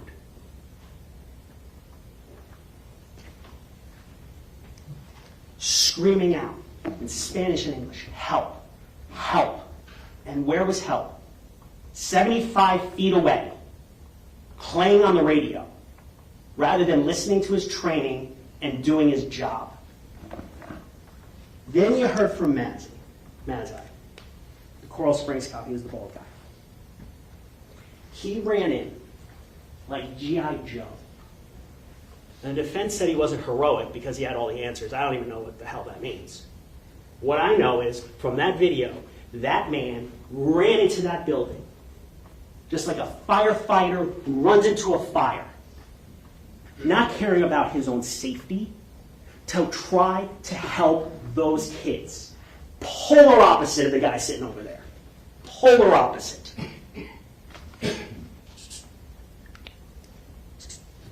You heard from Marian Kabachenko. In this country, 2 weeks, gets shot, runs out of the building. Once again, a victim in this case. You heard on defense's closing about Ernie Rospierski, the teacher who unfortunately locked his keys. Remember what Marian called him on the stand? When Rospierski told him to get out, Marian called him a hero. Because under a tough situation, unimaginable situation, frankly, a shooter on the 3rd floor, your classroom locked, your keys inside, you're waiting for him to reload to get the kids out. Some of the kids, unfortunately, did not get out. They didn't, but some of them did. And you heard Marian call him a hero. And to blame him, that's disgusting. You heard from Armand Borjai, who saw the defendant outside gun draw, scanning the area. Scanning the area. Sees the kids from 700 running out and running back, chooses not to go in.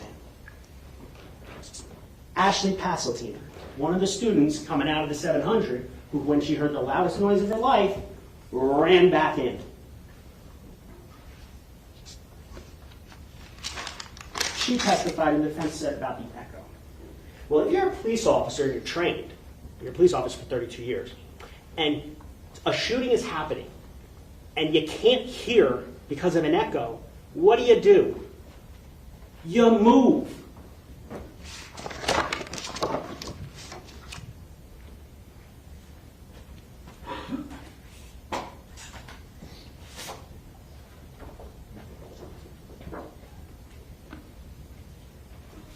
This is where Peterson is. You hear an echo here. You can go this way. You can go further down and up. There's things to do. You don't just stand there. This echo, echo, echo, echo. If you can't hear, you move. If you can't see, you move. I don't need to go to police academy to know that.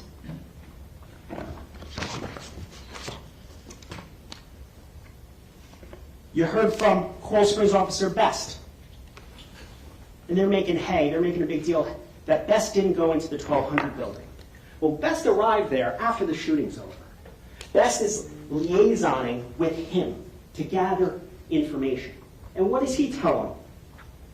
Shooter, 1200, second and third story. Would have been something nice to tell Tim Burton, your friend, and I'll get to Tim in a second. Next, you heard from Richard Vanderings, the BSO deputy. You saw him on the body cam. The reason he was called to show that BSO deputies know what to do when they follow their training. He's pushing. You see it in the body cam. He's moving as quickly as he can.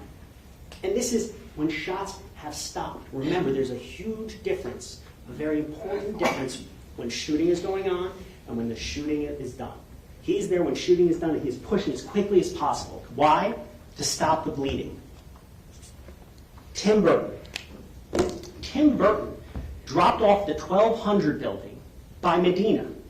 The same building that Peterson is dropped off by Medina. Burton finds out the description of Cruz. Medina had that information when he dropped Peterson off. And they're making a big deal. Oh, did Medina tell him? Use your common sense.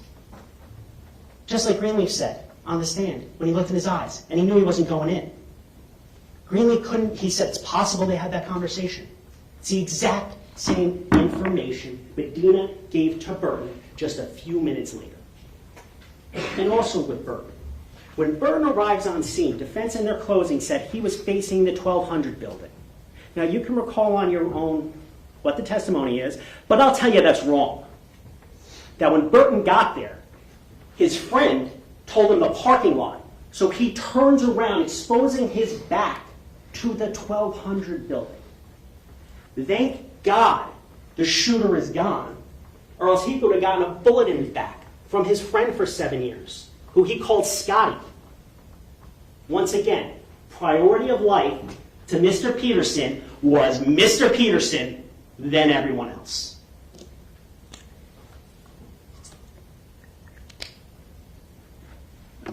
And you saw Burton, big dude. And Peterson tells him, don't know where the shots are coming from. Why? Why does he tell Tim Burton that? Because Tim Burton would have went in. And if Tim Burton goes in, guess who basically has to go with him? So instead, he says, check the parking lot.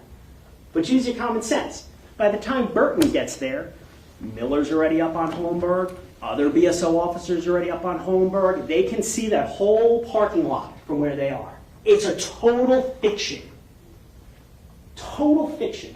They hear about the +1 in training. They say, no, let's say parking lot.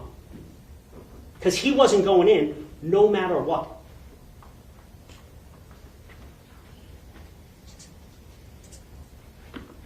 You heard from Miss Lapel, who got shot to get her students in that room, to protect the kids.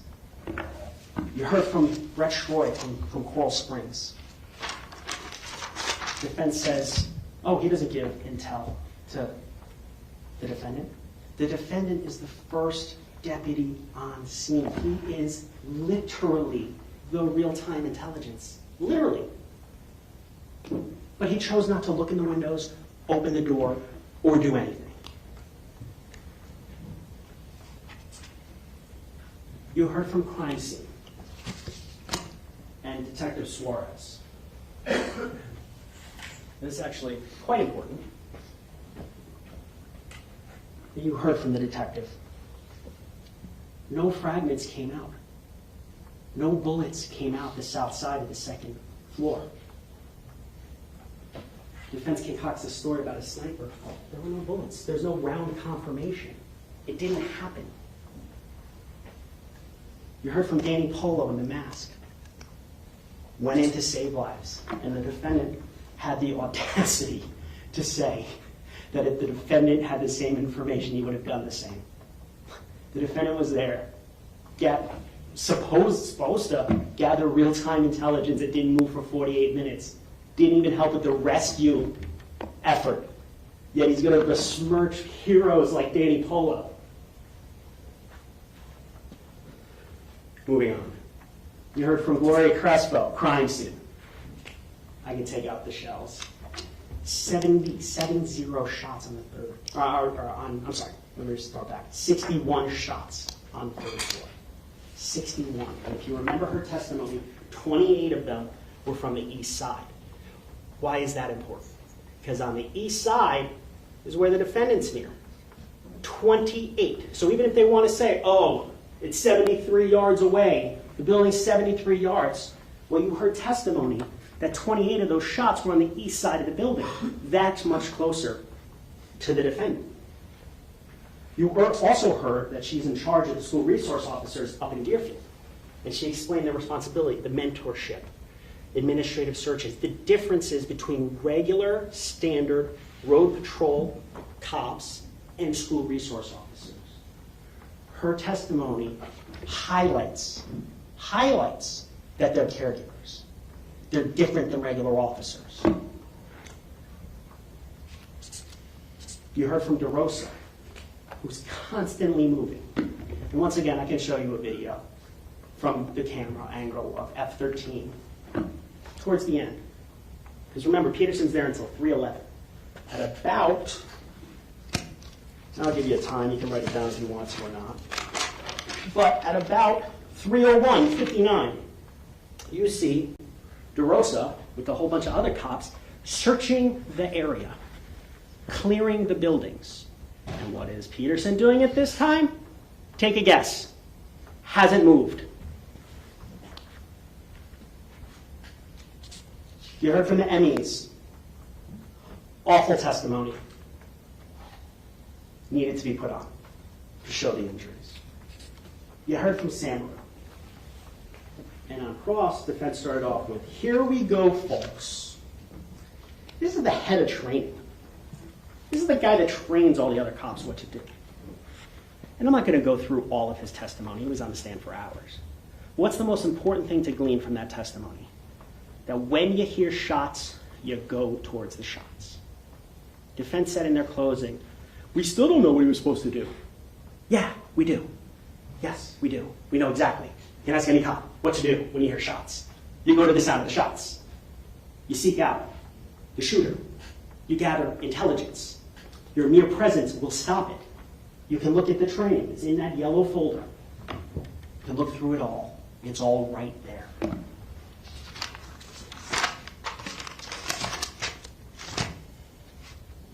You heard from Calvin Greenleaf, and I already talked about his testimony, but the most important thing is he's standing right next to the defendant when they're dropped off by Medina.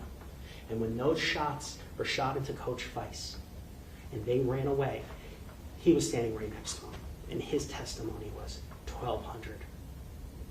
That's the best vantage point, the best witness for us, because he was standing, he said, within 5 feet of them.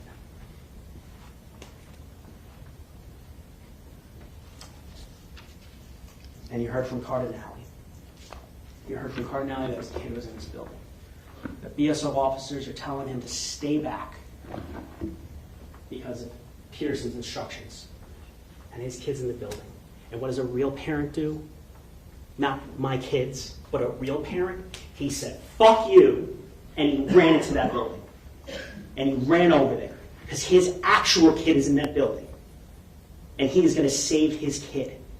Not my kids. And lastly, you heard from Curcio, Detective Curcio. Now his job was to investigate the shooter, not him. But one of the responsibilities is to talk to the first person on scene. And you hope they tell you the truth. Well, in this case, they didn't. Because 2 to 3 shots, it's not just said one time. It's the whole transcript. It's 36 pages.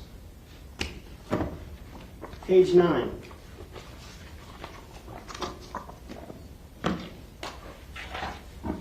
How many rounds do you think you heard? It wasn't many, 2 to 3.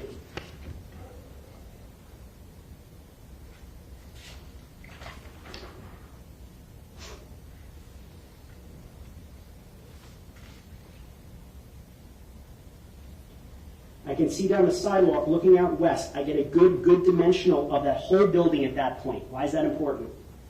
For the kids running out with the balloons and for when Cruz runs out the west side. His own words, 2 days after the shooting.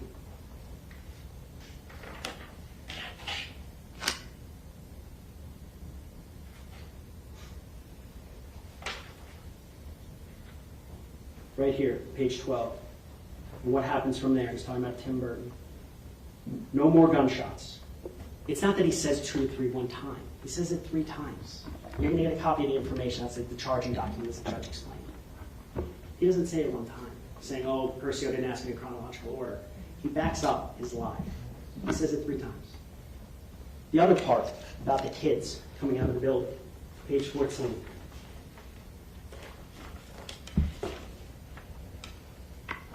Right here. But we didn't see any kids. When I was there on scene, there were no individual kids running out. Okay, so there was no kids that ran out to say to you guys, hey, there's a guy up there or anything. No. You didn't see any kids until people started being evacuated by their police. Yes. That's a lie. That's perjury. It's that simple.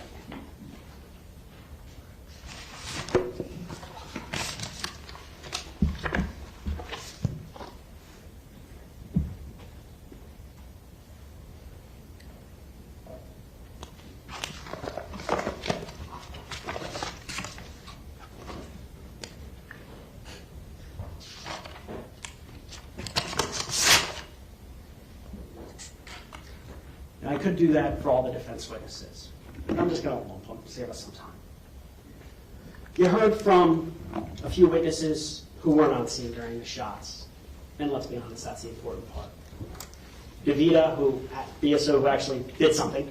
He actually ran around the entire campus trying to be proactive and trying to do something even though shots are over. You heard from Oakley. What did Oakley say? He could have asked for a patch at any time. He's the first responder. Defense is trying to blame all this patch stuff. He just had to ask for it. And then you heard from Mines, Angela Mines, head of the regional communication. And what did she say? Throttling doesn't occur until they're at capacity. That means when all of BSO responded, yeah, there were radio issues.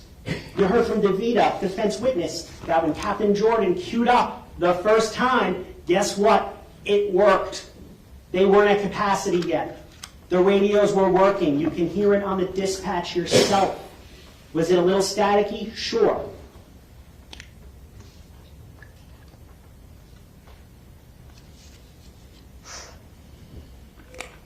Children were called to say they didn't know where the shots were coming from. Children. Kids. Who said they thought a bomb went off. You heard Dylan Redshaw say, he's wondering where the cops were. These kids ran predominantly back to the 700 building, away from the 1200 building, mind you, because this was the most startling, scary moment of their young lives. You heard from teachers who, based on their training, their code red training that they all followed, that testified their responsibility to protect the kids. It's not their job to seek out the shooter. It's not their job to seek out the sounds of gunshots. It's their jobs to protect those kids. That's what they did. And you heard from cops who at the very tail end of the shooting out there. You heard from Kratz, who proactively was trying to save those kids on the bus behind after he got information to set up a perimeter from him. Contrary to training, Kratz didn't know what was going on. He wasn't standing 10 feet from the building when the first shots were happening. So he listens, and he ends up helping Kyle as well. You had Miller. Yeah, he's the sergeant, but you heard from him. Rank doesn't matter at that juncture. When you're the first responder, you call out what to do. Miller's locking down the intersection. That's what he was told to do. You heard from Goolsby. Goolsby ultimately makes entry and gets up to the 1300 building. He's doing something proactive. He heard shots, not sure where because he's 100 yards away and he only heard a couple shots, but he tries to do something. You heard from Stoneman, who when it went out at the radio, Overwatch on Sawgrass, he went to the Sawgrass. And you heard from Perry, who, I hate that I have to say something good about him, but at least he scanned the area to the football field. He wouldn't say they were his kids, and he wouldn't say it was his school, but at least he did something. And let me remind you about all of those officers. They are not the SRO of Douglas. They are not the caregiver for Douglas. He is.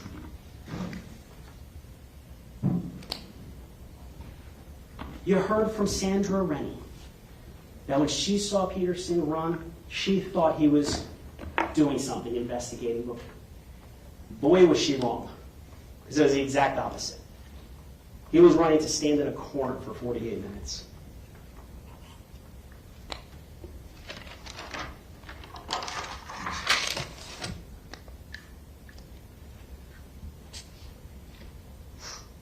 Now, I'm going to go back kind of what I was talking about earlier, about what the defense's theory is, about the 1200.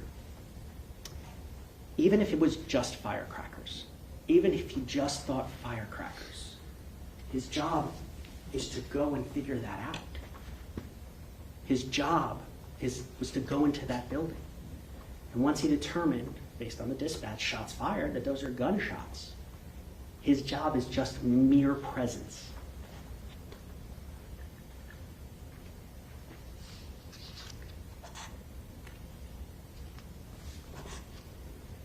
Now, obviously, we recognize that Scot Peterson did not murder the people in the building. Nicholas Cruz did. This isn't a murder trial. This is a child neglect, culpable negligence, and perjury trial. Why those charges? Because that's what he did. Once again, going back to the elements, it's a checkbox. That's what he did. Defense used an example about a siren. And when you're on the road and you hear a siren, you don't know where it's coming from. But let's take that a little bit further. When you're on the road and you hear a siren, what do? You look, and you keep looking until you find the ambulance or the fire truck. And what do if it's behind you? You move. You take action. You do something.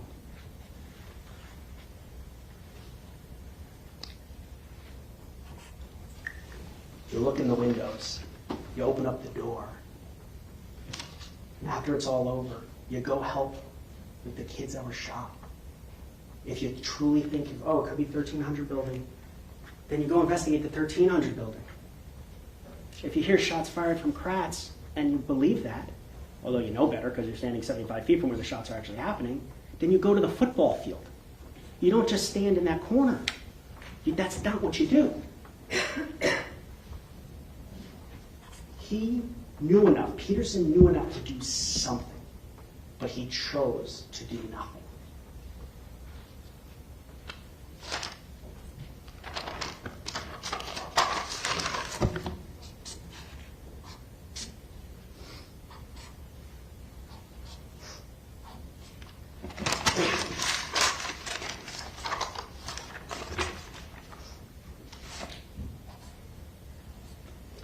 There's another little theatrical thing I was going to do for you guys and play it, downloaded now yesterday, to show 4 minutes and 15 seconds.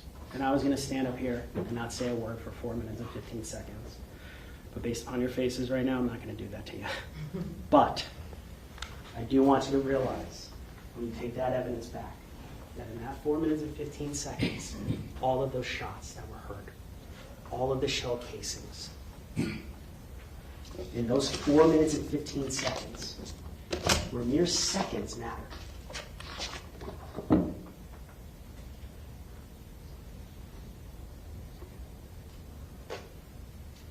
Joaquin Oliver was killed.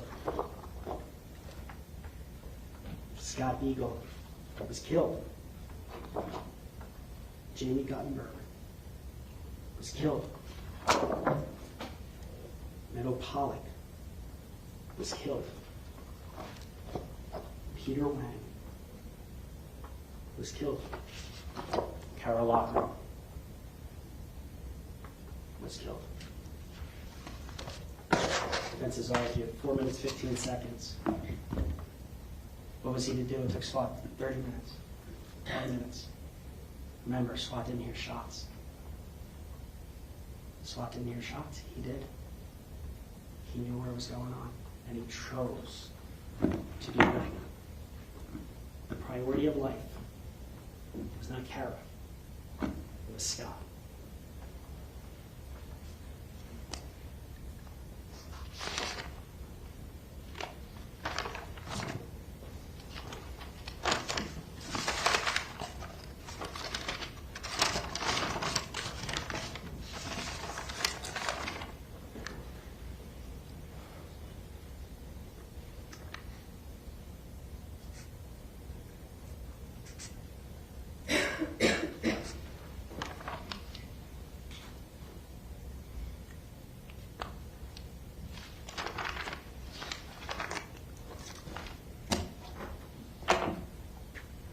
Prosecuting a police officer is not a fun thing. Police officers take an oath, just like you guys did back a month ago, when you said to raise your right hand, said you're going to follow the law. Police officers are given a badge, they're given a gun, they're given power. They can go into your houses, they can stop you in a car, they can arrest you for committing a crime. With that power comes responsibility. With that power comes duty. With that power comes what you heard from basically every other cop that took the stand. That said, I didn't want to go there. I don't want to be at a shooting, but that's my job. We're paid to do it. And on February 14, 2018, that's what those officers did. Except for one, the guy sitting back there. He had the badge, he had the gun, he had the responsibilities. He had those kids to take care of as a caregiver, to watch out for their welfare, to make sure they were okay. I mean, you even heard that day he was meeting with someone's father about a fake ID. That's not what regular cops do. They arrest you. He was more than just a cop to those kids. He was their protector, the only one on campus. And when a madman came on campus and did the unthinkable, he chose his life over everybody else's. And like I said, this isn't fun. But just like those cops have a job to do, we have a job to do. No one is above the law. Not even a police officer. Not even the SRO of the year. Not even the deputy of the year. That when you break the law, you will be held responsible, because no one is above the law. Ladies and gentlemen, when you look at those jury instructions and you see those elements, you all know right now, I want you to go in there and read the instructions, but you all know right now, this case is a slam dunk. He neglected those children. He was responsible for them. And the worst thing imaginable to a parent, even Scott Beagle's parents, even though he was an adult, the worst thing imaginable happened. And he stood on the sidelines. And because of that, we're here. And because of that, ladies and gentlemen, he's guilty of every single one of these crimes we charged. Thank you.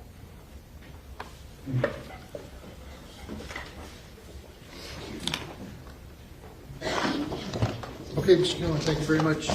Ladies and gentlemen, I'm going to give you a quick restroom break, and then I'm going to read the jury instructions to you. Same admonition as always. Please don't discuss the facts of the case, the evidence, the witnesses, or the testimony amongst yourselves or anyone else. When we reach the end of the trial, we're almost there.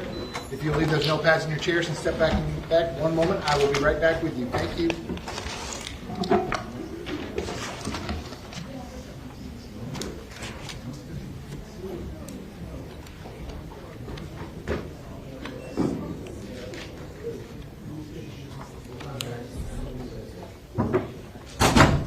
Okay, we're outside the presence of the jury. Real quick 5-minute restroom break. We'll be in recess for 5 minutes.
Bring the jurors back in, read the final instructions to them. After that, I'm going to do a sidebar on the headsets, and without waiving any prior objections as to the jury instructions, I'm going to ask each side if they have any objection to how I instructed the jury. I'm then going to identify the alternates, which are jurors number 3, 8, 9, and 10. Ask them if they have any personal items in the jury room. If so, I'm going to have the court deputies assist them in retrieving all their personal items and bringing them back into this courtroom. I'm then going to have the 6 members of the jury retire to begin their deliberations. After that, I'm going to instruct the alternates that all the communication rules remain. I'm going to send them home with the instruction that I will call them and let them know when their service is complete. And should I need to summon one back here for some reason during the deliberations and order that jury to begin their deliberations anew, they will be available to me to do so. And then I'll probably let them go, I would say, at least till 6 o'clock tonight. And they do not reach a verdict by 6 o'clock, send them home. Ask them to be back here at 9 o'clock tomorrow morning. And as soon as I have the jury back, they can resume their deliberations.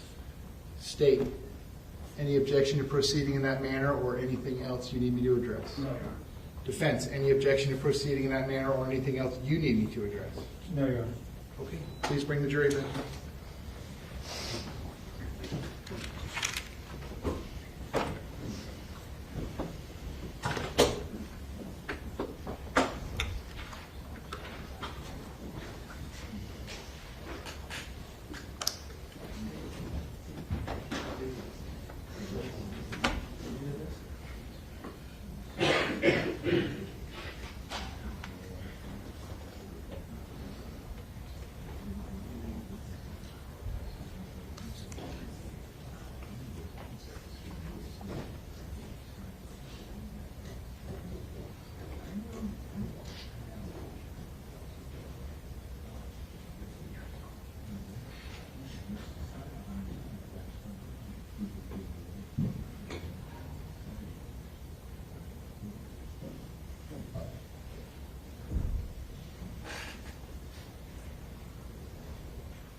Jurors entering.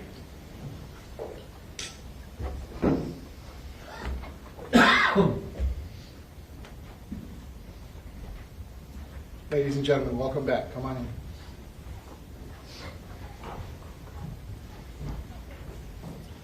Ladies and gentlemen, welcome back. Come on in. Once you're back at those same seats, you may be seated. All the parties may be seated. Ladies and gentlemen, those of you that are using the notepads, should you choose, I'll give you a moment to get the notepads out. I will let you know that you should each have an exact copy of the instructions that I'm about to read to you. You will be taking those with you when you begin your deliberations. Besides all the evidence, you will have a copy of the jury instructions, you will have a copy of the charging document, and you will have the 11 verdict forms that I'm going to go over with you momentarily. Okay, so if you want to take notes during my instruction, you may do so. Obviously, if you do not want to, you do not have to. You all have an exact copy of what I'm about to read to you. Members of the jury, I thank you for your attention during this trial. Please pay attention to the instructions I'm about to give you. Scot Peterson, the defendant in this case, has been accused of the crimes of neglect of a child, great bodily harm, permanent disability, or permanent disfigurement. Neglect of a child, great bodily harm, permanent disability, or permanent disfigurement. Neglect of a child, great bodily harm, permanent disability, or permanent disfigurement. Neglect of a child, great bodily harm, permanent disability, or permanent disfigurement. Neglect of a child, great bodily harm, permanent disability, or permanent disfigurement. neglect of a child, great bodily harm, permanent disability, or permanent disfigurement, neglect of a child without great bodily harm, permanent disability, or permanent disfigurement, culpable negligence, culpable negligence, culpable negligence, and perjury not in an official proceeding. To prove the crime of neglect of a child causing great bodily harm, permanent disability, or permanent disfigurement, the state must prove the following four elements beyond a reasonable doubt. 1. Scot Peterson willfully or by culpable negligence failed or omitted to provide Anthony Borges with the care, supervision, and services necessary to maintain Anthony Borges' physical or mental health. Or Scot Peterson failed to make reasonable effort to protect Anthony Borges from abuse, neglect, or exploitation by another person. 2. In doing so, Scot Peterson caused great bodily harm, permanent disability, or permanent disfigurement to Anthony Borges. 3. Scot Peterson was a caregiver for Anthony Borges. 4. Anthony Borges was under the age of 18 years. Neglect of a child may be based on repeated conduct or on a single incident or omission that resulted in, or reasonably could have been expected to result in, serious physical or mental injury or a substantial risk of death to a child. Caregiver means a parent, adult household member, or other person responsible for a child's welfare. I will now define what is meant by the term culpable negligence. Each of us has a duty to act reasonably towards others. If there is a violation of that duty without any conscious intention to harm, that violation is negligence. But culpable negligence is more than a failure to use ordinary care for others. For negligence to be called culpable negligence, it must be gross and flagrant. The negligence must be committed with an utter disregard for the safety of others. Culpable negligence is consciously doing an act or following a course of conduct that the defendant must have known, or reasonably should have known, was likely to cause death or great bodily harm. Great bodily harm means great as distinguished from slight, trivial, minor, or moderate harm, and as such does not include mere bruises. To prove the crime of neglect of a child causing great bodily harm, permanent disability, or permanent disfigurement, the state must prove the following four elements beyond a reasonable doubt. 1. Scot Peterson willfully or by culpable negligence failed or omitted to provide Kara Logren with the care, supervision, and services necessary to maintain Kara Logren's physical or mental health. Or Scot Peterson failed to make reasonable effort to protect Kara Logren from abuse, neglect, or exploitation by another person. 2. In doing so, Scot Peterson caused great bodily harm, permanent disability, or permanent disfigurement to Kara Logren. 3. Scot Peterson was a caregiver for Kara Logren. 4. Kara Logren was under the age of 18 years. Neglect of a child may be based on repeated conduct or on a single incident or omission that resulted in, or reasonably could have been expected to result in, serious physical or mental injury or a substantial risk of death to a child. Caregiver means a parent, adult household member, or other person responsible for a child's welfare. I will now define what is meant by the term culpable negligence. Each of us has a duty to act reasonably towards others. If there is a violation of that duty without any conscious intention to harm, that violation is negligence. But culpable negligence is more than a failure to use ordinary care for others. For negligence to be called culpable negligence, it must be gross and flagrant. The negligence must be committed with an utter disregard for the safety of others. Culpable negligence is consciously doing an act or following a course of conduct that the defendant must have known, or reasonably should have known, was likely to cause death or great bodily harm. Great bodily harm means great as distinguished from slight, trivial, minor, or moderate harm, and as such does not include mere bruises. To prove the crime of neglect of a child causing great bodily harm, permanent disability, or permanent disfigurement, the state must prove the following four elements beyond a reasonable doubt. 1.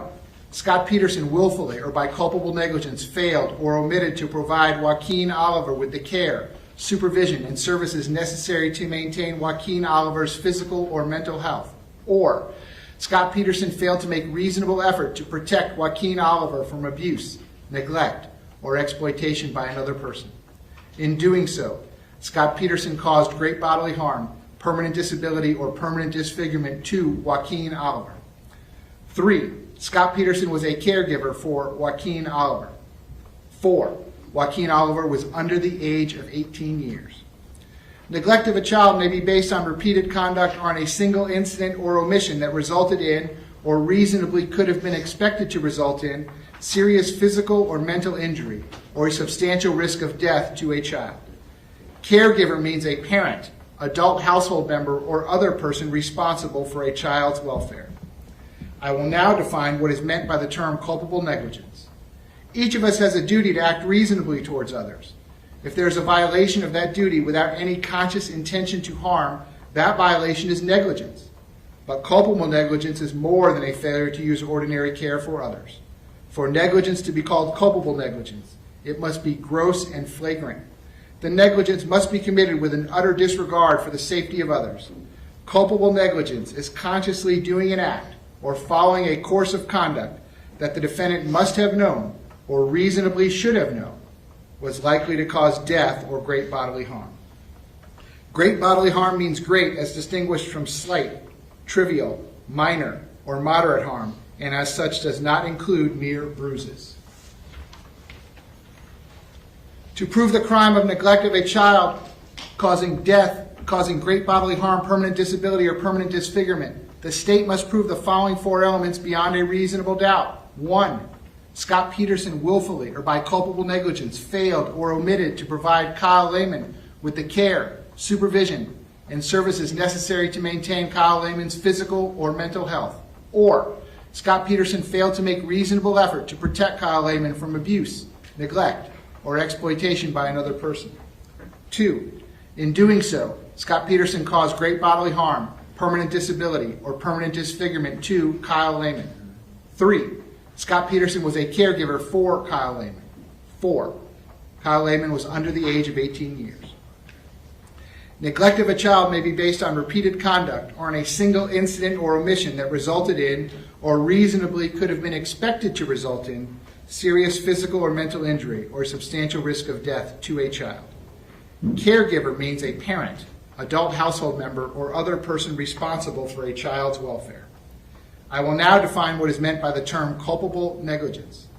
Each of us has a duty to act reasonably towards others. If there is a violation of that duty without any conscious intention to harm, that violation is negligence. But culpable negligence is more than a failure to use ordinary care for others. For negligence to be called culpable negligence, it must be gross and flagrant. The negligence must be committed with an utter disregard for the safety of others. Culpable negligence is consciously doing an act or following a course of conduct that the defendant must have known or reasonably should have known was likely to cause death or great bodily harm. Great bodily harm means great as distinguished from slight, trivial, minor, or moderate harm, and as such does not include mere bruises. To prove the crime of neglect of a child causing great bodily harm, permanent disability, or permanent disfigurement, the state must prove the following 4 elements beyond a reasonable doubt. 1. Scot Peterson willfully or by culpable negligence failed or omitted to provide Jamie Guttenberg with the care, supervision, and services necessary to maintain Jamie Guttenberg's physical or mental health.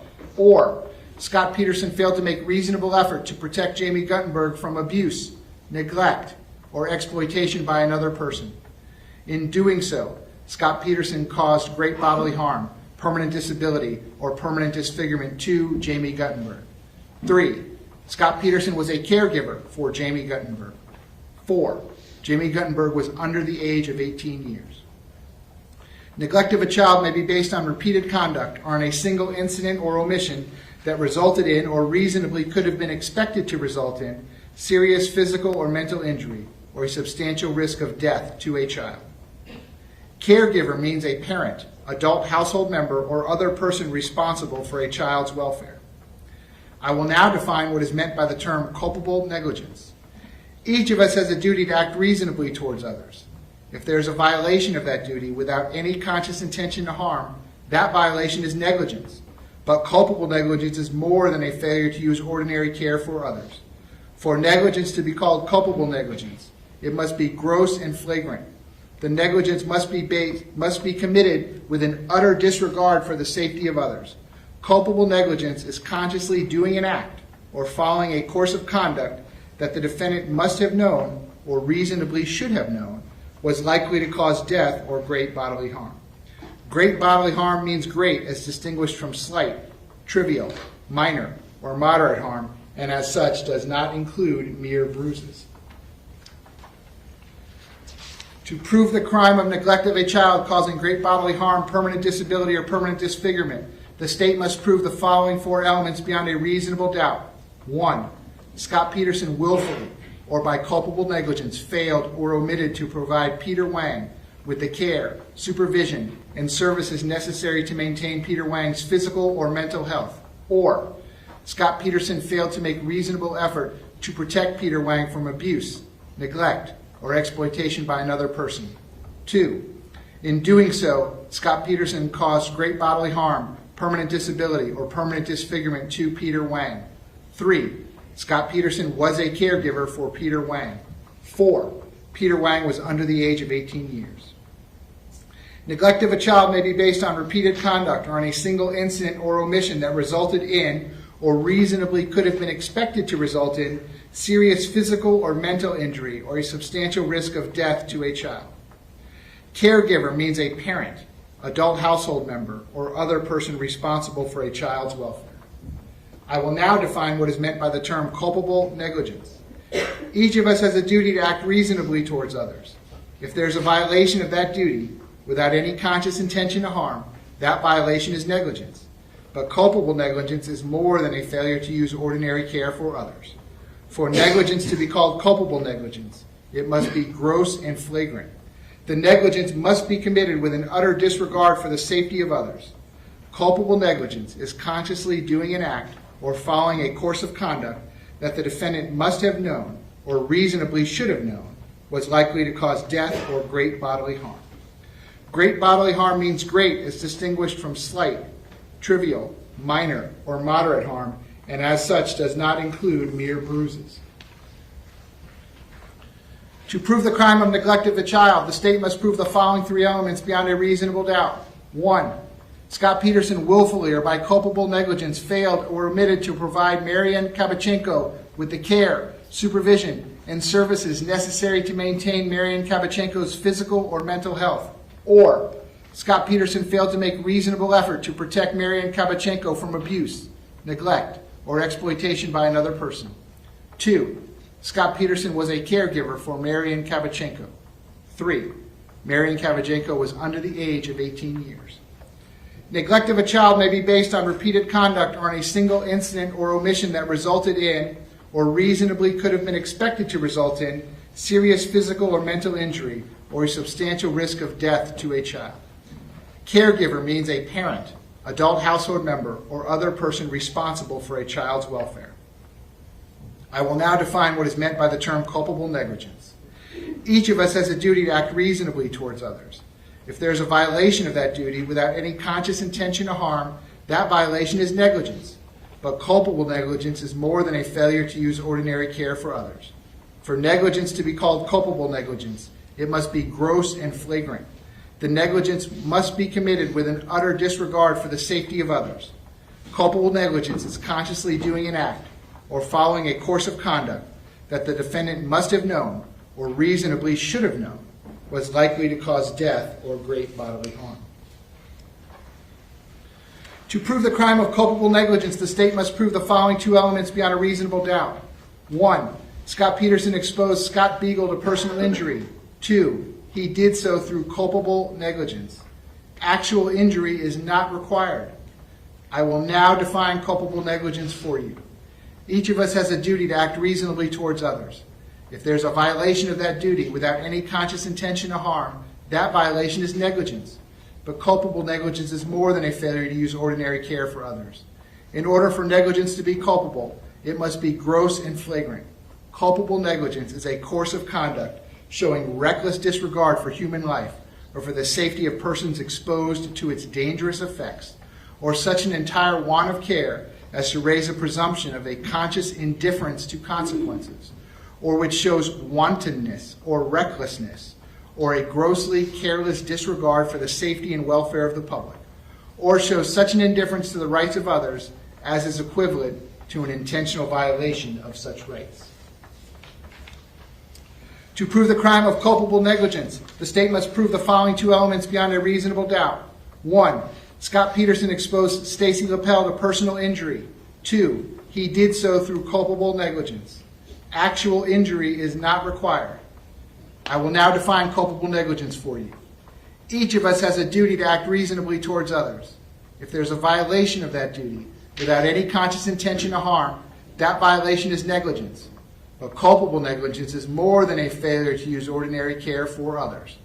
In order for negligence to be culpable, it must be gross and flagrant.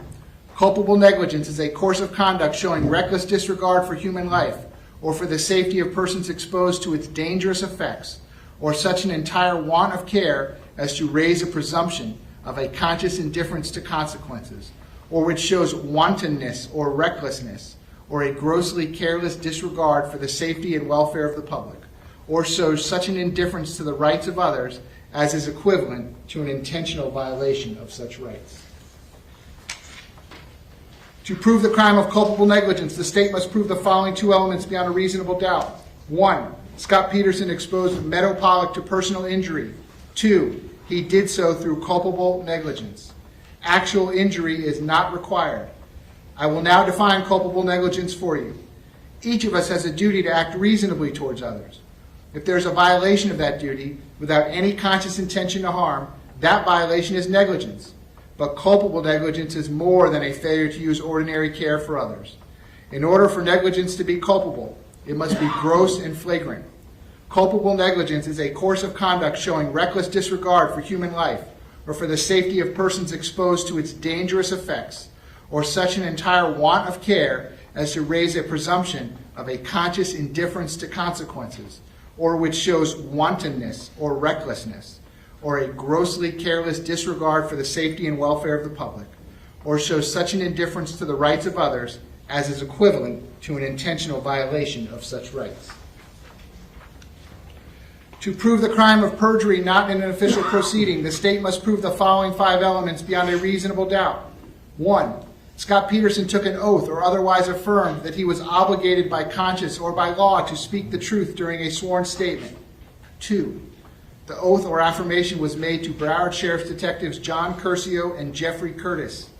3, Scot Peterson, while under an oath, made the statement. Question: okay, all right, once you get closer and you hear those guys, how many rounds do you think you heard? Answer: it wasn't many. 2, 3. Question: okay. Answer: so I'm right there, I'm on the radio, I can hear the units coming, and the next thing while I'm keeping an eye on the door in the building, I don't, no shots, nothing anymore, it's quiet. Question: all right, what happens from there? Answer: and he, Officer Tim Burton, runs up by the tree, and I'm just telling him, you know what I heard. I heard a couple of shots, haven't heard anything since. And he's just taking cover by, behind the tree. I'm taking cover here. And units are now starting, no more gunshots, and units are starting to come in. Question: okay, now did you ever see, while everybody is starting to arrive, did you ever see any of the students leave Building 12 at all? Answer: yes. Question: which were they all the doors, or? Answer: no. They were evacuating, and they were telling them they were taken out, and the kids were going out toward the parking lot. Question: okay, but that's when the officers. Answer: when the officers came. Question: inaudible. Answer: but we didn't see any kids. No. When I was on the scene, there were no individual kids running out. None. Question: okay, so there was no kids that ran out to say to you guys, hey, there's a guy up there or anything of that? Answer: no. Question: you didn't see any kids until people started being evacuated by the police? Answer: yes. 4, the statement was false. 5, Scot Peterson did not believe the statement was true when he made it. Knowledge of the materiality of the statement is not an element of this crime, and the defendant's mistaken belief that his statement was not material is not a defense to the charge. In considering the evidence, you should consider the possibility that although the evidence may not convince you that the defendant committed the main crimes of which he is accused, there may be evidence that he committed other acts that would constitute a lesser included crime or crimes. Therefore, if you decide that the main accusations have not been proved beyond a reasonable doubt, you will next need to decide if the defendant is guilty of any lesser included crimes. The lesser crimes indicated in the definition of neglect of a child, great bodily harm, permanent disability, or permanent disfigurement are neglect of a child without great bodily harm, permanent disability, or permanent disfigurement, and culpable negligence. The lesser crime indicated in the definition of neglect of a child without great bodily harm, permanent disability, or permanent disfigurement is culpable negligence. To prove the crime of neglect of a child, the state must prove the following three elements beyond a reasonable doubt. 1. Scot Peterson willfully or by culpable negligence failed or omitted to provide Anthony Borges with the care, supervision, and services necessary to maintain Anthony Borges' physical or mental health. Or Scot Peterson failed to make reasonable effort to protect Anthony Borges from abuse, neglect, or exploitation by another person. 2. Scot Peterson was a caregiver for Anthony Borges. 3. Anthony Borges was under the age of 18 years. Neglect of a child may be based on repeated conduct or on a single incident or omission that resulted in or reasonably could have been expected to result in serious physical or mental injury or a substantial risk of death to a child. Caregiver means a parent, adult household member, or other person responsible for a child's welfare. I will now define what is meant by the term culpable negligence. Each of us has a duty to act reasonably towards others. If there is a violation of that duty without any conscious intention to harm, that violation is negligence.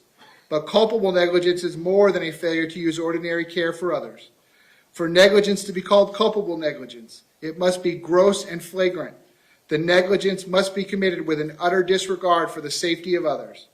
Culpable negligence is consciously doing an act or following a course of conduct that the defendant must have known or reasonably should have known was likely to cause death or great bodily harm.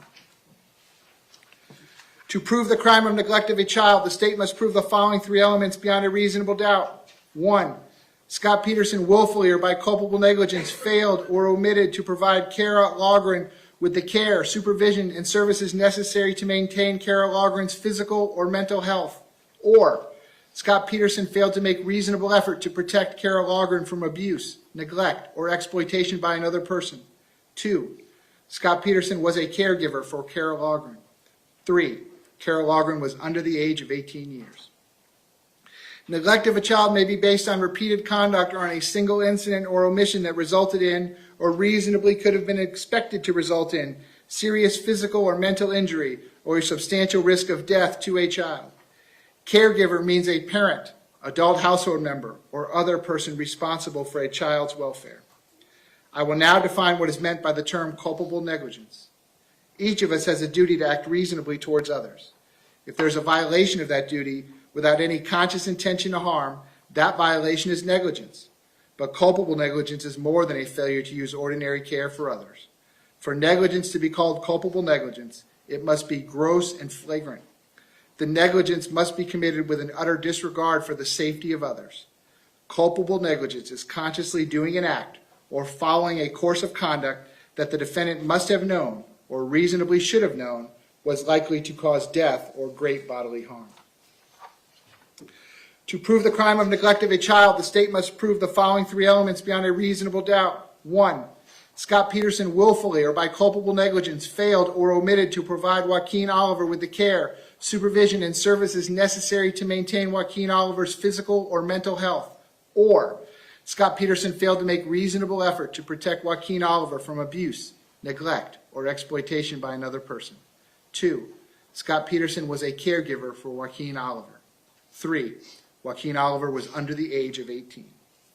Neglect of a child may be based on repeated conduct or on a single incident or omission that resulted in or reasonably could have been expected to result in serious physical or mental injury or a substantial risk of death to a child. Caregiver means a parent, adult household member, or other person responsible for a child's welfare. I will now define what is meant by the term culpable negligence. Each of us has a duty to act reasonably towards others. If there's a violation of that duty, without any conscious intention to harm, that violation is negligence. But culpable negligence is more than a failure to use ordinary care for others. For negligence to be called culpable negligence, it must be gross and flagrant. The negligence must be committed with an utter disregard for the safety of others.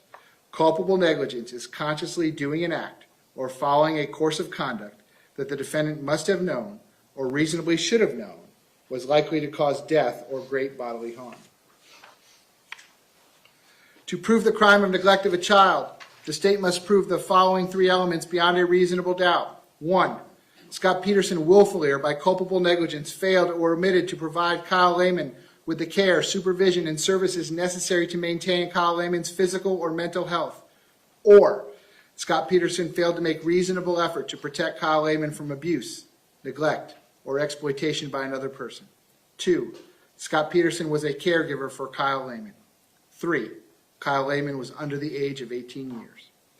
Neglect of a child may be based on repeated conduct or on a single incident or omission that resulted in or reasonably could have been expected to result in serious physical or mental injury or a substantial risk of death to a child. Caregiver means a parent, adult household member, or other person responsible for a child's welfare. I will now define what is meant by the term culpable negligence. Each of us has a duty to act reasonably towards others. If there is a violation of that duty without any conscious intention to harm, that violation is negligence. But culpable negligence is more than a failure to use ordinary care for others. For negligence to be called culpable negligence, it must be gross and flagrant. The negligence must be committed with an utter disregard for the safety of others. Culpable negligence is consciously doing an act or following a course of conduct that the defendant must have known or reasonably should have known was likely to cause death or great bodily harm. To prove the crime of neglect of a child, the state must prove the following three elements beyond a reasonable doubt. 1. Scot Peterson willfully or by culpable negligence failed or omitted to provide Jamie Guttenberg with the care, supervision, and services necessary to maintain Jamie Guttenberg's physical or mental health. Or Scot Peterson failed to make reasonable effort to protect Jamie Guttenberg from abuse, neglect, or exploitation by another person. 2. Scot Peterson was a caregiver for Jamie Guttenberg. 3. Jamie Guttenberg was under the age of 18 years. Neglect of a child may be based on repeated conduct or on a single incident or omission that resulted in, or reasonably could have been expected to result in, serious physical or mental injury or a substantial risk of death to a child. Caregiver means a parent, adult household member, or other person responsible for a child's welfare. I will now define what is meant by the term culpable negligence. Each of us has a duty to act reasonably towards others. If there is a violation of that duty without any conscious intention to harm, that violation is negligence. But culpable negligence is more than a failure to use ordinary care for others. For negligence to be called culpable negligence, it must be gross and flagrant. The negligence must be committed with an utter disregard for the safety of others. Culpable negligence is consciously doing an act or following a course of conduct that the defendant must have known or reasonably should have known was likely to cause death or great bodily harm. To prove the crime of neglect of a child, the state must prove the following three elements beyond a reasonable doubt. 1. Scot Peterson willfully or by culpable negligence failed or omitted to provide Peter Wang with the care, supervision, and services necessary to maintain Peter Wang's physical or mental health. Or Scot Peterson failed to make reasonable effort to protect Peter Wang from abuse, neglect, or exploitation by another person. 2. Scot Peterson was a caregiver for Peter Wang. 3. Peter Wang was under the age of 18 years. Neglect of a child may be based on repeated conduct or on a single incident or omission that resulted in or reasonably could have been expected to result in serious physical or mental injury or a substantial risk of death to a child. Caregiver means a parent, adult household member, or other person responsible for a child's welfare. I will now define what is meant by the term culpable negligence. Each of us has a duty to act reasonably towards others. If there's a violation of that duty, without any conscious intention to harm, that violation is negligence. But culpable negligence is more than a failure to use ordinary care for others. For negligence to be called culpable negligence, it must be gross and flagrant. the negligence must be committed with an utter disregard for the safety of others. Culpable negligence is consciously doing an act or following a course of conduct that the defendant must have known or reasonably should have known was likely to cause death or great bodily harm. To prove the crime of culpable negligence, the state must prove the following two elements beyond a reasonable doubt. 1, Scot Peterson exposed Anthony Borges to personal injury. 2, he did so through culpable negligence. Actual injury is not required. I will now define culpable negligence for you. Each of us has a duty to act reasonably towards others. If there is a violation of that duty without any conscious intention to harm, that violation is negligence. But culpable negligence is more than a failure to use ordinary care for others. In order for negligence to be culpable, it must be gross and flagrant. Culpable negligence is a course of conduct showing reckless disregard for human life or for the safety of persons exposed to its dangerous effects, or such an entire want of care as to raise a presumption of a conscious indifference to the consequences, or which shows wantonness or recklessness, or a grossly careless disregard for the safety and welfare of the public, or shows such an indifference to the rights of others as is equivalent to an intentional violation of such rights. To prove the crime of culpable negligence, the state must prove the following two elements beyond a reasonable doubt. 1, Scot Peterson exposed Kara Logren to personal injury. 2, he did so through culpable negligence. Actual injury is not required. I will now define culpable negligence for you. Each of us has a duty to act reasonably towards others. If there is a violation of that duty without any conscious intention to harm, that violation is negligence. But culpable negligence is more than a failure to use ordinary care for others. In order for negligence to be culpable, it must be gross and flagrant.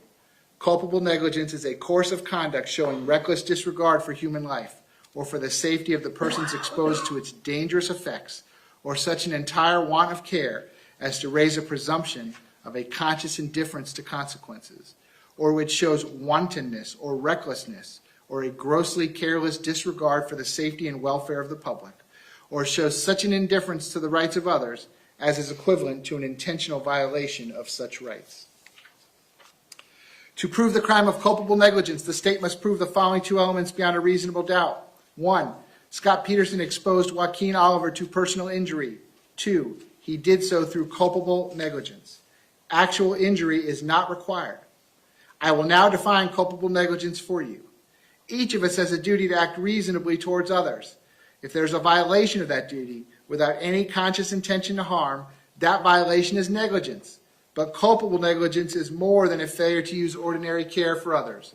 In order for negligence to be culpable, it must be gross and flagrant.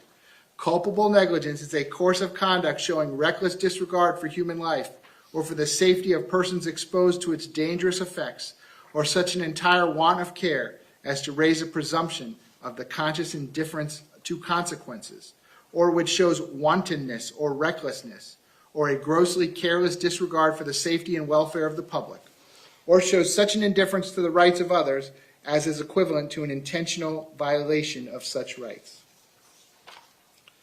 To prove the crime of culpable negligence, the state must prove the following two elements beyond a reasonable doubt. 1, Scot Peterson exposed Kyle Lehman to personal injury. 2, he did so through culpable negligence. Actual injury is not required. I will now define culpable negligence for you. Each of us has a duty to act reasonably towards others.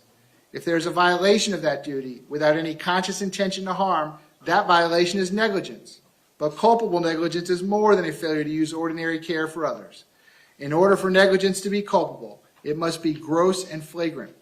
Culpable negligence is a course of conduct showing reckless disregard for human life, or for the safety of persons exposed to its dangerous effects, or such an entire want of care as to raise a presumption of a conscious indifference to consequences, or which shows wantonness or recklessness, or a grossly careless disregard for the safety and welfare of the public, or shows such an indifference to the rights of others as is equivalent to an intentional violation of such rights. To prove the crime of culpable negligence, the state must prove the following two elements beyond a reasonable doubt. 1, Scot Peterson exposed Jamie Guttenberg to personal injury. 2, he did so through culpable negligence. Actual injury is not required. I will now define culpable negligence for you. Each of us has a duty to act reasonably towards others. If there's a violation of that duty without any conscious intention to harm, that violation is negligence. But culpable negligence is more than a failure to use ordinary care for others. In order for negligence to be culpable, it must be gross and flagrant. Culpable negligence is a course of conduct showing reckless disregard for human life or for the safety of persons exposed to its dangerous effects, or such an entire want of care as to raise a presumption of a conscious indifference to consequences, or which shows wantonness or recklessness, or a grossly careless disregard for the safety and welfare of the public, or shows such an indifference to the rights of others as is equivalent to an intentional violation of such rights. To prove the crime of culpable negligence, the state must prove the following two elements beyond a reasonable doubt. 1, Scot Peterson exposed Peter Wang to personal injury. 2, he did so through culpable negligence. Actual injury is not required. I will now define culpable negligence for you. Each of us has a duty to act reasonably towards others. If there is a violation of that duty without any conscious intention to harm, that violation is negligence. But culpable negligence is more than a failure to use ordinary care for others. In order for negligence to be culpable, it must be gross and flagrant. Culpable negligence is a course of conduct showing reckless disregard for human life or for the safety of persons exposed to its dangerous effects, or such an entire want of care as to raise a presumption of the conscious indifference to consequences, or which shows wantonness or recklessness, or a grossly careless disregard for the safety and welfare of the public, or shows such an indifference to the rights of others as is equivalent to an intentional violation of such rights. To prove the crime of culpable negligence, the state must prove the following two elements beyond a reasonable doubt. 1, Scot Peterson exposed Marian Kabachenko to personal injury. 2, he did so through culpable negligence. Actual injury is not required. I will now define culpable negligence for you. Each of us has a duty to act reasonably towards others. If there's a violation of that duty without any conscious intention to harm, that violation is negligence. But culpable negligence is more than a failure to use ordinary care for others. In order for negligence to be culpable, it must be gross and flagrant. Culpable negligence is a course of conduct showing reckless disregard for human life or for the safety of persons exposed to its dangerous effects, or such an entire want of care as to raise a presumption of a conscious indifference to consequences, or which shows wantonness or recklessness, or a grossly careless disregard for the safety and welfare of the public, or shows such an indifference to the rights of others as is equivalent to an intentional violation of such rights. The defendant has entered a plea of not guilty. This means you must presume or believe the defendant is innocent. The presumption stays with the defendant as to each material allegation in the information through each stage of the trial, unless it has been overcome by the evidence to the exclusion of and beyond a reasonable doubt. To overcome the defendant's presumption of innocence, the state has the burden of proving the crime with which the defendant is charged was committed, and the defendant is the person who committed the crime. The defendant is not required to present evidence or prove anything. Whenever the words reasonable doubt are used, you must consider the following. A reasonable doubt is not a mere possible doubt, a speculative, imaginary, or forced doubt. Such a doubt must not influence you to return a verdict of not guilty if you have an abiding conviction of guilt. On the other hand, if, after carefully considering, comparing, and weighing all the evidence, there is not an abiding conviction of guilt, or if having a conviction, it is one which is not stable, but one which wavers and vacillates, then the charge is not proved beyond every reasonable doubt, and you must find the defendant not guilty because the doubt is reasonable. It is to the evidence introduced in this trial and to it alone that you are to look for that proof. A reasonable doubt as to the guilt of the defendant may arise from the evidence, conflict in the evidence, or the lack of evidence. If you have a reasonable doubt, you should find the defendant not guilty. If you have no reasonable doubt, you should find the defendant guilty.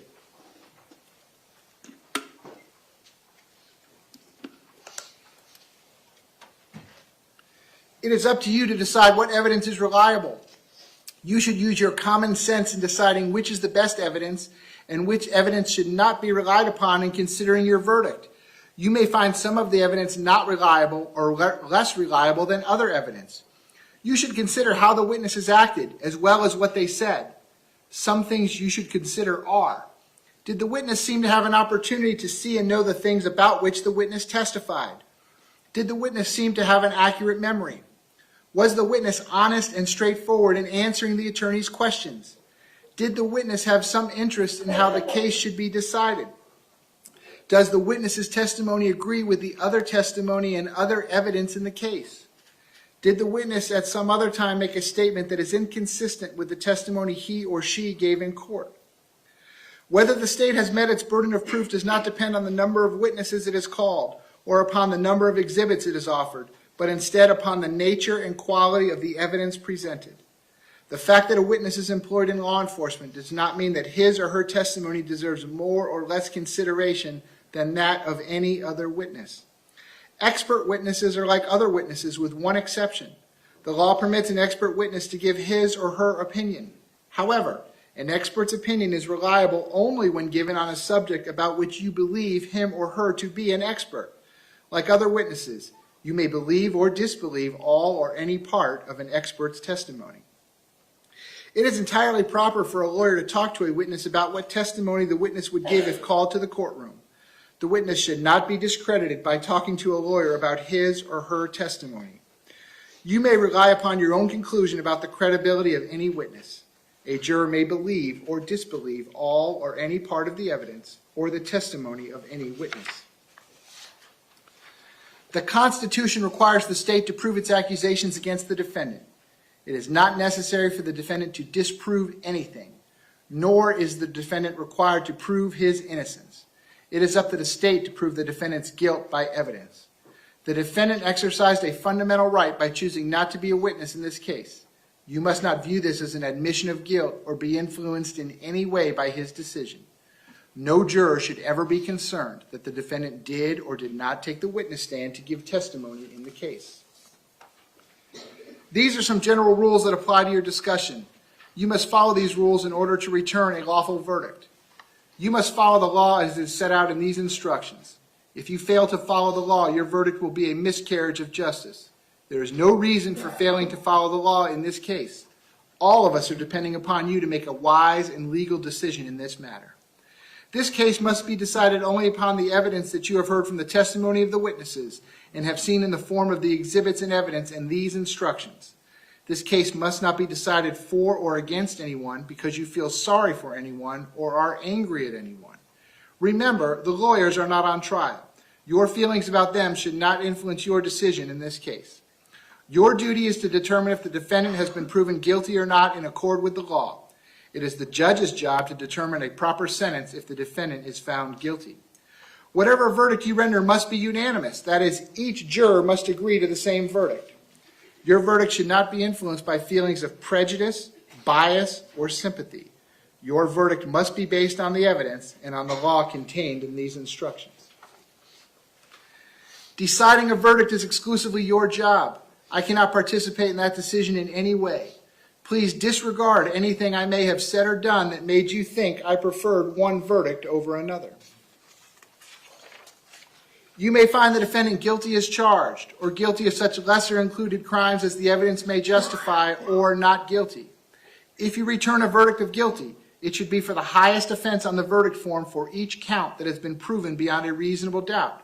If you find that no offense has been proven beyond a reasonable doubt, then of course your verdict must be not guilty. The verdict must be unanimous. That is, all of you must agree to the same verdict.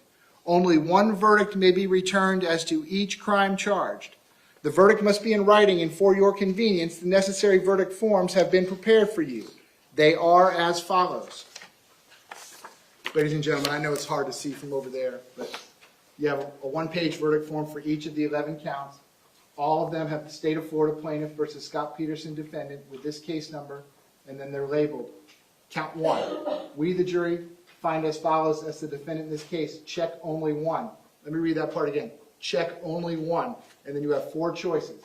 A, the defendant is guilty of neglect of a child, great bodily harm, permanent disability, or permanent disfigurement as charged in the information. B, the defendant is guilty of neglect of a child without great bodily harm, permanent disability, or permanent disfigurement, a lesser included offense. C, the defendant is guilty of culpable negligence, a lesser included offense.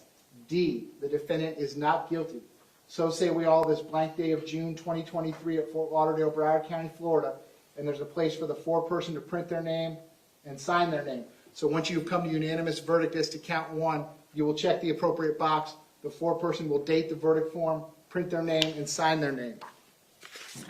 Since the same crime is alleged in counts 1 through 6, the verdict forms for count 1 through 6 are identical. They each have the same 4 choices. You can match up the verdict form for each count with the copy of the information that you will have. The verdict form for count 7 reads as follows. It has 3 choices. We, the jury, find as follows as the defendant in this case. Check only one.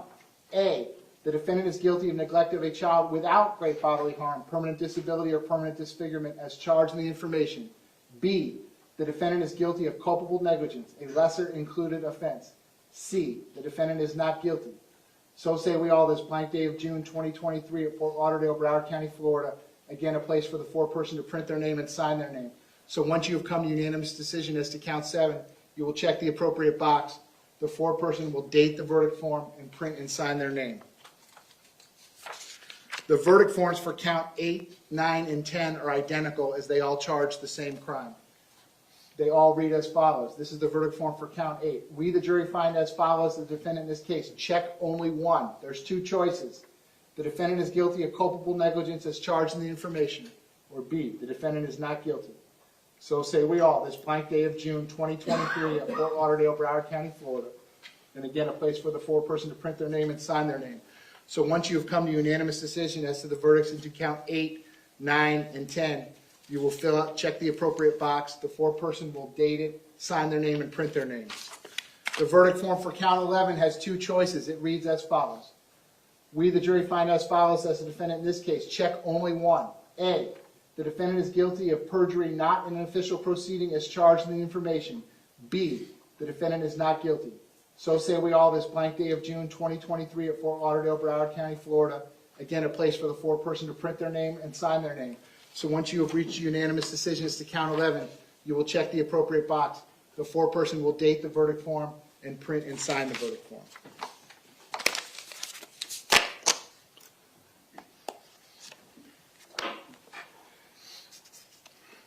A separate crime is charged in each count of the information, and although they have been tried together, each crime and the evidence applicable to it must be considered separately, and a separate verdict returned as to each.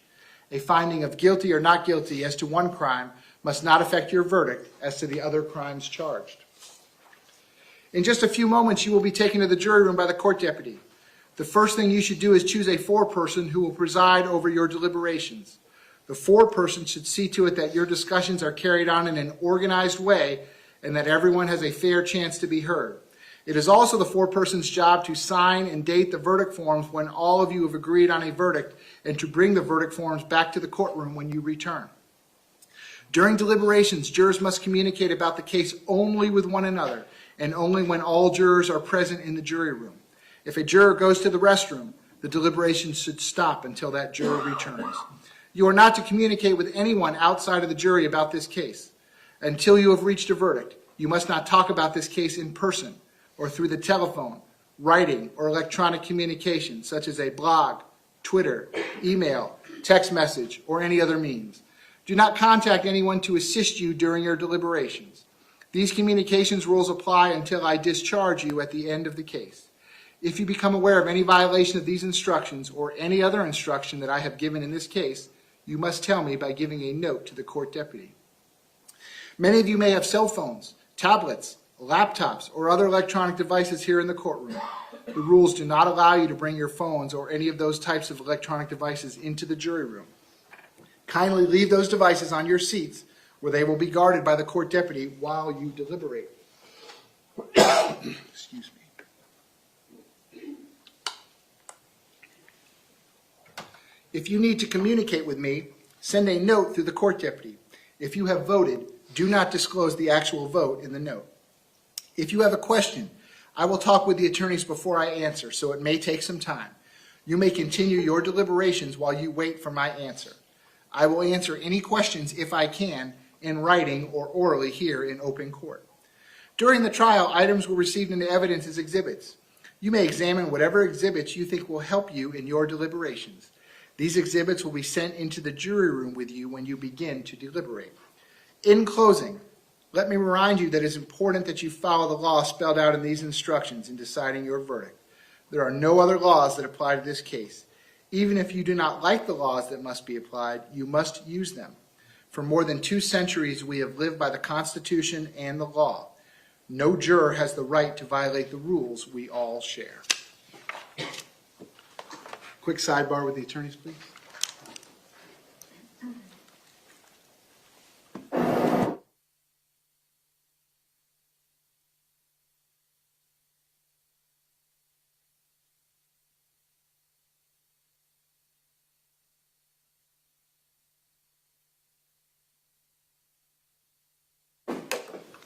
Okay, ladies and gentlemen, everyone is feeling healthy, ready to deliberate. If anyone's having a problem, raise your hand. Okay, I don't see any hands. Okay, ladies and gentlemen, again, we're going to do this by number, by the number that's on the back of your lanyard. Where is juror number 3? Juror number 8, 9, 10. Jurors number 3, 8, 9, and 10, you all are the alternate jurors. Just you 4.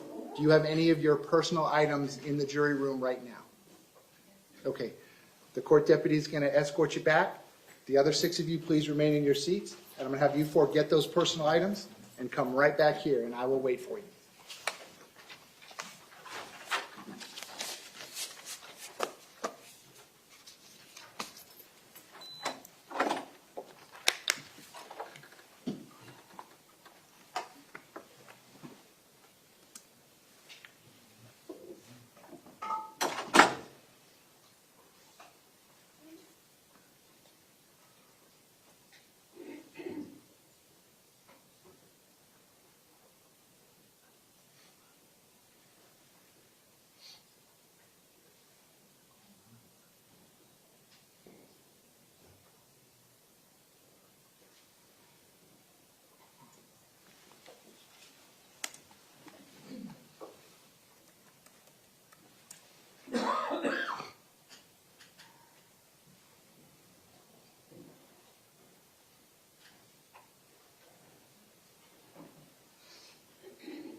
Okay, ladies and gentlemen, welcome back. You can go right back to those seats.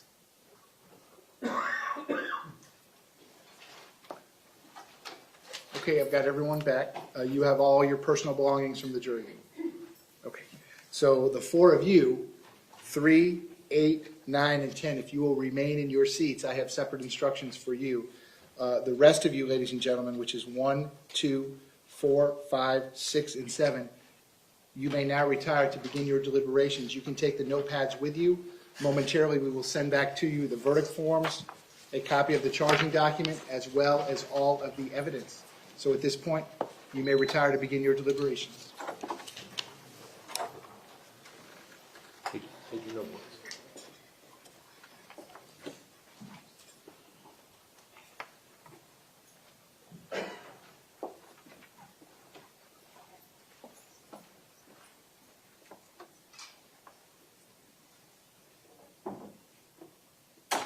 Okay, we're outside the presence of the jury. Everyone can be seated. So, ladies and gentlemen, the four of you, your jury service has not concluded at this point, okay?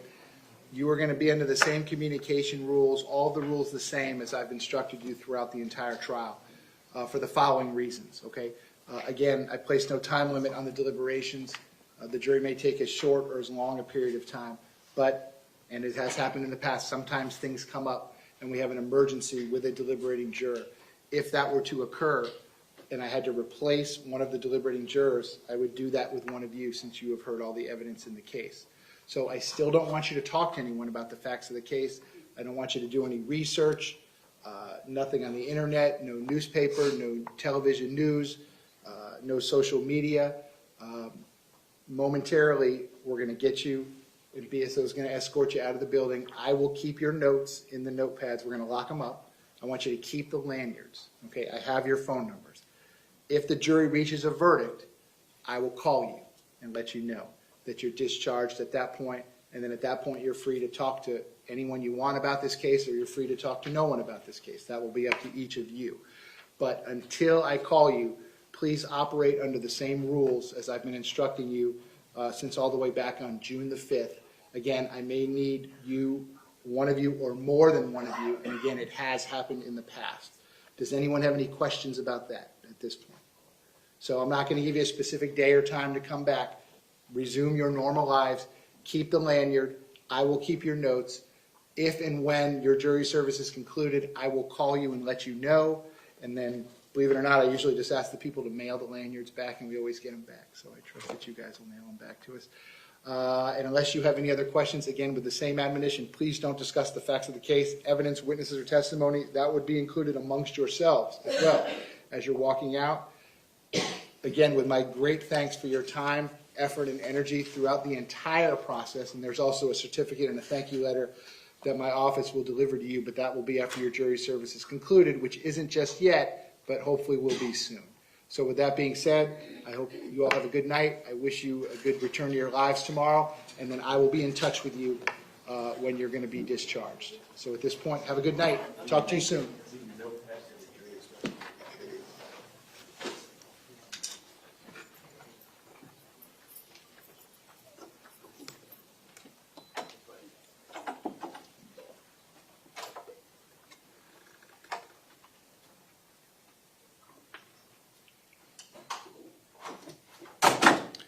Okay, we're outside the presence of the jury. Everyone can be seated. So I'm going to do a quick recess, but then I'm going to need the lawyers to come up, take a look at the verdict forms, the dummy copy of the charging document, all of the state and defense exhibits and evidence. Then I'll go back on the record. I'll let Seaside if they have any objection to any or all of those items going back to the jury.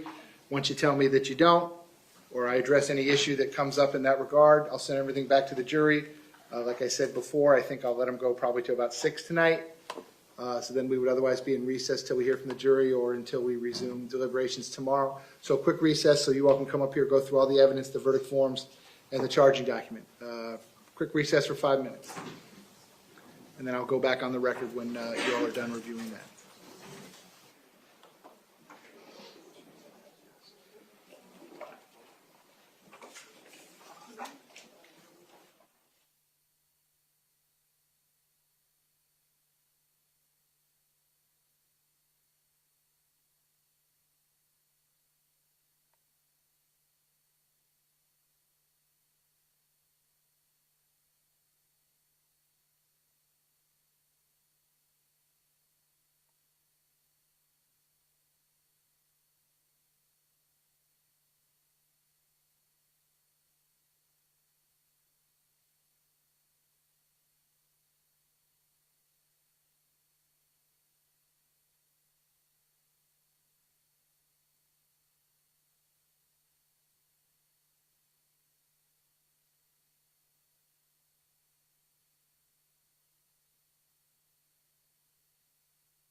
Gomes, Mr. Killer, and Mr. Klinger present for the state. I continue to have Mr. Agarsh present with Mr. Peterson, who likewise is present. We are outside the presence of the jury. It now being 6 o'clock, it would be my intention to bring the jury in, explain to them I have no ability to get them dinner, so I'm going to send them home for the night, that they have to pause their deliberations at this point. I'm going to ask them to be back at 9 o'clock tomorrow, which is Tuesday, June 27th.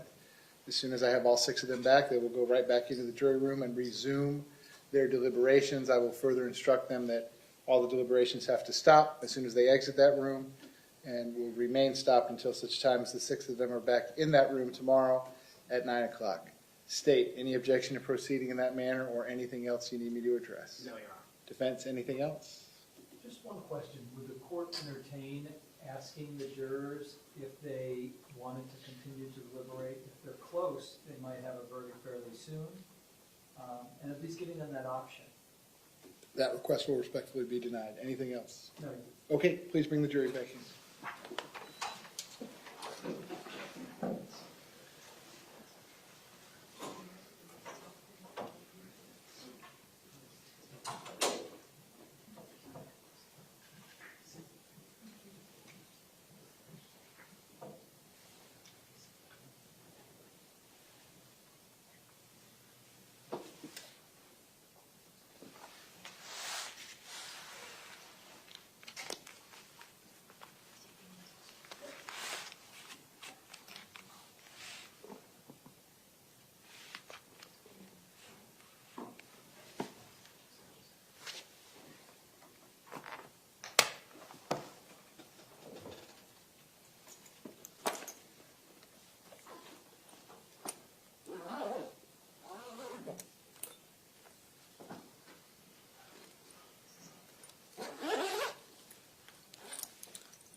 Jurors entering.